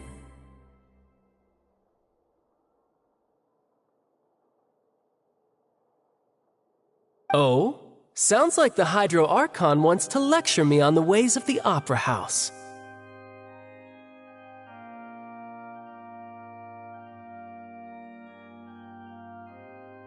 Then why don't you duel me too? I'm the kind of student that learns best in the heat of battle.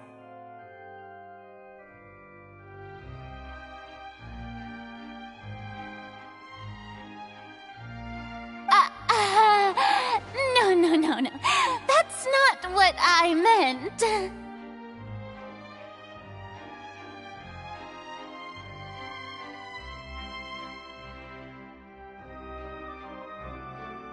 Alas, it would appear that communication with the defendant is going poorly, and we have made very little progress.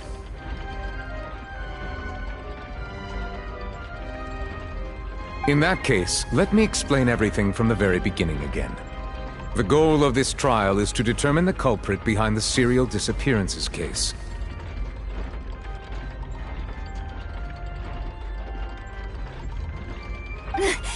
That case had nothing to do with him! You've got the wrong man!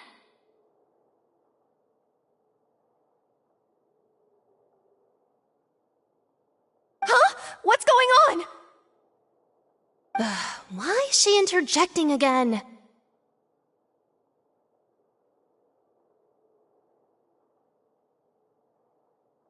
I told you it couldn't be one of the Fatui Harbingers. Miss Navia, this is the second time you've interrupted the court proceedings. I only tolerated your behavior last time because you were able to provide the court with a key eyewitness.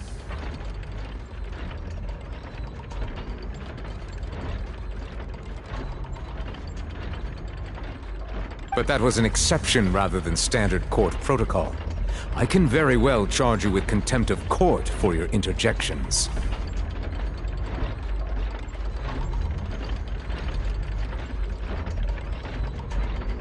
Oh, please. Did you ever think I had any respect for this place's pointless theatrics?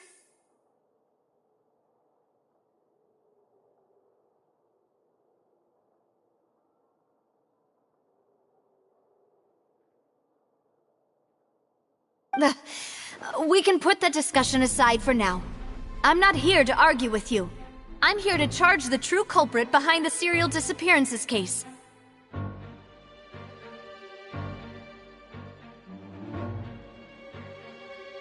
And if my charges prove true, then Tartaglia here will be proven innocent by default, correct?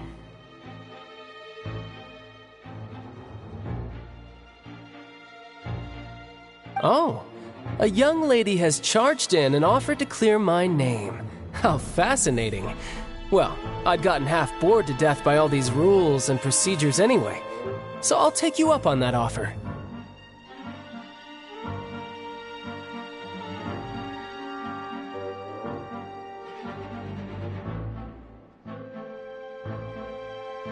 So, Your Honor, is there nothing else for me to do now? You may take a seat for now in the audience, but that doesn't mean the suspicions against you have been lifted.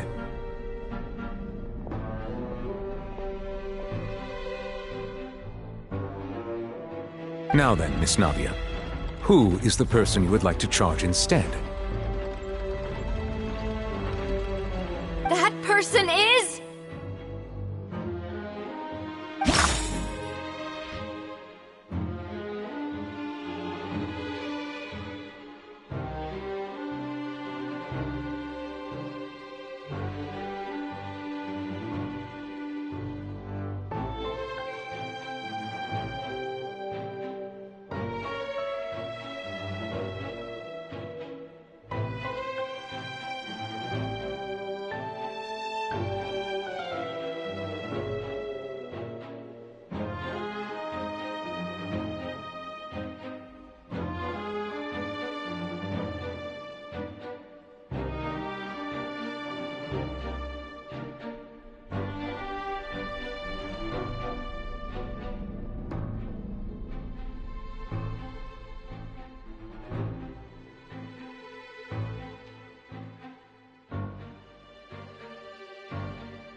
Marcel, the head of Confrérie of Cabrières!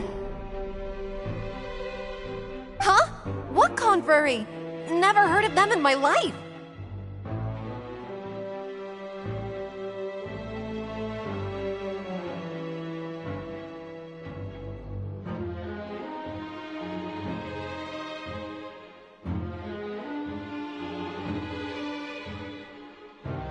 I've heard of them, but weren't they Spina di Rosula's sister organization? Oh, is this going to be a friends to enemies type situation? Please let me remind you, Miss Navia, that charging someone is an incredibly serious matter. Committing to the charge also means taking on the legal responsibilities associated with it. And if the charge fails, depending on the circumstances, you may also be charged with the crime of making a false accusation. Knowing this, do you still wish to charge this man? Yes, I do. In that case, I declare the charge to be valid. Miss Navia and attorneys, please take your places on the court. Members of the guards, please contact Mr. Marcel right away so that he may stand trial.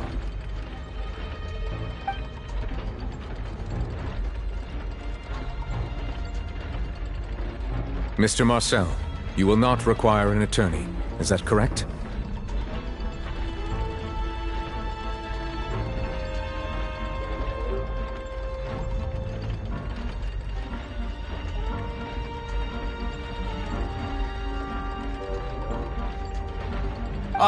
Apologies.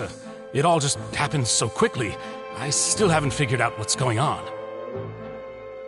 I think an attorney won't be necessary. This is probably just a misunderstanding between me and Navia. Very well. In that case, since both sides have now arrived, Miss Navia, please present your charges. I would like to take everyone back to 3 years ago, to the case of Callus the Unfaithful. Only through elucidating what really happened in that case can we connect all the dots for the serial disappearances case. Navia, do you really think that I was the one who killed your father?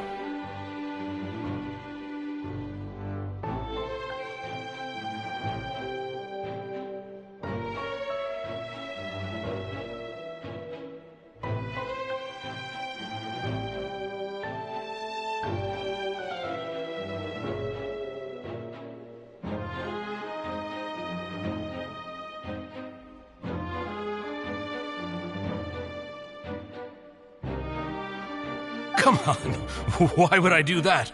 Callus was my benefactor, and remember, both you and I only ran to the scene when we heard the sound of a gun. If that's enough to make me a suspect, wouldn't that make everyone at that banquet a suspect as well? I think there's no point in getting into the specifics right now. The audience doesn't even have the big picture yet. Even I'm struggling to remember some details of that case. Exactly correct, Your Honor. I must refresh everyone's memory about that case before I can explain my charge and reasoning. I see. In which case, I will recount the findings about that case as originally recorded by Maison Gardiennage.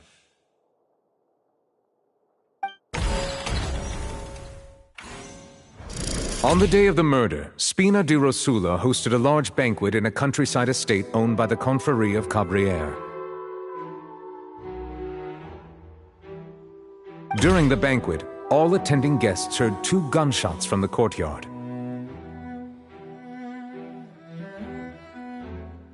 When the guests arrived at the scene, they found the primary suspect, Callus, holding a gun, while his acquaintance, Jacques, lay dead from a gunshot wound. The guards' investigation did not recover any other firearms from the scene. As a result, they concluded that the suspect's first shot must have missed, while the second must have taken Jacques' life. The suspect did not dispute this conclusion, and also declined to defend himself in court. Instead, he chose to prove his innocence through a duel. Callus was defeated by champion duelist Clarand in the ensuing duel, and soon succumbed to the injuries.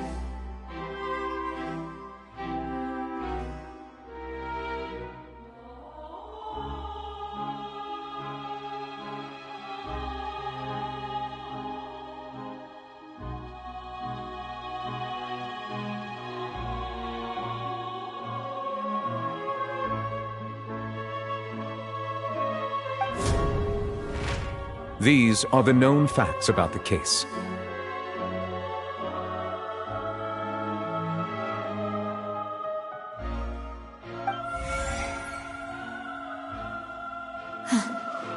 The The one with the motive to kill was Jacques, not my father. And even so, Jacques still had no reason to pull the trigger.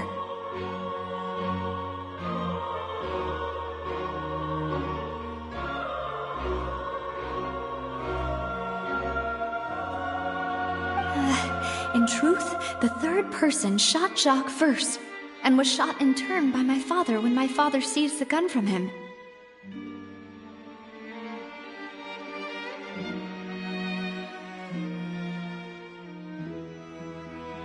After that, the true culprit turned the third person into water, erasing all traces of him from the scene.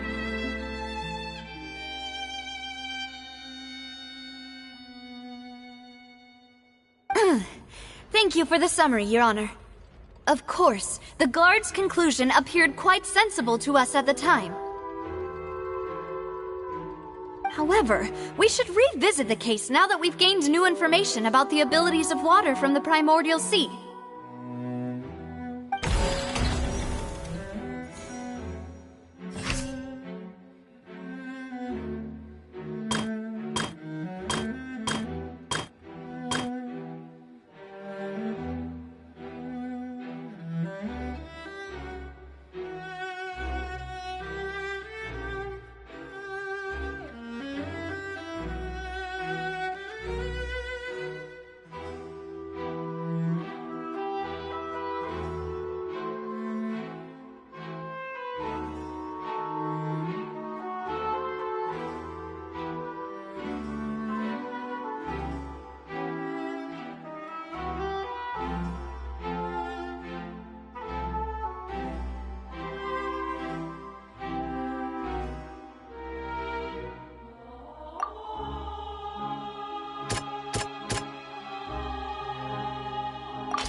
This assassin first shot Jacques, then turned to shoot Callus, only for Callus to wrestle the gun from him and kill him instead.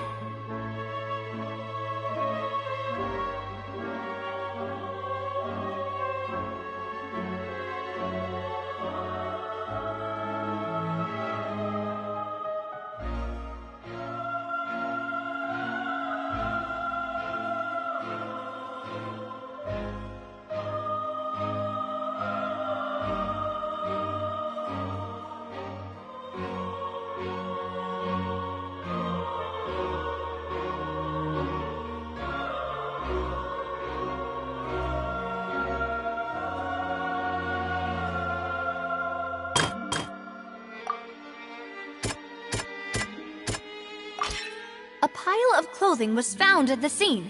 The guards once believed they were used by Jacques as a costume to disguise himself. But now, it is clear that the clothes were proof that there was a third person at the scene, and that they were turned into water after committing the murder. Since it was raining that day, the culprit was confident that they could use the rain to wash away all traces of their dissolved accomplice.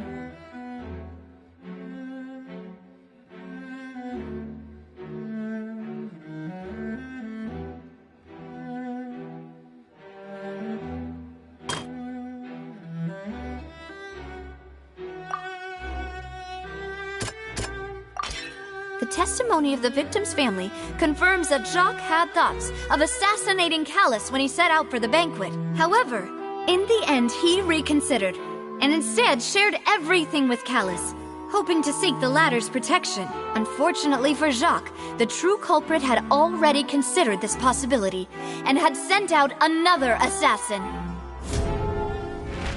Realizing this, the true culprit caused the hired assassin to dissolve into water, leading everyone to believe Callus was responsible for Jacques' murder.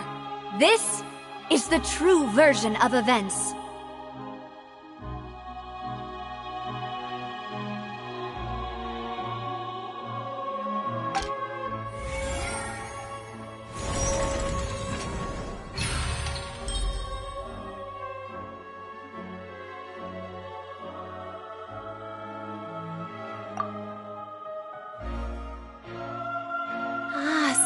that's what happened.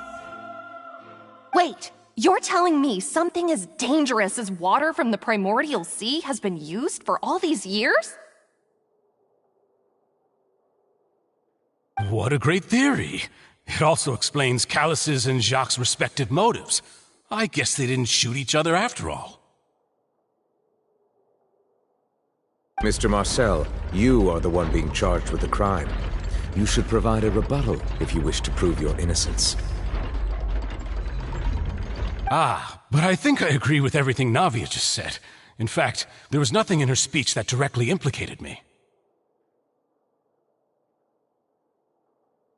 Then, may I ask some questions? In my opinion, we primarily need to determine two things. 1. Do you have the evidence to back up your claims?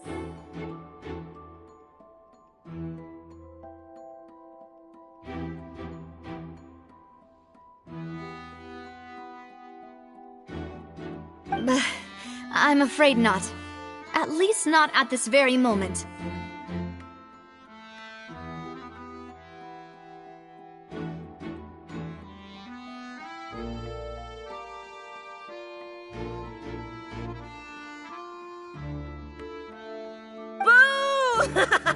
If you don't have any evidence, you should just go home! I may not have the evidence with me, but I know where I could go to collect it. If we look up the deserted clothes against a record of people who went missing around the same time, we should be able to find a match. Considering the serial disappearances case, the guards probably kept careful records of all missing persons from around that time, regardless of age or gender.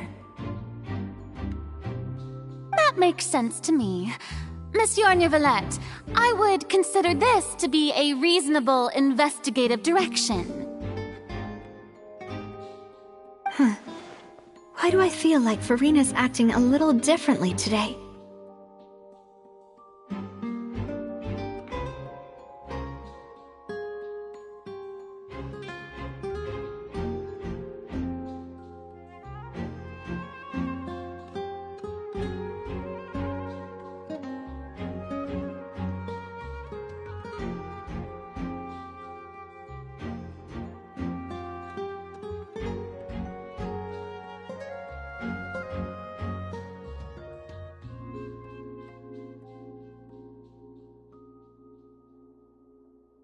Maybe she's scared of embarrassing herself again?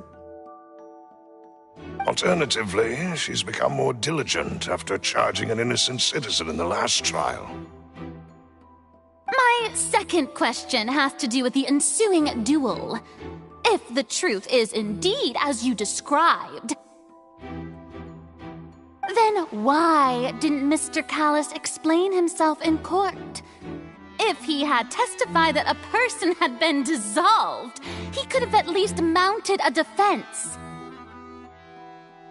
I've thought about this too, and the answer is actually pretty simple. He felt there were things that were more important to him. The dissolving power of water from the primordial sea is an important secret for the true culprit of the serial disappearances case. My father could have exposed it for all to see, but he chose to take it to the grave.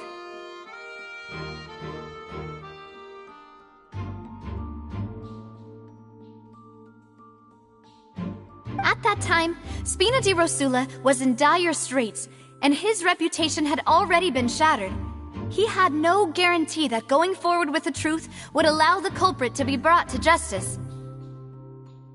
What was certain, however, was that it would paint a gigantic target on my back.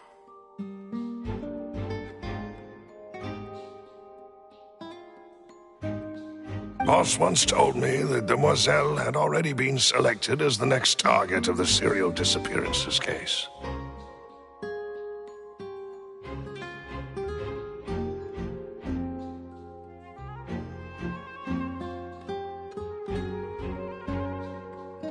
What?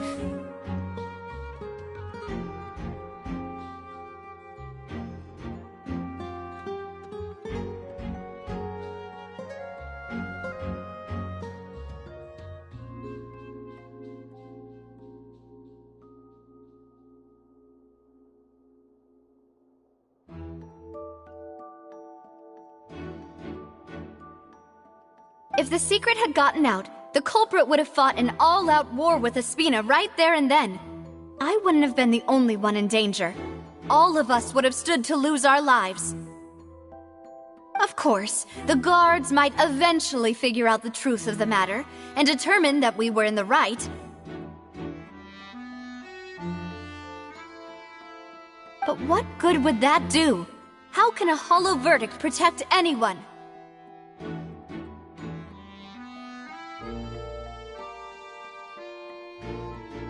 Had this opera house ever given my father any kind of confidence in its brand of justice, Spina di Rosula would have had no reason to exist. But by staying silent, we retain the ability to deter our opponents and continue the stalemate. I was able to become Spina di Rosula's president, which made me harder to target, as well as giving me more time to grow and learn. And once I have figured out the truth and stepped up to the challenge, I will do what this opera house cannot, and restore my father's truth and honor back to him. So, you mean to say, your father intended to die in the duelist's ring? That's right. Do you have any proof?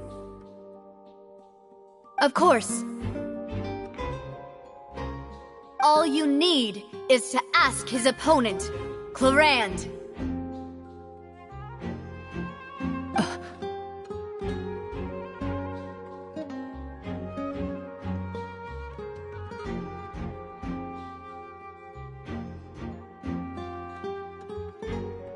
I don't need your apology, your guilt, or your support from the shadows.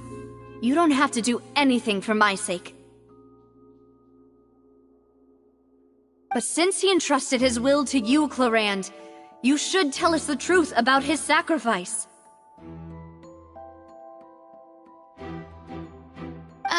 So, during the duel, did you believe that Callus was intending to die?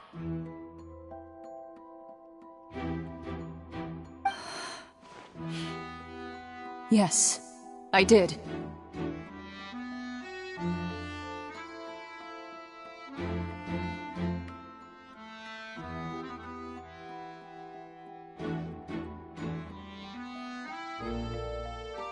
As a champion duelist, I've fought many battles and taken a countless number of dishonored lives.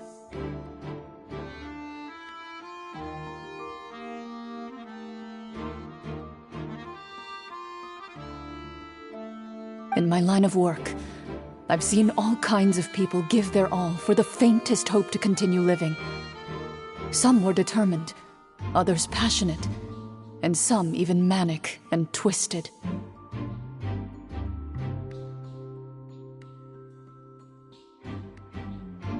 Just one look and I can tell if a duelist is hoping to live, or if they're looking to die.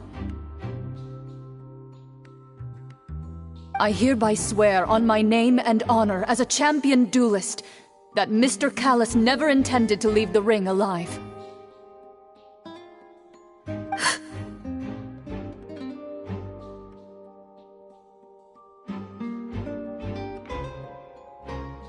Since that's your testimony, I have no more questions. It appears there really are good grounds to reopen this case. I concur. However, Miss Navia, you still have not explained the link between your father's case and the serial disappearances case.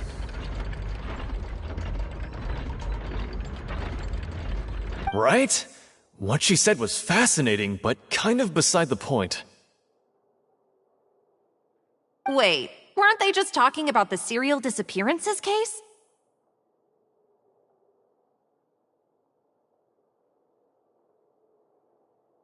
Of course, Your Honor.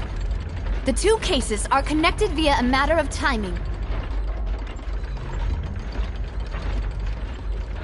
In my father's case, the culprit intended to kill both Jacques and Callus. As a result, they planned to act after hearing 2 gunshots. And, at the end of Linny's trial, the culprit also only dissolved the victim in front of everyone because they realized they were at risk of being identified. The culprit could only time their actions so precisely if they were already at the scene. Coincidentally, Marcel attended both the banquet and the trial. So that's why you suspected me. Even after hearing your reasoning, I still can't help but find it a little preposterous.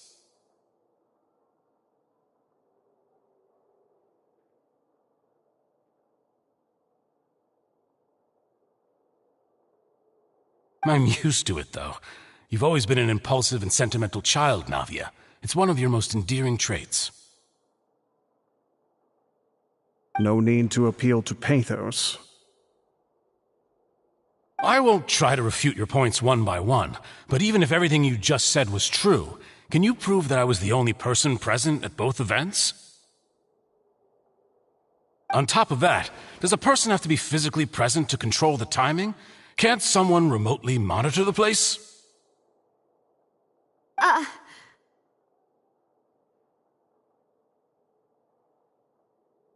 don't know what she can say to that. I know that even with that, you might still think you can reduce the list of suspects with some further investigations, until I'm the only one left on the list. Alas, who won't feel at least a little hurt by an accusation of murder from a girl you see as your own daughter? But if I were to dismiss this completely, you'd also think I'm not being considerate of your feelings. Ah well, let Uncle Marcel teach you another lesson. Do you know what the biggest flaw in your reasoning is?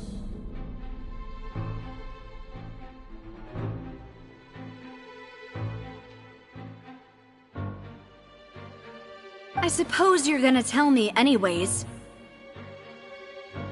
It's timing again.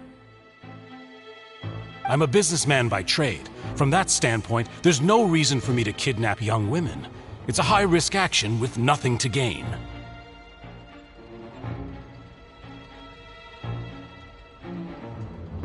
In addition, I left my home in Snezhnaya when I was young to come to Poisson and work in some trade. My business only thrived when I received Callus's patronage.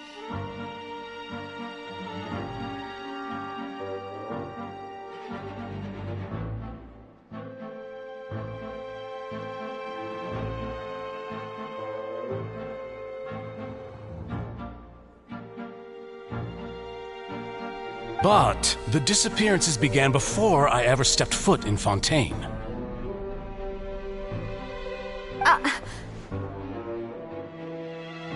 I do apologize, demoiselle. This was my mistake. No, it's not your fault.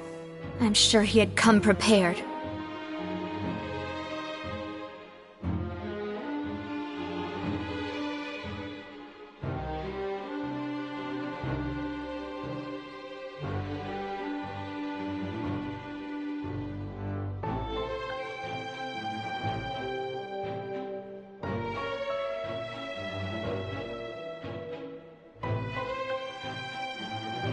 Is there anything else you'd like to say? Would you like to check the date of my first business license against the first known case of the serial disappearances? You can also take a look at my border entry records, or ask my friends and family when I left Snezhnaya for the first time.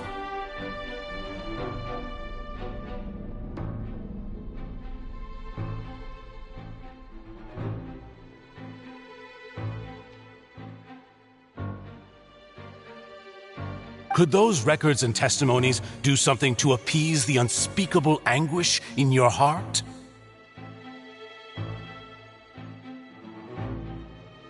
Seems like she got the wrong guy.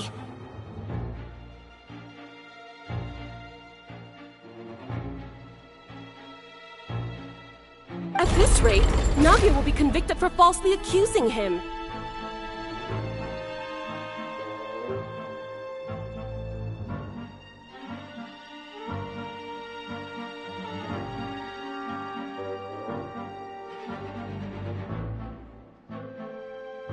I think you've done a superb job of dissecting your father's feelings as he neared the end of his life. But aren't you going against all of his wishes and expectations right now?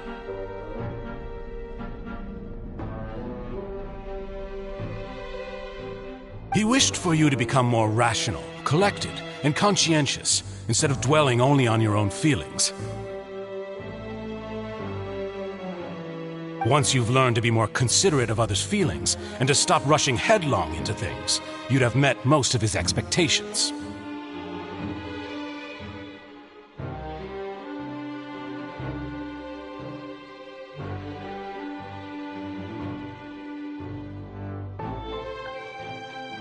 This isn't just about me, and it never has been.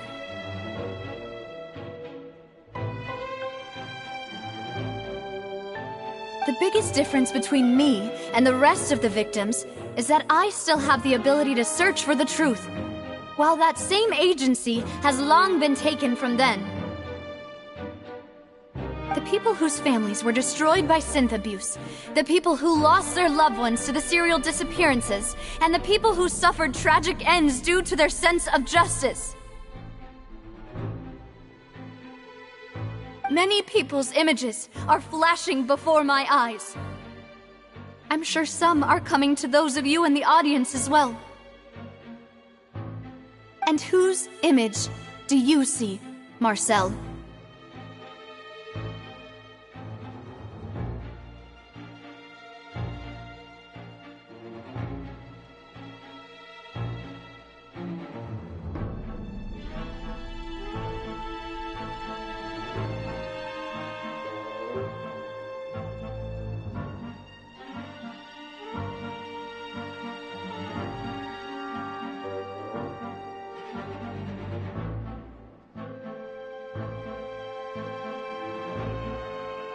Is it a man named Vacher? Huh.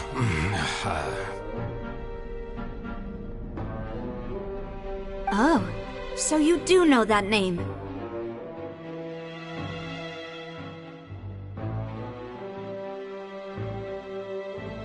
I'm merely surprised you'd suddenly say the name of someone I've never even heard of.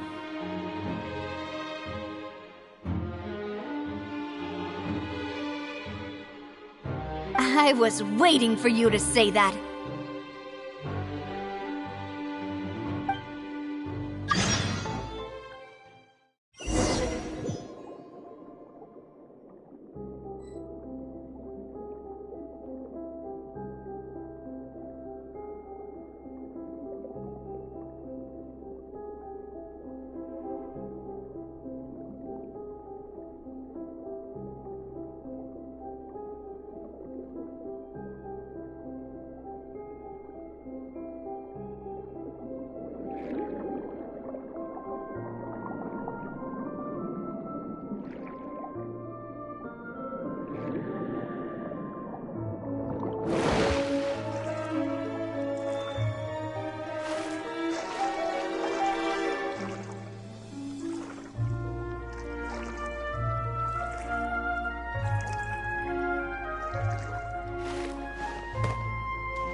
Frostbite. Freeze. Wipe out!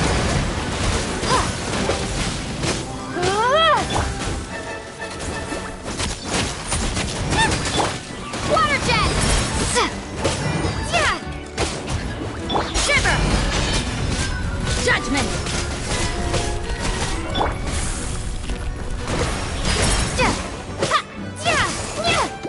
Dodge this. Ah! Ah! Ah!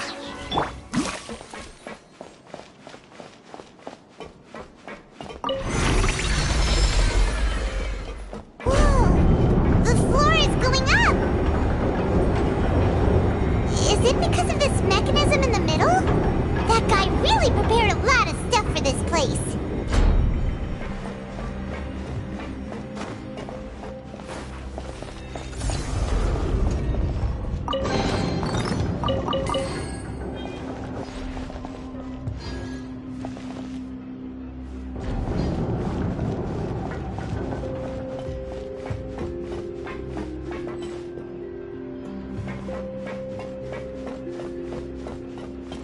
Paimon thinks we need to go up, but Paimon doesn't see a way. Let's take a look around. Maybe we'll find a hidden mechanism that'll show us the way up.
The water level is rising!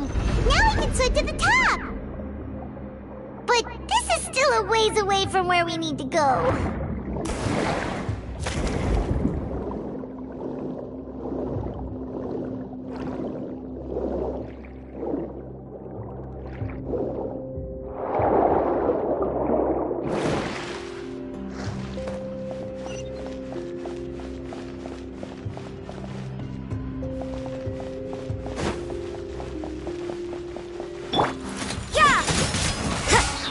Oh, so sorry. Cool it.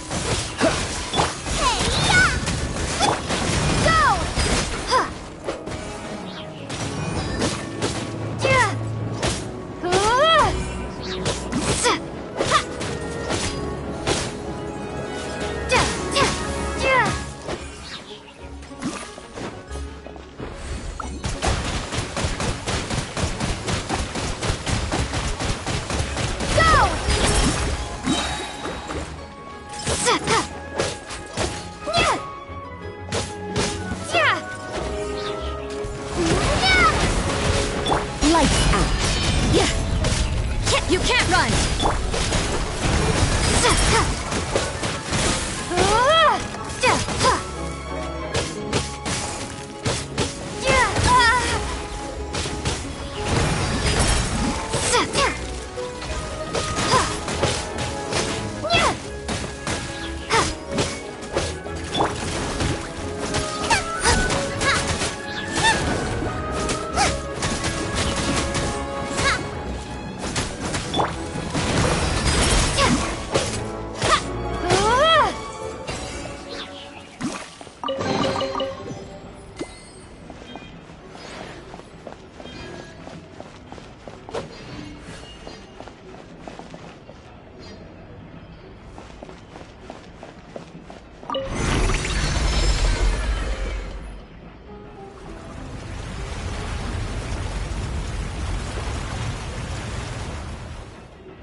path is clear! Let's go!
This moment will be frozen in time. Freeze! Water jet! Wipe out! Boba, get them! No! Did I ruin everything?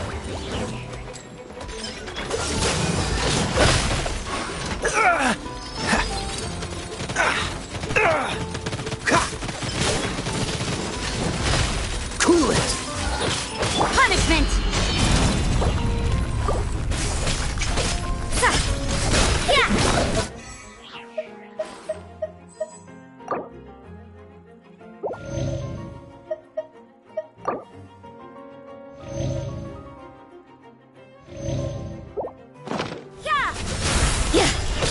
Don't get frostbite. Dodge this!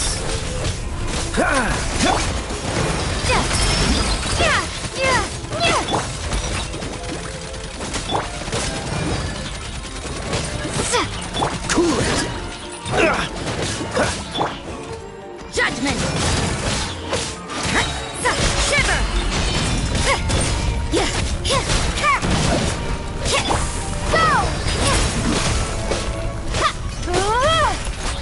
Go! I see how it is. You can't run!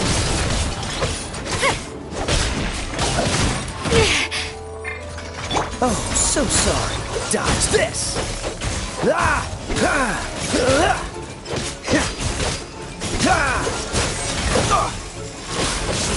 Don't push your luck. Cool it!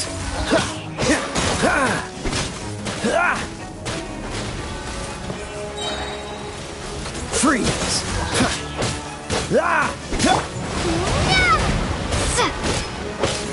Lights out!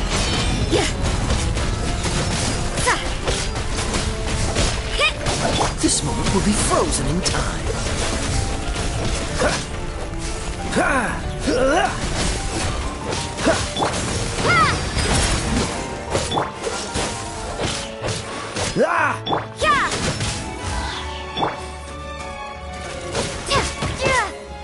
Water jet!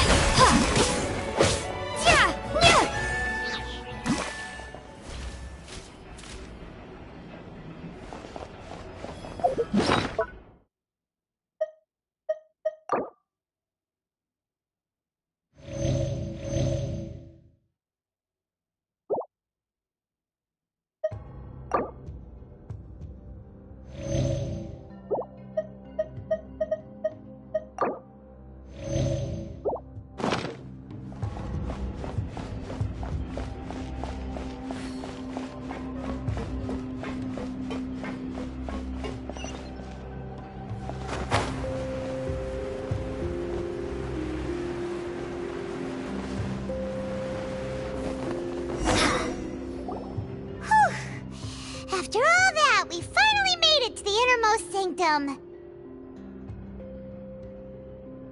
Though, as expected, the mastermind isn't here.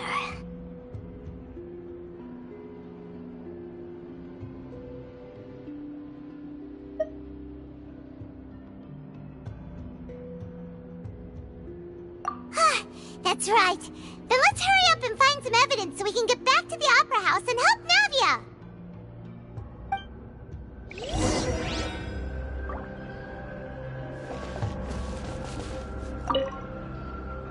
What's all this?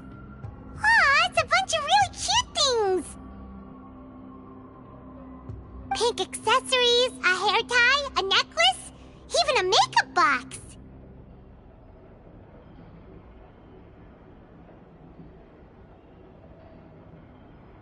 Oh, Paimon sees it too, but why are all these cute things labeled with different girls' names?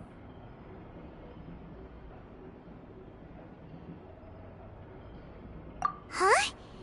You mean the girls from the serial disappearances? They were brought here?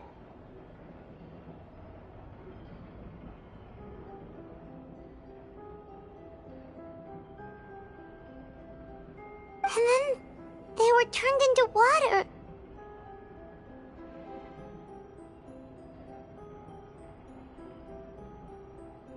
And all the boxes of things, these names. That means... Oh, this is terrible!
Let's see what's written here. Nothing escapes Detective Paimon's eyes.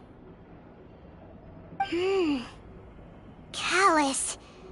Navia's father. Oh, this seems to be an investigation report on him.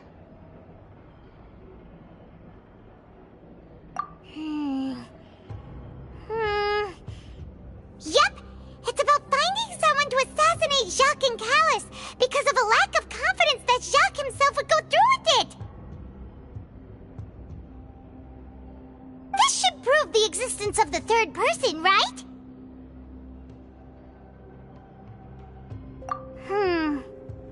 We still have not determined the exact content of the key information Callus has passed on to certain members of his organization. The old dog's a real menace to deal with. Even if he abides by the promise he's made to us, he will still have the upper hand. He can act whenever he wants to make our lives miserable. The only option left is to remove him from the picture entirely. I concur. Let's send someone to kill him. He won't declare war as long as we don't touch Navia.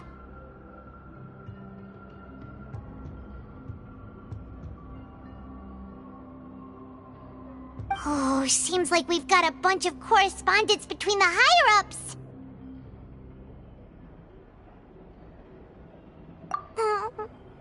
They're all just so evil.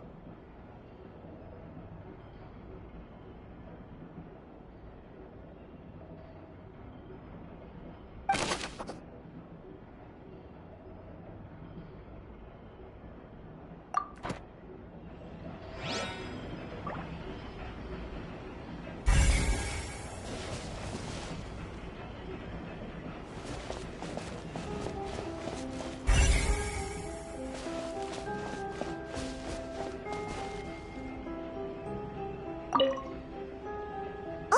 look! There's an important-looking basin over here, and it's full of water! That means this is where they make all the synth! And that special water is the main ingredient!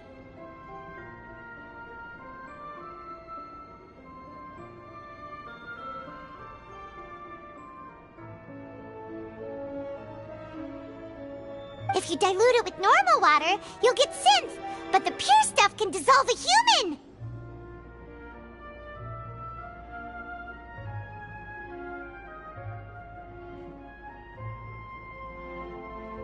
Paimon will take notes on this incriminating evidence.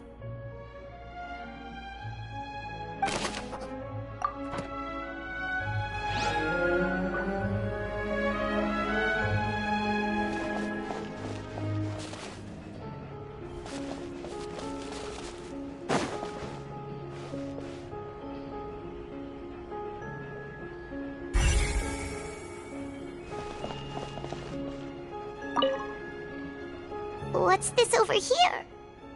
Looks like some kind of place for research. Experiment number 16 aims to verify Jacob Ingold's research conclusions on the primordial sea and use his theory as a foundation to achieve a breakthrough.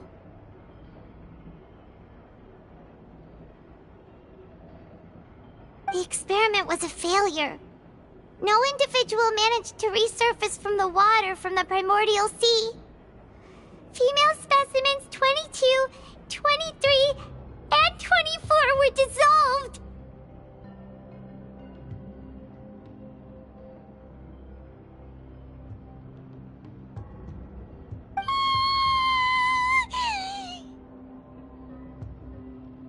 Sorry, Traveler. Paimon will try her best. It's just that Paimon's never read something so scary before.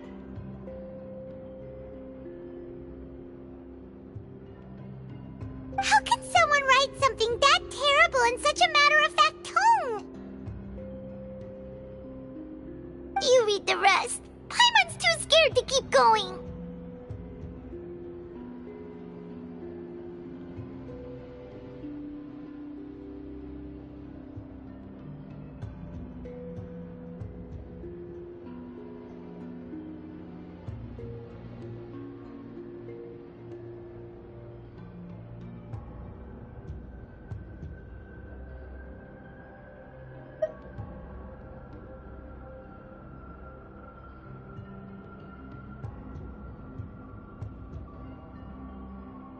So that's why he did all of these experiments.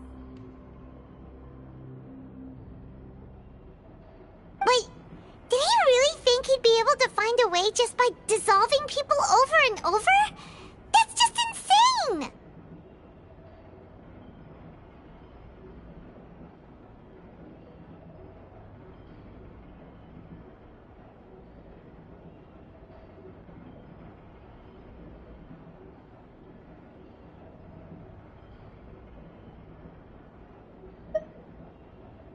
Huh?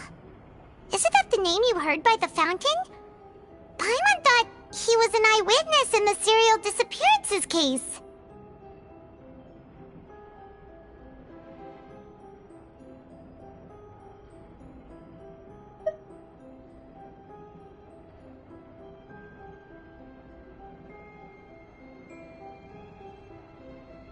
Ah, you mean Vache is the one who did all of these...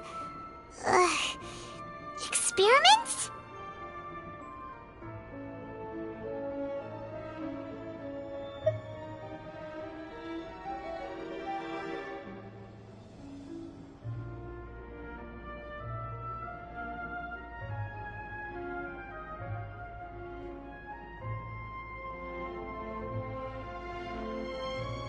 So that's it! Vache was no victim, but personally took his lover and... No, that's not it either! If that's the case, why would he want people to resurface from the water? In any case, Paimon will write it all down.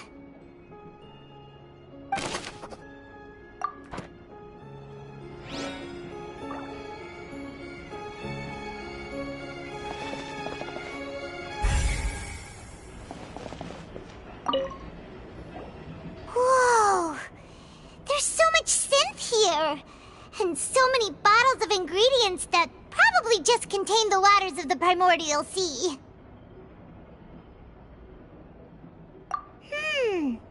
Mixing in progress. Ready to drink? Stock sample? Huh. They've also got all the synths pretty clearly labeled. Whoa! There's even fruit-flavored synth?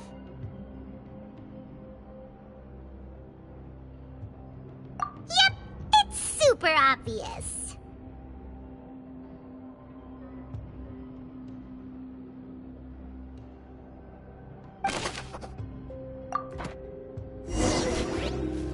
We've looked at almost everything here, and it seems like our theories were spot on, but...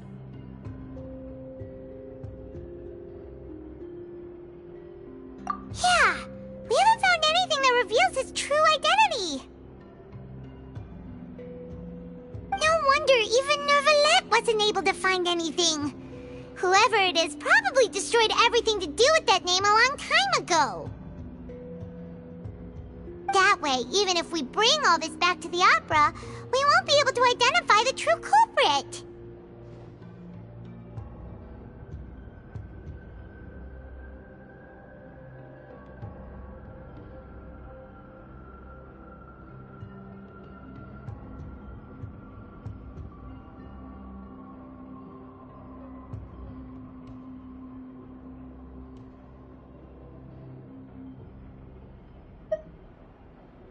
Sure thing. Paimon won't admit defeat to this guy either.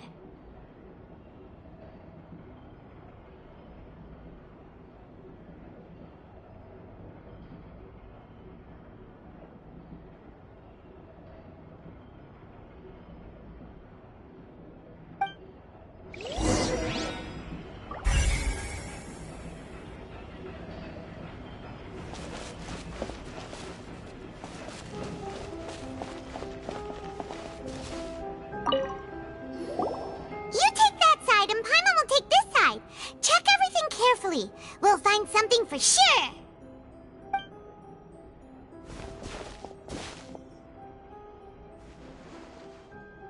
Ugh. Nothing at all. And Paimon can't even find snacks either.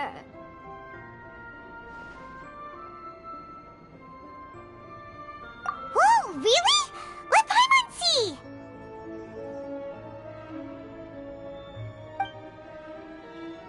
Vimier. Isn't that Vache's lover's name?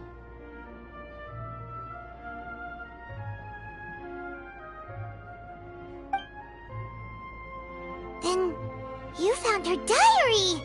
Let's see.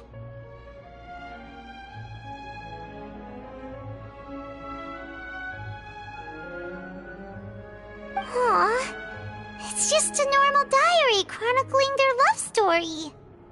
She was so sweet, too.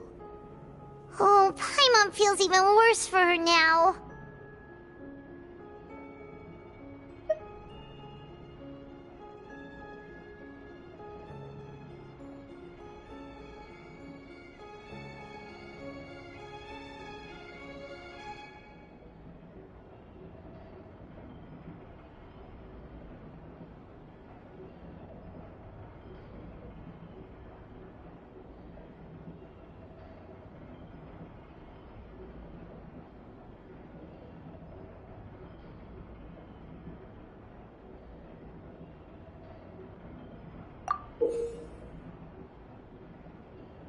So many!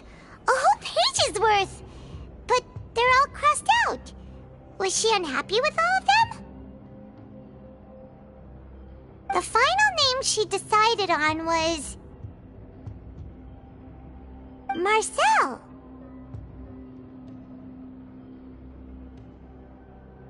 Wait, but Marcel's pretty old. Has this case been going on for so long that he's Vache and Vinier's grown son?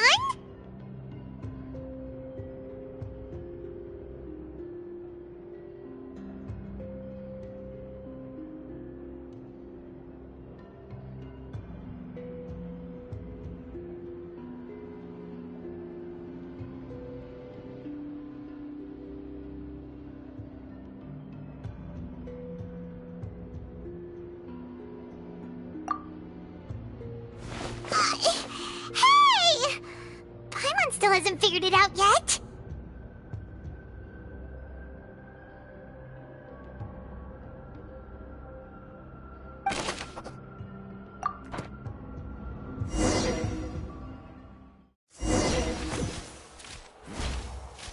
And whose image do you see, Marcel?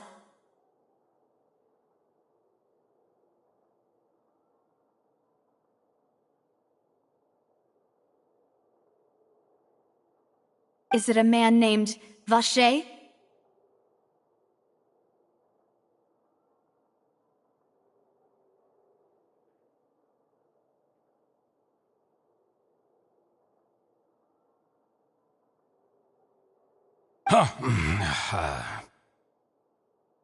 Oh, so you do know that name. I'm merely surprised you'd suddenly say the name of someone I've never even heard of.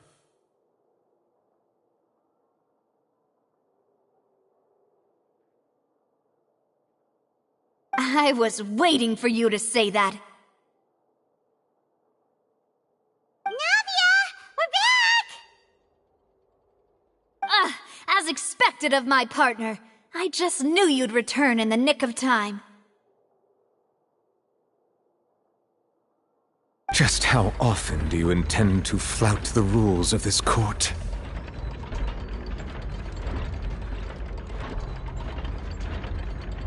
It's all right, Monsieur Neuvillette. Given their confidence, I expect they've found the crucial evidence.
But the truth of it, Marcel, is that you've always been Vacher. Huh?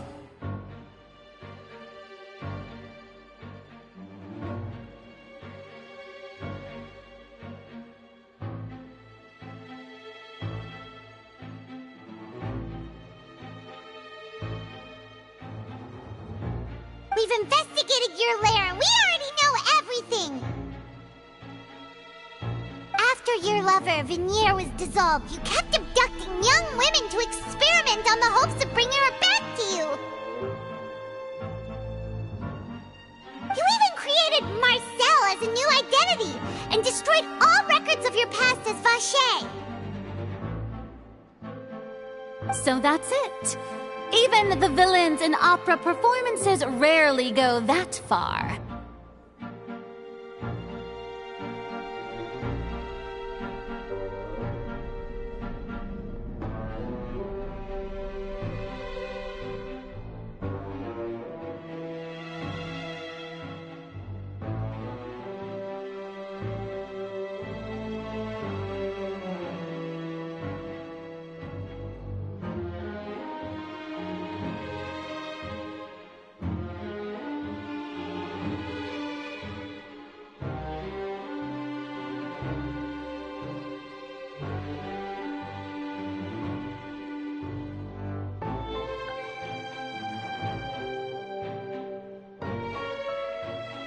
And with that, Marcel's motive has now been established.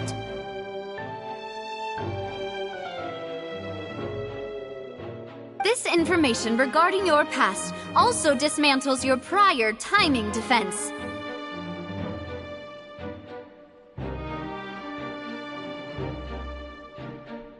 Well, Marcel, do you know where you went wrong?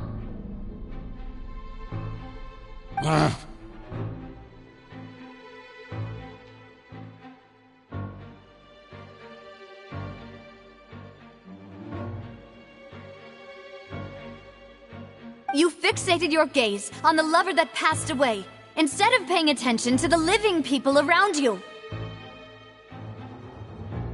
So, you never noticed how we changed, or how we grew as individuals.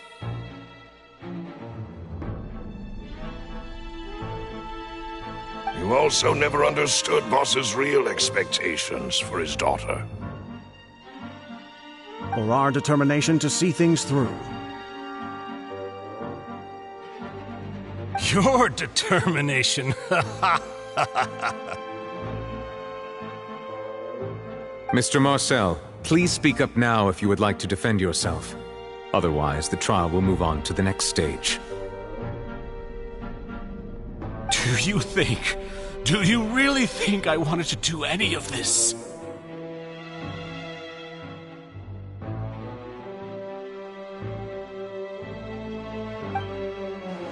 Pay attention to you?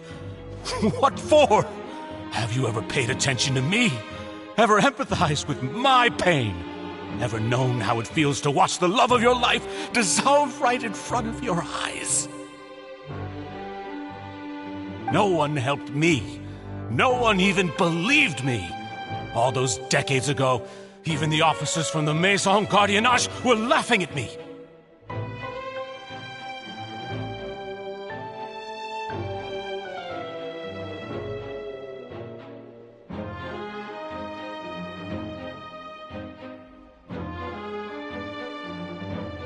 They said there's no way a human being can turn into water.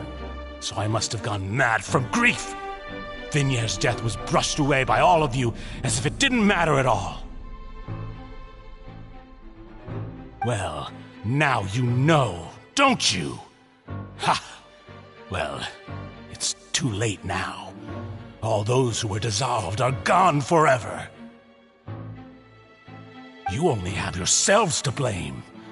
You set up this ornate opera house in pursuit of your so-called justice, your beloved drama, while turning a blind eye to the suffering of the people.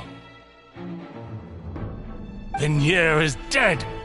We promised each other that we would always be together. Wherever she goes, I will follow.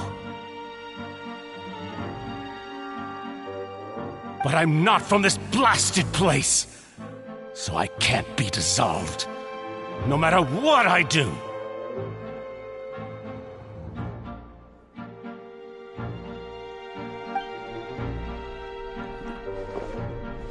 Hey, is that water from the primordial sea that he's drinking? I can't dissolve! Can't dissolve! Can't dissolve! Do you all see? I can't go, I can't follow. So if I can't go where she is, what choice do I have but to try to bring her back?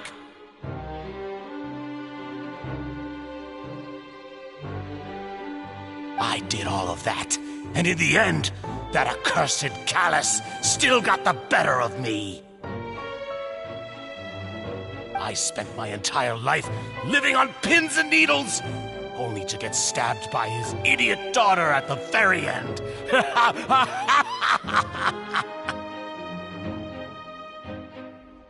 The suspect is exhibiting signs of mental distress. Guards, please restrain him. Don't touch me! Don't anybody come near me! I still need to save Vignier. A promise. We made a promise. Vignier. Vignier!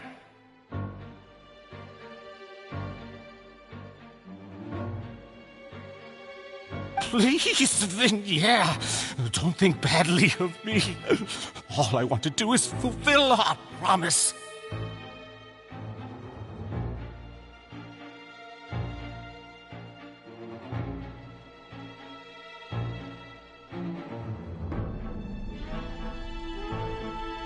At this point, the verdict of this trial is clear.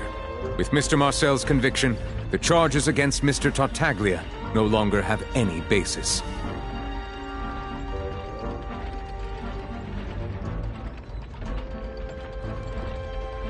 Fine by me. I was in a bad mood, but after a show like that, I'm actually feeling pretty good.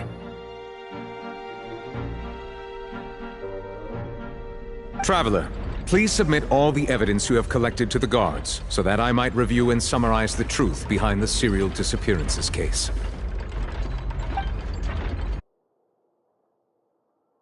The man now known as Marcel was originally named Vacher and worked as an adventurer with his partner and lover Vignier.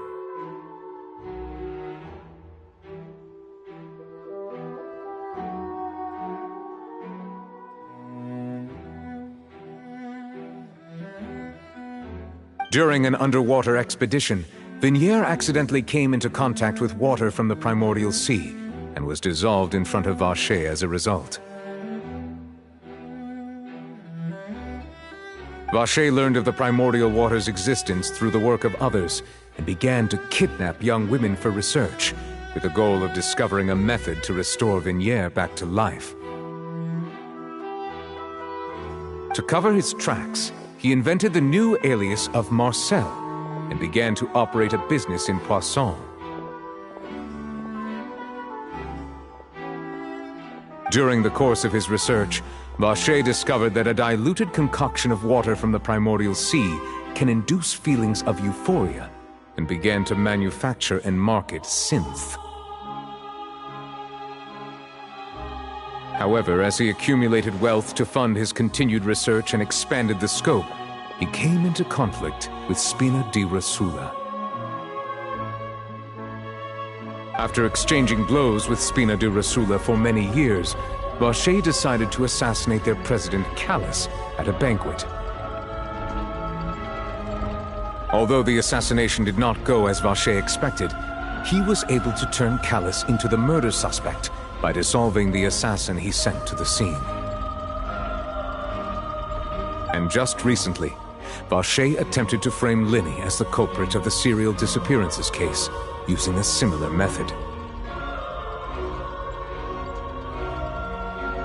However, his attempt to frame Linny failed, and the power of water from the primordial sea became public knowledge. This case also exposed enough of Vacher's machinations that he was eventually successfully charged in court. Thus concludes the enigmatic history of the serial disappearances case, with the truth revealed to all.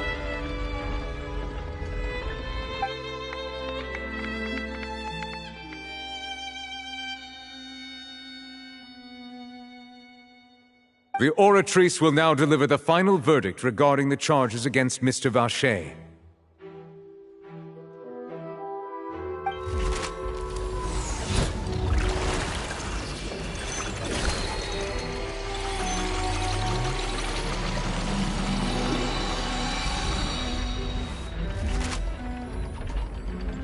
According to the judgment of the Oratrice Mécanique d'Analyse Cardinale, Mr. Vacher is guilty.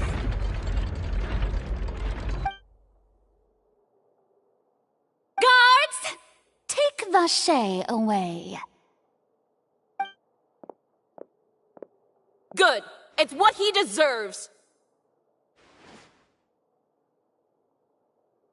With that, the serial disappearances case is over now.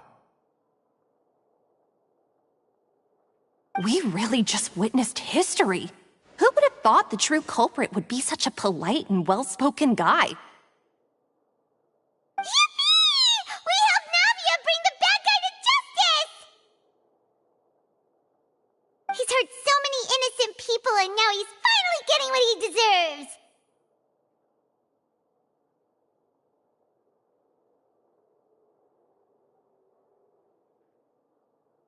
Huh? Are you okay?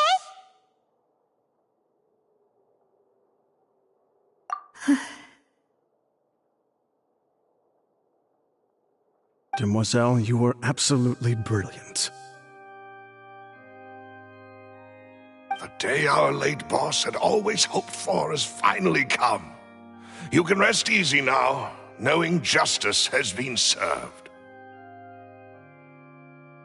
Yeah. Yeah. It's finally over. It's all thanks to you guys. And my partner. See, Papa? Spina di Rosula's still doing well with me at the helm. Well now, hasn't this been a most delicious piece of drama? The villain has been caught, justice has been served, past wrongs have been righted, and it's a big ol' happy ending.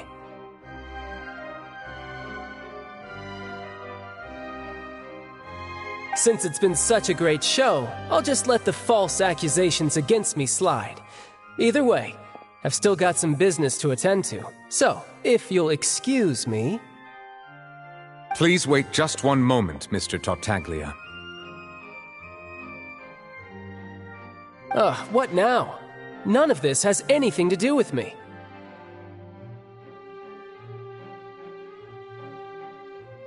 According to court protocol, since this trial was initiated due to a charge against you, a verdict must also be made regarding the initial charge before the trial can conclude. Oh, come on. Is this really necessary? Haven't you already caught the real criminal? Isn't it time for side characters like me to exit stage left?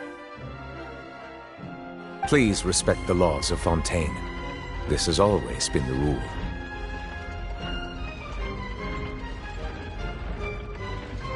All right, but this sure is a lot of hassle. All I need to do is stand over there, right? Let's just get this over with. Through evidence presented in the public trial that was just held, it has been established that Mr. Tartaglia has no direct connection to the serial disappearances case. The guilty party has been identified, and thus it is logical to suppose Mr. Tartaglia is innocent of the charges. We now turn to the Oratrice Mécanique d'Analyse Cardinale to render the final verdict on the charges.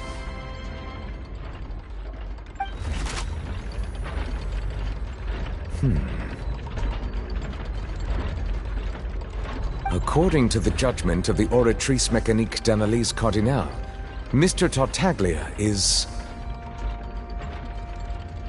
guilty.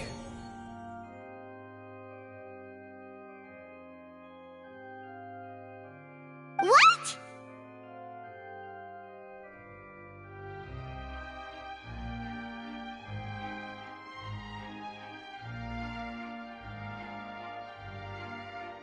Hey! That's not funny!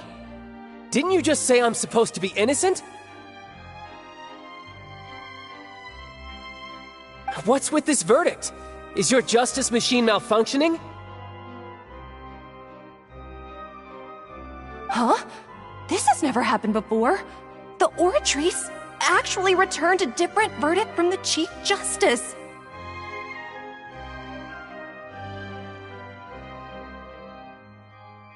I mean, have you ever heard of an innocent Fatui Harbinger?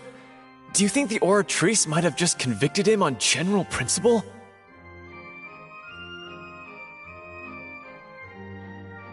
But weren't the charges about the serial disappearances case? No matter what else he's guilty of, it shouldn't affect the verdict in this case, right?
The judgment of the Oratrice Mécanique d'Analyse Cardinal is, by law, the final verdict of the court. We must accept the guilty verdict. Guards, please take the suspect into custody per court protocol.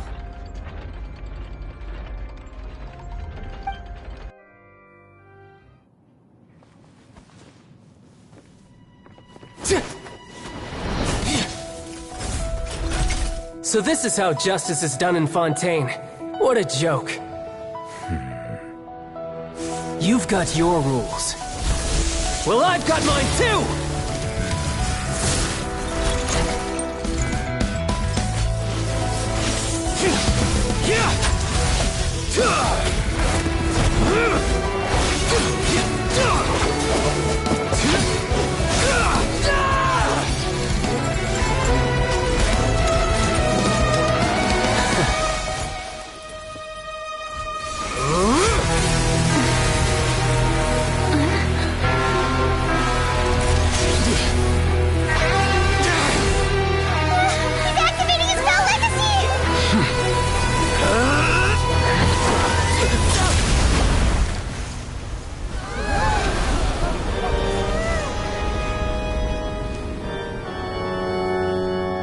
I am sorry. If you have been wronged, we will find the truth. But the rules of the court must be upheld.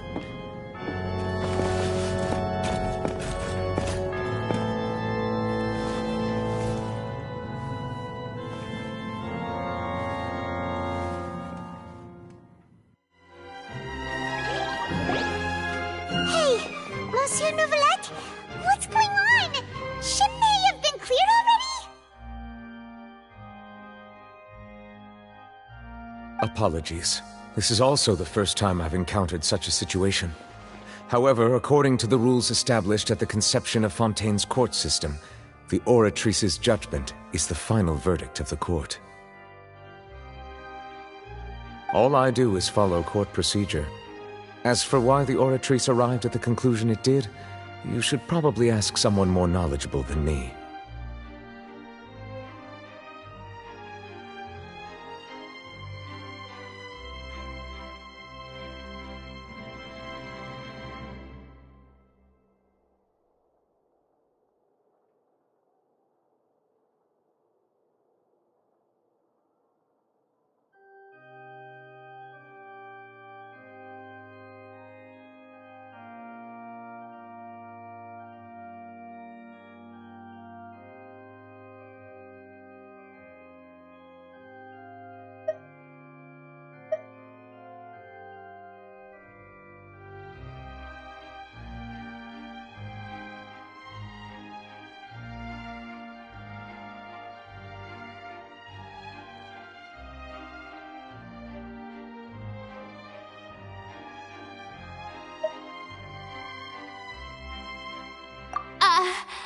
Why are you looking at me? I had nothing to do with it!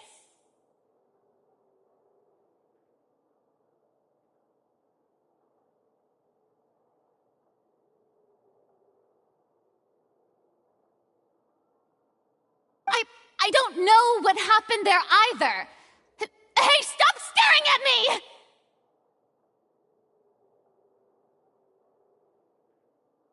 What does Lady Verena mean by that?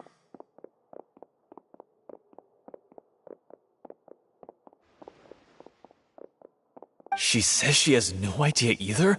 But that's impossible. Didn't she create the Oratrice herself?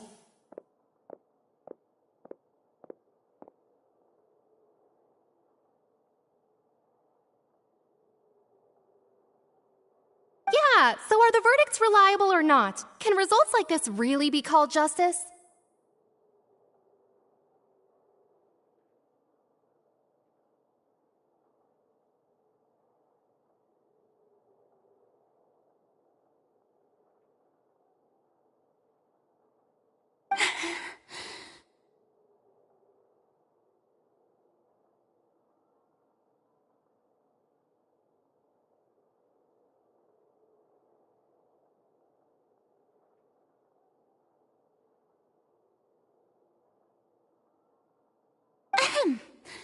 My dearest citizens, did you really think we'd allow an incorrect verdict to be handed out in this court?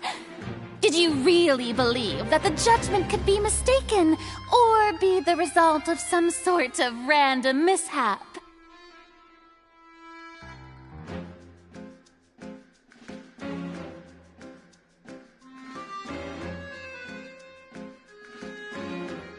Don't tell me. You thought even I had been blindsided by the Oratrice's result. But the way she looked just now, it was pretty obvious she had no idea what was going on.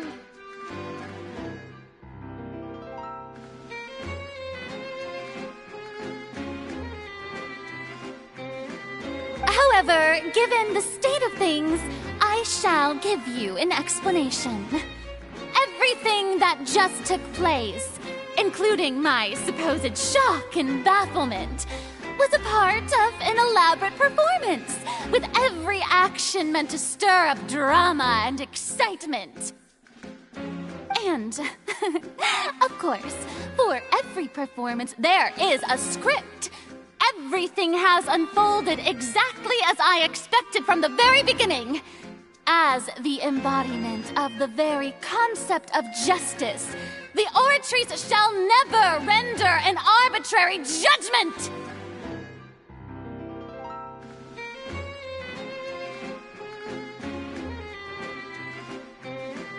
If you thought Child had nothing to do with the serial disappearances case, it is only because you've been blinded by the superficial appearance of innocence.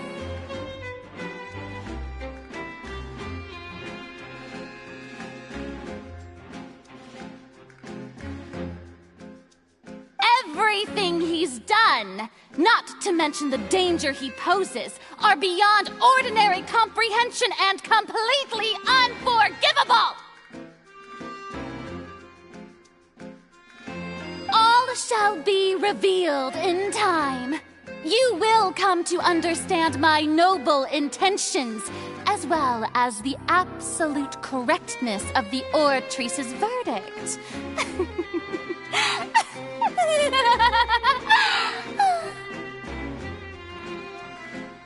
Now, having said that, although I hate to leave things hanging in suspense, it is now time for this performance to end. As the lead actress, I shall be the first to take my leave. Toodaloo! So she chose to make her escape after all, did she?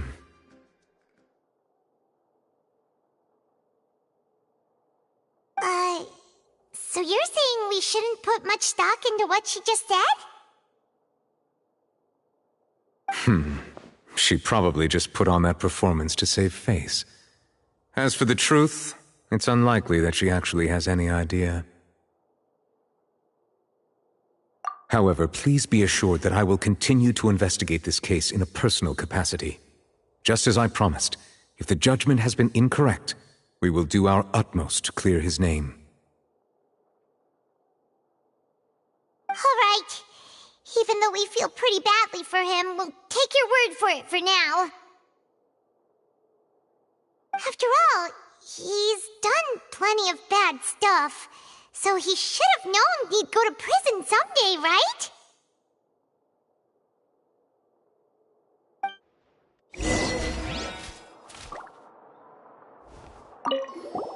Oh, Monsieur Neuvillette! That power you showed when you took him down. Who are you really?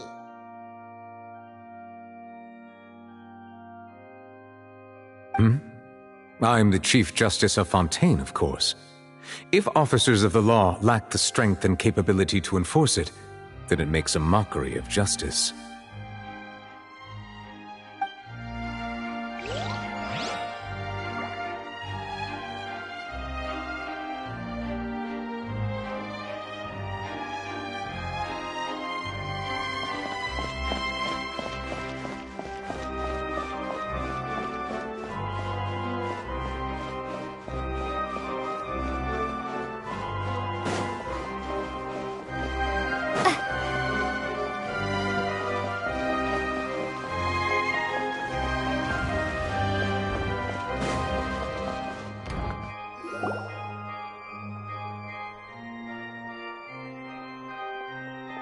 Hey, what are you doing? Quick, stop him!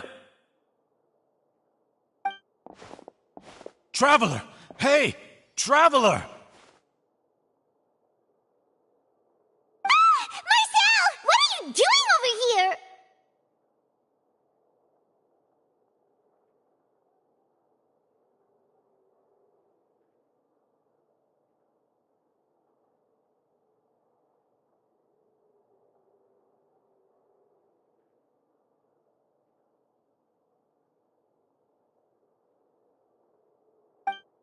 Stop resisting arrest! Cease, or we'll add another charge to the list!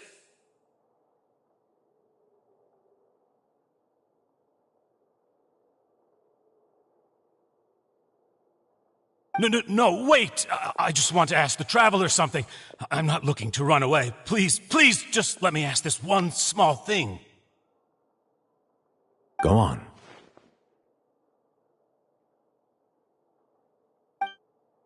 Thank you. Thank you.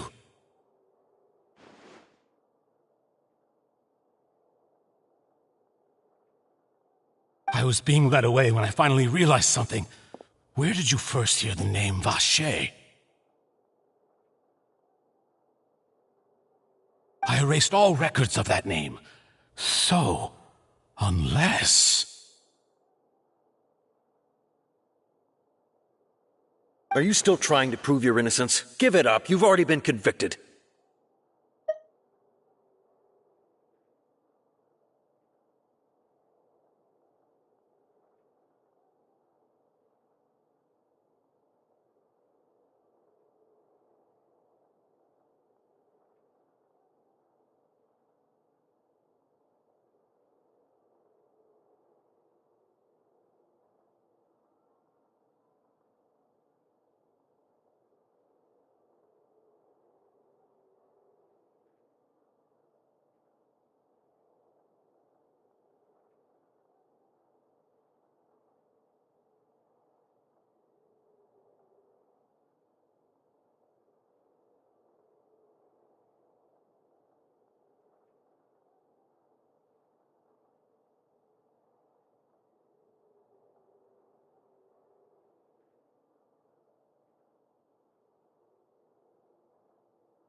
Really? You did? You're sure? You met her? But how could that be? How did you manage to do it?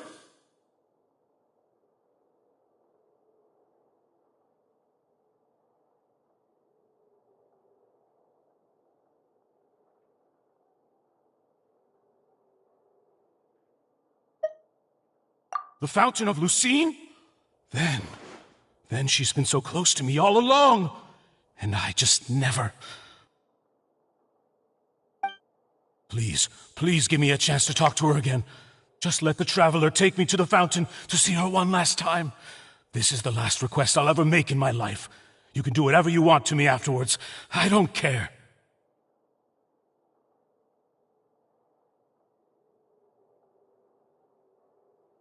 What? Give an inch and you want to take a mile? Do you think serial killers get to make requests like that?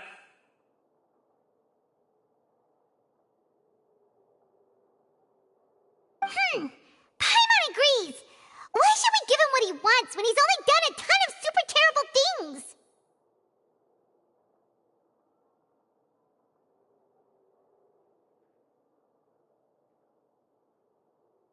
This request, is it worth as much to you as your life?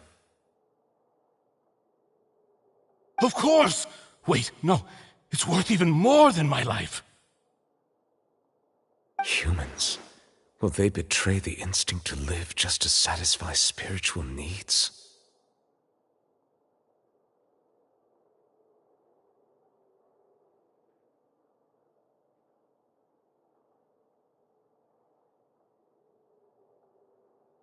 Very well.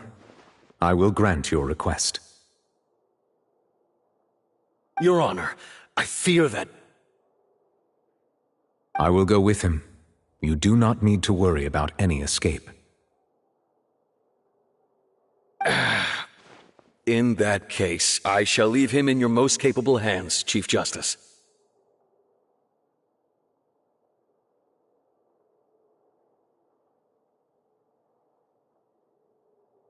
Thank you, Your Honor.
Is this the place?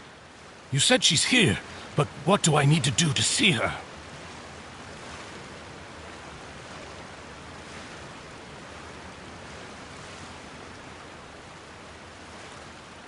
Yeah, and even Paimon could hear her after drinking that thing. Didn't you just drink a lot of it on the stage as well? Oh, in that case... Vache! Ah! Yes, that's it! So you heard it too! Vinier, it's me! It's me, Vache!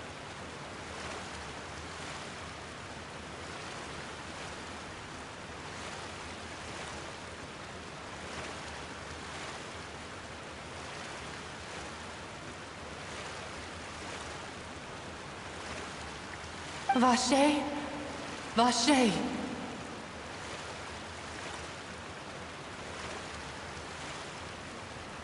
I'm here! I'm here! Where are you, Vinier? I'm coming for you. I'm finally here for you.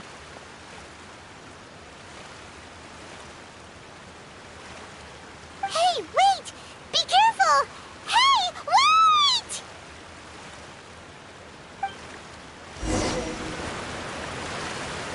Vinier, is that you? It's me, Vache! Vinier!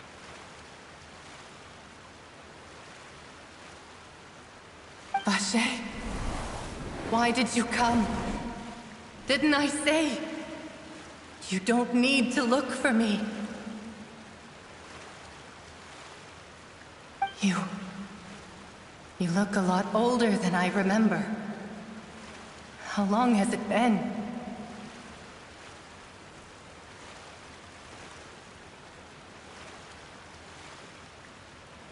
It's been more than 20 years. I've suffered for over 20 years since the day you left. All this time, only the thought of bringing you back has kept me alive. Nothing else mattered to me.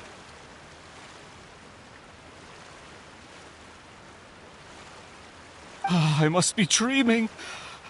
Who would have thought I'd get the chance to tell you all of my feelings like this?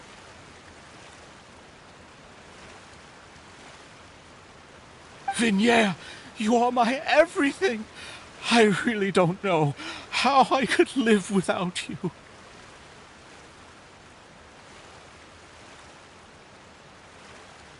But Vache, if you ask me, this world would be better off without you.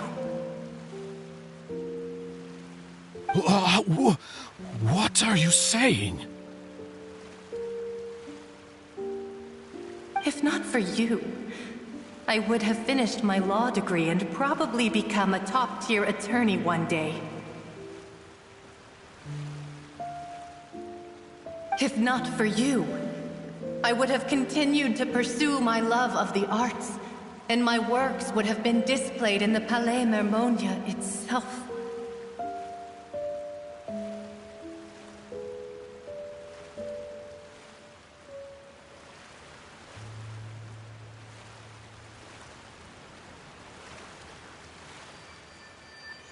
If not for you, I would at least have been able to take care of my mother. And she would not have grown old and died alone, with nothing but the tears on her cheeks.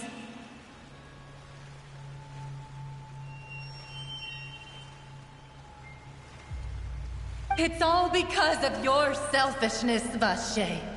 It's all because of you.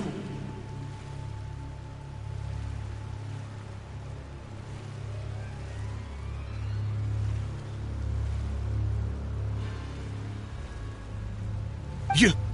Wait, you are not Vinier. Who are you?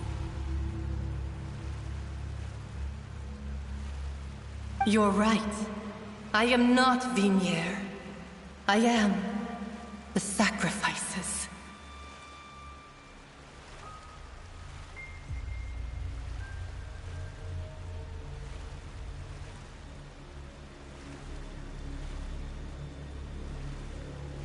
Every woman who died by your hand, as our bodies dissolved, our consciousnesses flowed back to the primordial sea. Our thoughts circulated endlessly within the primordial sea, and we were no longer individuals, but we became one, just as streams of water come together in the sea.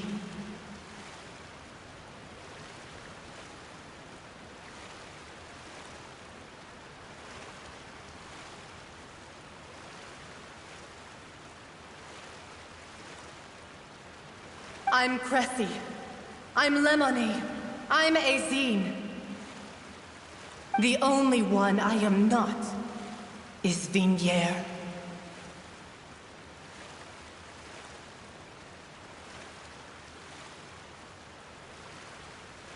Why? But then, where is Vinier? She doesn't want to see you anymore. Every tendril of her consciousness is avoiding you.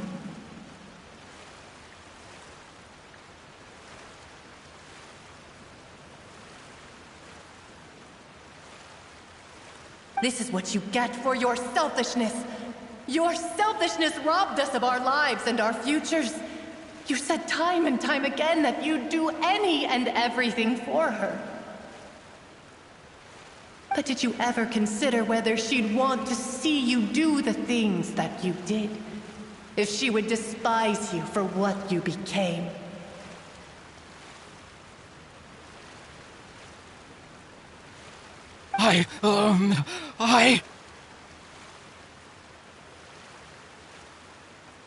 You are a liar, a heartless murderer, and a cowardly narcissist.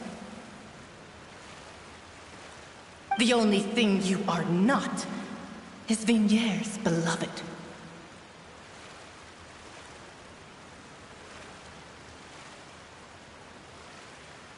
From the moment your first victim died and her consciousness merged with Vinier's, she has had nothing but pure hatred for you.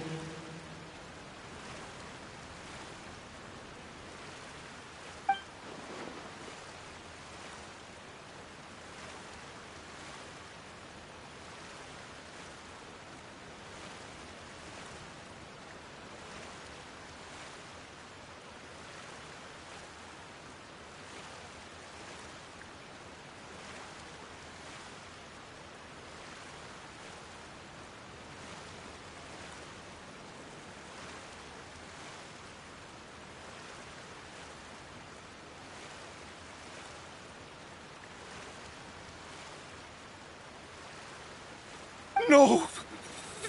Yeah! She can't hate me. Let me see her. Please! Have mercy!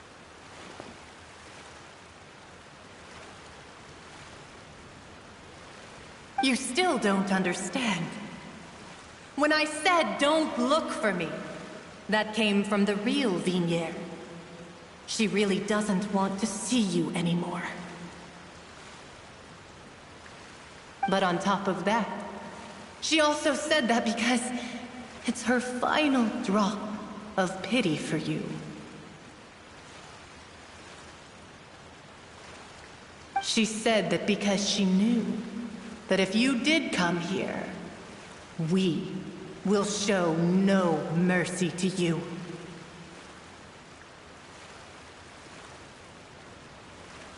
Vache. Vache? Vache. Vache.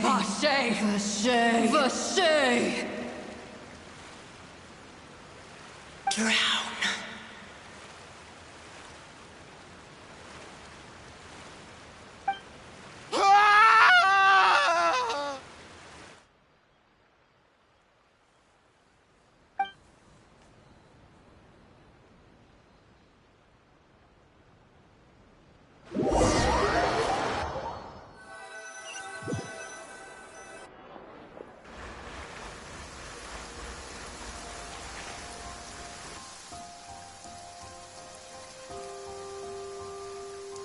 Finally, we have some time to do shopping. Gosh, it's really been a long time since we've been able to relax.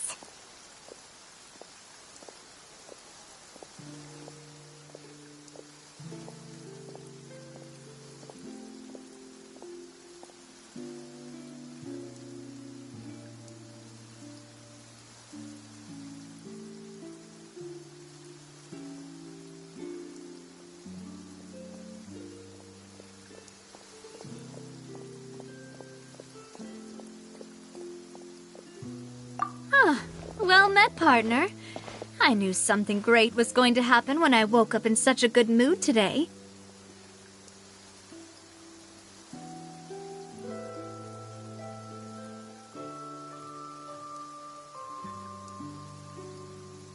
Even this weather can't put a damper on the demoiselle's mood.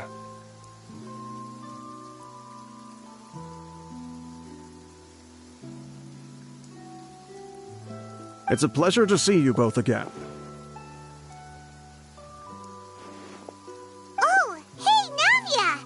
It's been a few days. Paimon's already started to miss you.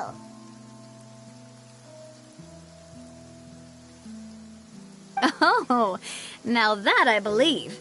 I'm easy to work with and always bring home the bacon. Who wouldn't treasure having a partner like me?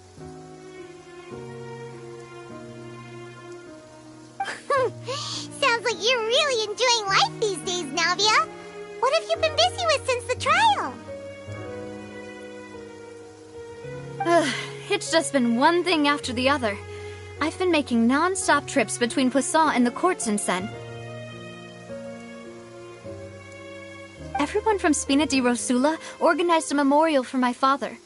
We never held a memorial when he first died, since everyone knew that even if we held one back then, no one was going to come.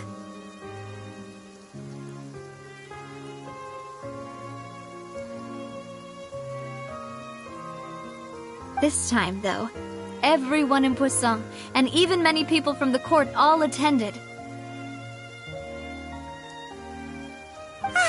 his name's definitely been cleared now. That's what we like to hear. It's been the dearest wish of Demoiselle all along.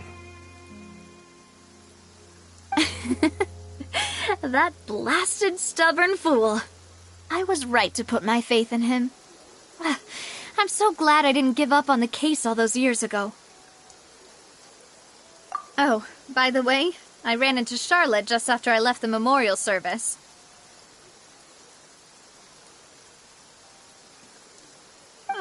Well, maybe it'd be more accurate to say I knew she would be there, and there was no way she'd just let me go.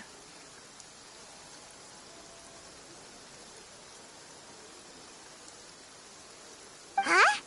So you know Charlotte too? The Charlotte? Journalist from the Steambird? Yeah, way back when I first became the president of the Spina di Rosula, she was all over me. Wouldn't take no for an answer.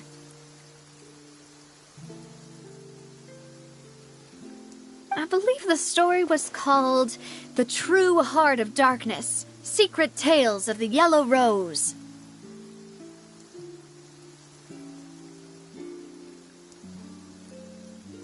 To be fair, though, it was a really flattering feature. So, we've been on pretty good terms ever since. She was trying to lean on our friendship to get me to do an exclusive piece on the serial disappearances case. Oh yeah, she told us about that. She's always been super interested in that case, so now her wish has finally come true too. Anyway, I told her to make sure that when she writes about you guys entering the opera house with the critical evidence, that you both sound really cool. Now that's another thing to look forward to. We trust Charlotte's skills with a pen for sure.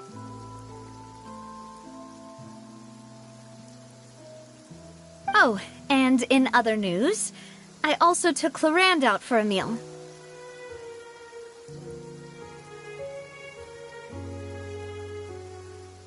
Oh, are you two on better terms now? While you were investigating Vache's headquarters, Clorand gave testimony on my father's behalf. It was thanks to her that we were able to turn the tide. I wanted to thank her. I mean, there's also no point in being awkward all the time, so we took the chance to reconcile with each other.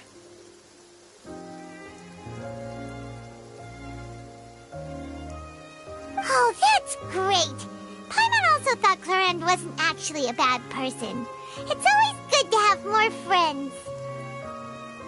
Anyway, now that the case has finally been solved, perhaps it will slowly begin to fade from the public consciousness.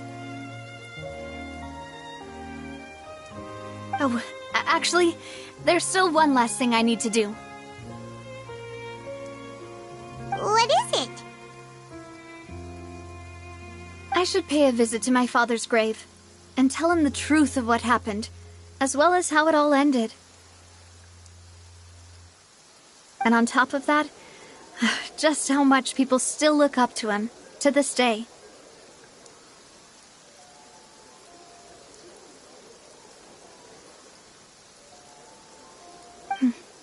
That includes me, too. Miss Navia. Indeed. We want to go too! We also think Callus is a really admirable person. Sure thing. I'd like you two to share the moment with me. After all, without you, there might not have been such a positive ending. And in that case, everyone, let's be off. Considering the recent weather, we'll be lucky if we can reach Poisson before dark. Yeah, you're right. It's been raining non-stop for a few days now.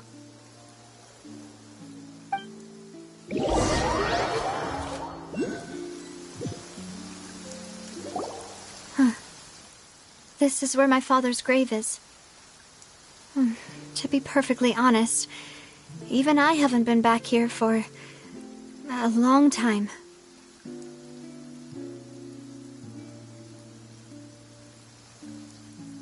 Huh? There's someone there already. Wait, that figure.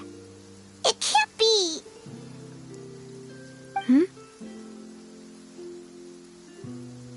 Isn't that Dervalette? Why would the Chief Justice be here? Huh? Navia?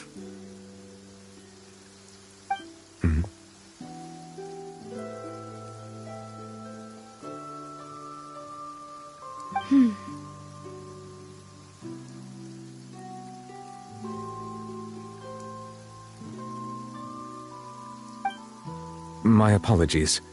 I should have asked before coming to pay my respects. Don't say that. Sorry about that. Oh, I was trying to say there's no need for you to apologize. I wanted to show my father how much I've grown, But still, I doubt I've grown to the point that even the Chief Justice would feel compelled to apologize to me over and over.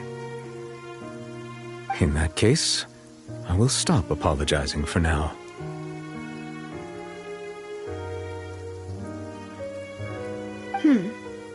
You really could use some pointers on understanding human emotions, Monsieur Neuvillette.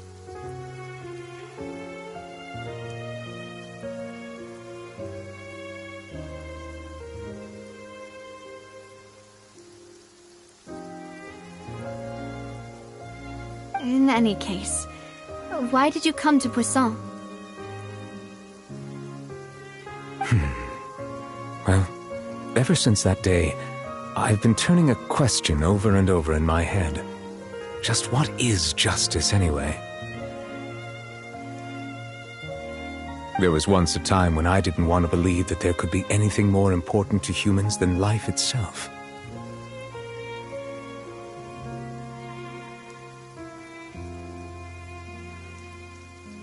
Oh, rather than that, it's probably more truthful to say I didn't believe humans were capable of resisting the most basic instinct of living things. That they could rebel against their own nature, or consider certain things to be more important than their own lives.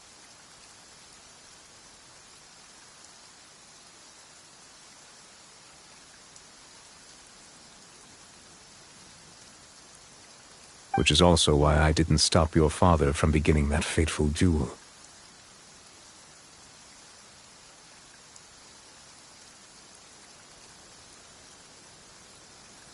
I believed that a truly innocent man would never throw away his life like that.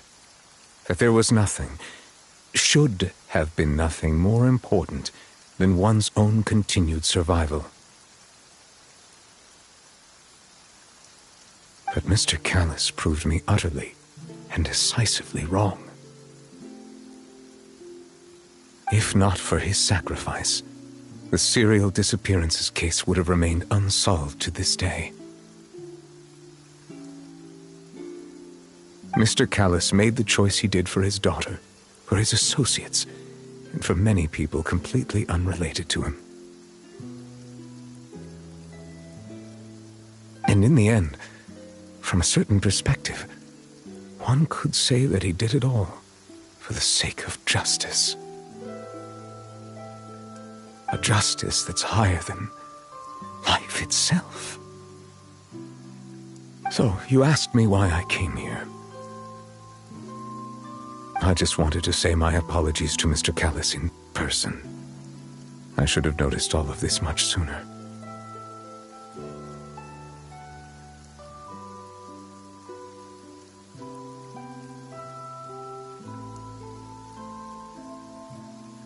This regret has filled me with a sadness that has haunted me for days.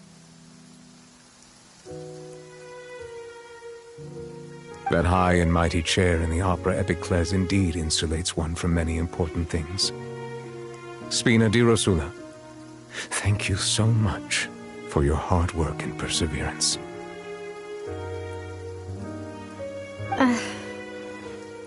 I'm sorry for being mad at you before.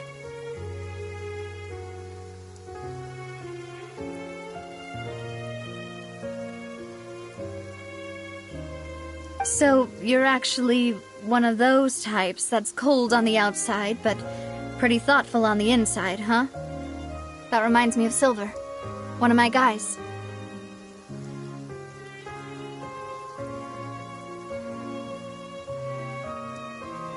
Sorry about that.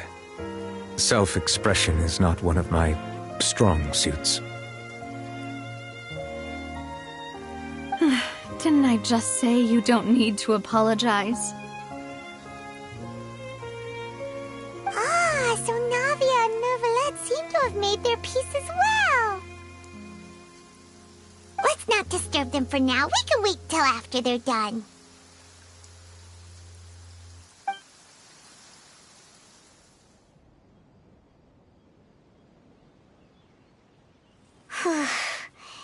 Paimon's never paid respects at someone's grave before. Did Paimon do anything rude there? Huh? Oh, Paimon didn't know that was a thing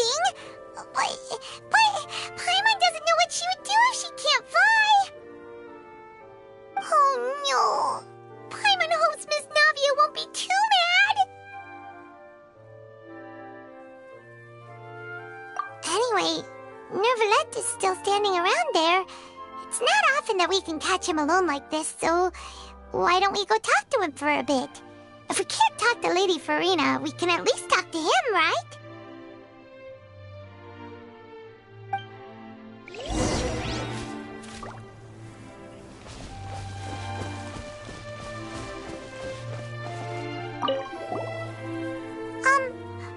Paimon's really sorry, Navia, but Paimon did something pretty disrespectful just now. What are you saying, Paimon? I don't think I get it. Well, aren't you not supposed to fly around someone's grave? Huh? Who told you that? Hey, Traveler! Why did you mess with Paimon again?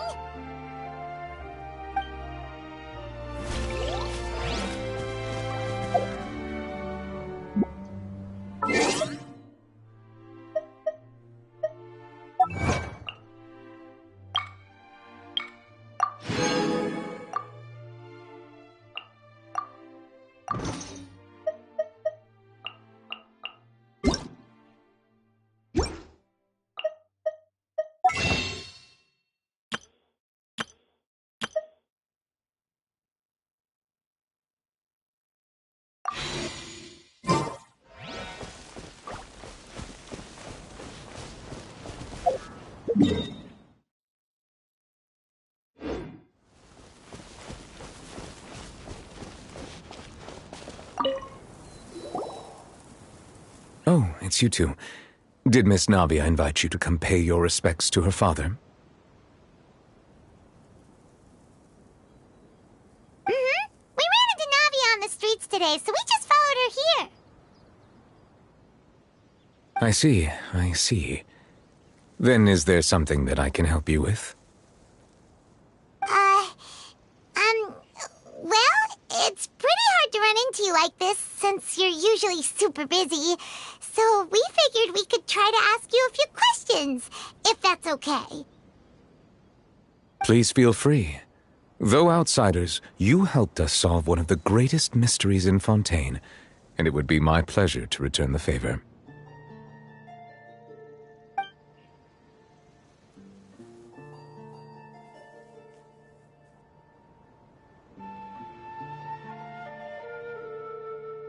So, at court, the bad guys referred to that special water as water from the primordial sea, but what is it really?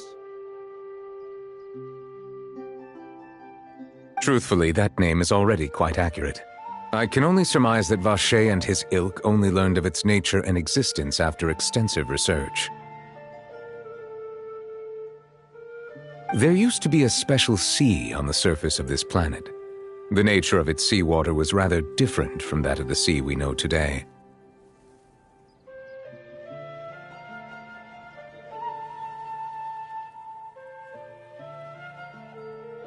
Most of Tevat's life forms were first born in that special sea. You could say it nurtured much of the life on this planet. Huh. So it really was where everything began. It makes sense to call it primordial then. But today, the primordial sea no longer exists on the planet's surface. What Vacher discovered must have been some kind of special case, or a remnant from a truly ancient age. Huh. So that's how it is. Oh, you really know everything, Monsieur Neuvillette. But if that's the case, then why would people, at least people from Fontaine, dissolve in that kind of water? Indeed. Why would the primordial sea, which was known to engender and nurture life, suddenly reverse itself and devour life instead? To be frank, that also doesn't match my understanding of this world and its laws. There must still be some unknown secrets around the people of this land. Is there anything else you'd like to ask me about?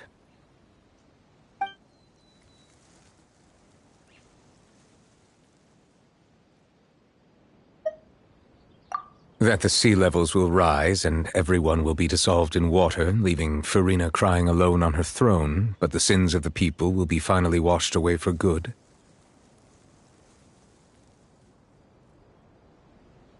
Does that appropriately summarize the version you've heard? That's right! It was Linny that told us back then. And that about covers all the main points. Yes, up to the present, I think we reached a point where we have no choice but to confront this prophecy directly. Rumors have it that this prophecy is rooted in the last words the former Hydro Archon left to the world before she passed away.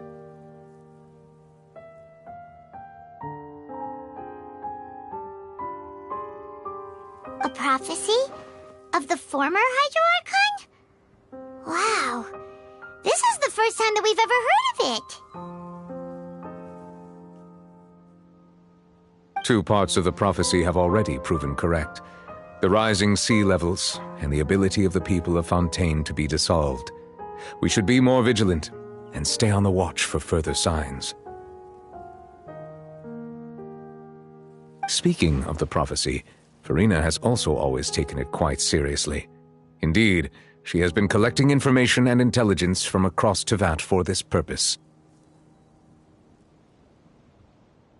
If the rumors were true, then perhaps this prophecy is the conundrum left to Farina by her predecessor. But with Farina being the way she is, can we really trust her to solve it? Is there anything else you'd like to ask me about?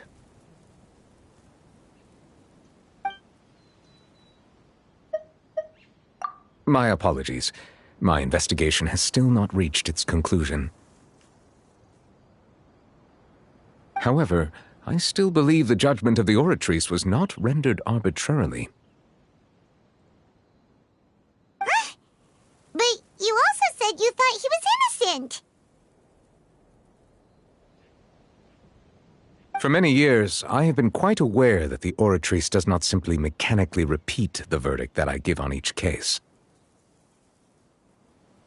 As a divinely created mechanism, the people's unified faith in the concept of justice is integrated into it. Not only can it produce the incredible power of indemnitium, but it likely also possesses other traits, such as self-awareness. Which is all to say, I have been prepared for a situation like this for a long time. So when Linny told us that he heard a human voice from the room where the Oratrice's core is stored... I was not aware such a thing had occurred. Perhaps that could serve to prove my conjecture. I will add that to the list of items to investigate. In any case, I am inclined to believe that the Oratrice does have a methodology all its own. We just do not have enough information. Based on Farina's reaction, I doubt even she had any idea what was going on. She managed to bluff her way through it, though, with her time-tested twin tricks of bravado and drama. While we do intend to get to the bottom of this, for now, we regret to say that the Fatui Harbinger will just have to bide his time in the fortress of Meripede.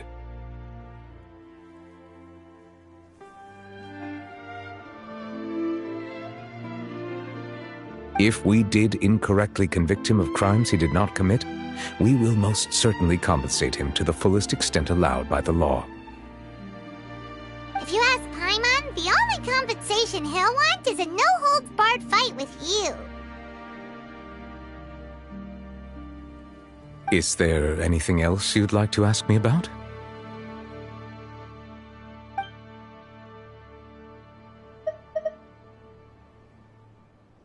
Your sibling, another blonde-haired traveler. I'm sorry, but I've never seen anyone who matches that description. If he ever stepped foot in Fontaine, I'm sure he followed our laws to the letter and had no reason to appear on the stage of the opera Epiclese. Is there anything else you'd like to ask me about?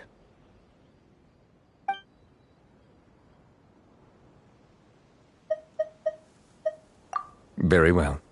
It was my honor to provide you with what answers I could. I very much enjoyed conversing with you. It will soon be time for me to leave this blissful tranquility behind and return to Palais Memoria. You really are super busy, Monsieur Neuvillette. Paimon thought you only came here to pay your respects today because you had the day off. Crime and villainy do not have the day off, and so justice must work around the clock as well. This is merely the nature of a justice's work. All right. You've got a point. Huh? Paimon just noticed that the rain has stopped.